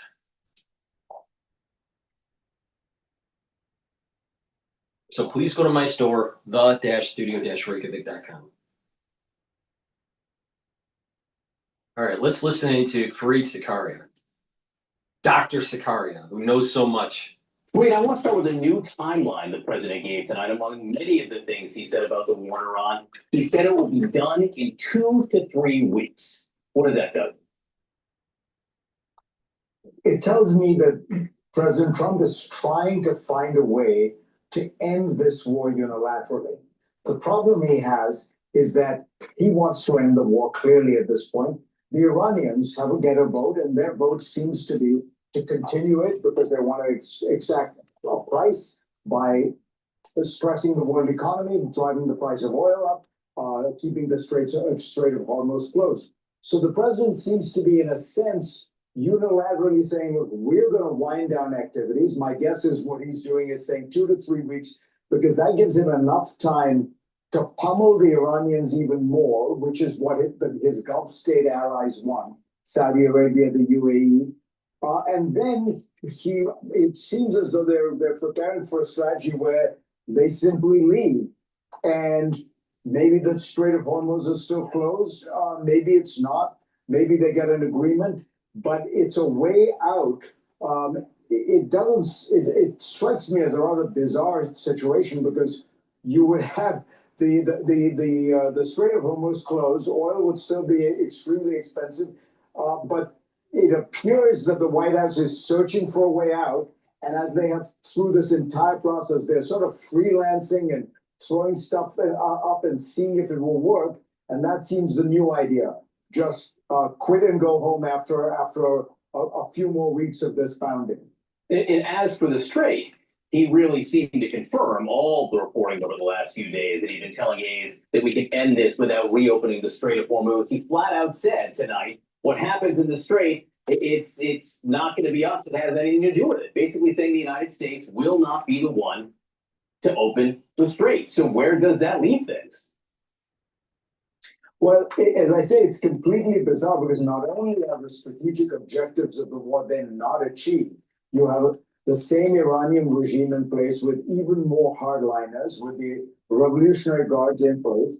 They are earning twice as much oil, from their oil as they were before, because the price of oil has almost doubled.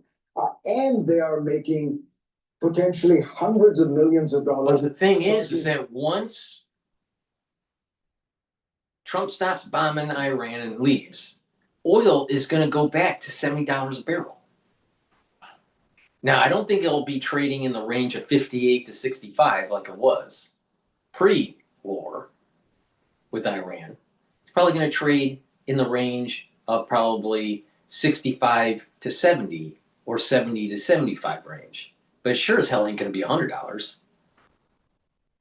But let's listen to Dr. Sakaria, who seems to know it all.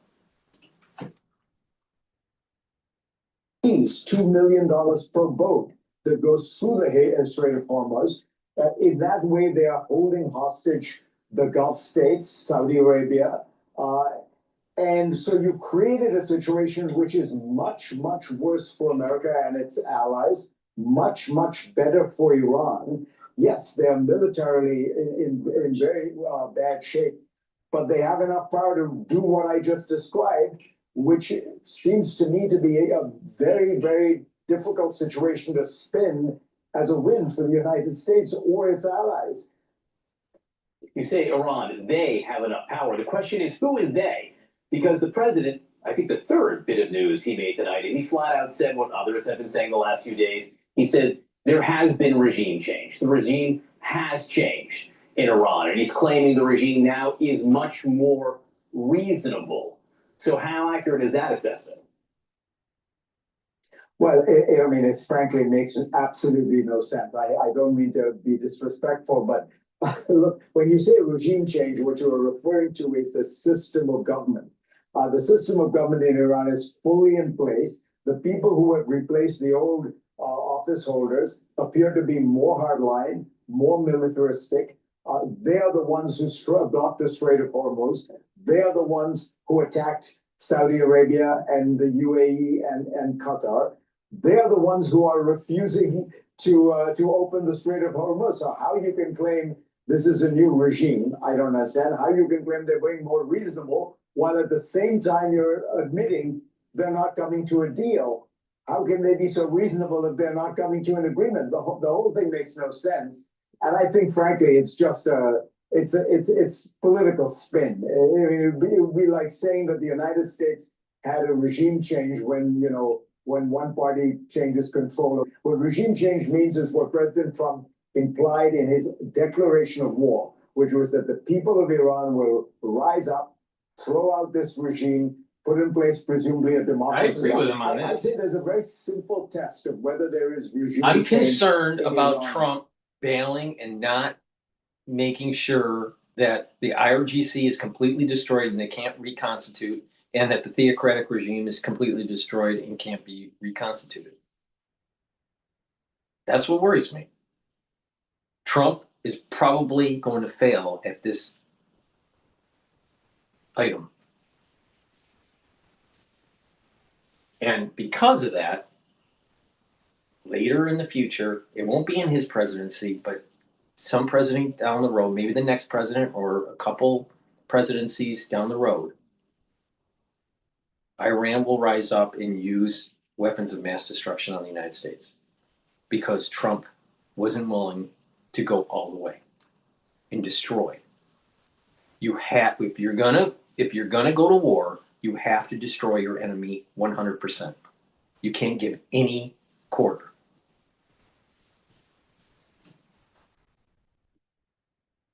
Whether it has taken place. Go ask an Iranian in Tehran. Go ask any of the people who have suffered through this regime for 4.5 decades whether they think there's been regime change.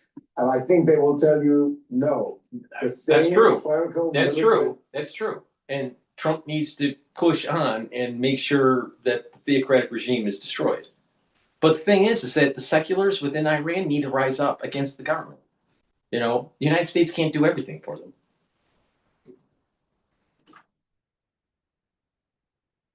Regime that has been oppressing them for the last 47 years is still firmly in place. Zakaria, thank you so much for being with us. As always, a pleasure. And with us now, New York Times White House correspondent Maggie Haberman. Maggie, the White House announced just a few minutes ago the president's going to address the nation tomorrow night at 9 p.m. on Iran. I know this news just broke a few minutes ago, but do you have any idea what we can expect him to say? I don't think that he is likely to say, but again, John, it's President Trump, and we have heard various versions of what the U.S. could do over the last days and weeks, frankly. And as you noted earlier in the show, it is still within the 4 to 6 week time frame. I don't expect that he is going to say, yes, we are there for the long haul. I don't expect that he is going to say, we're going to go, send ground forces in to overtake Card Island. But obviously anything is possible. Everything that he has indicated, including what he said today, is that he wants to start wrapping this up in terms of the U.S. involvement. There are, aspects of this campaign that the U.S. can point to as success in terms of degrading aspects of Iran's military equipment, in terms of degrading aspects of their navy, their air fleet. But is it a regime change, as Fareed said?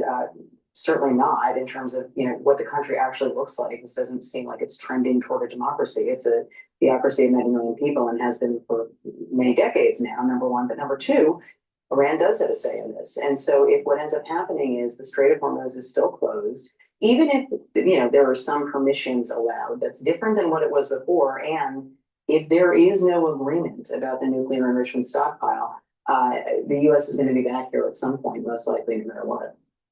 Maggie, what are you hearing is going on behind the scenes with the mixed, sometimes conflicting messages? Just take the Strait of Hormuz, for instance. Yesterday morning, when I was on TV, put out this statement saying if Iran doesn't open it immediately, we're going to bomb oil plants, desalination plants, et cetera, et cetera. And today, he's saying really the exact opposite, that we don't need the Strait open. It's not our problem.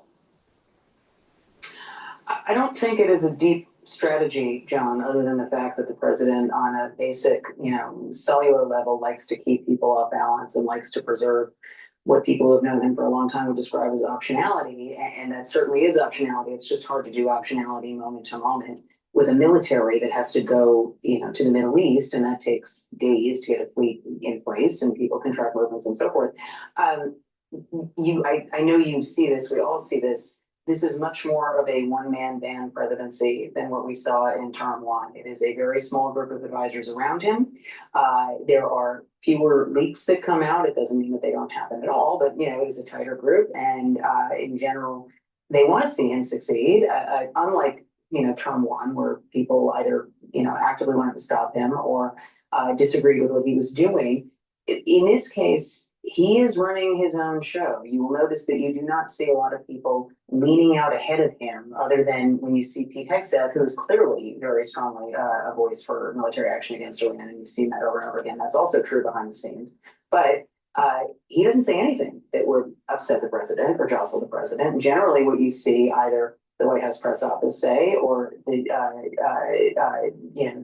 Secretary of Defense say, or others say, is the press is trying to harm President Trump by, evaluating this war as anything other than the success that he says it is. So there's not some grander thing happening here. He is reacting and he is engaging and he is trying to keep people off balance. And we will have a better sense of what his plan is tomorrow night. Again, I just don't know what it means in terms of what Iran will do.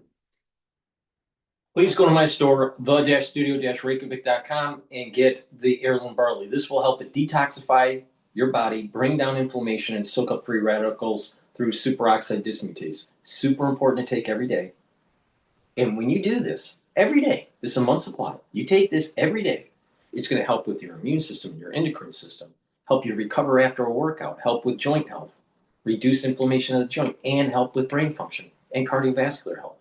Bringing down inflammation and soaking up free radicals will slow down the aging process.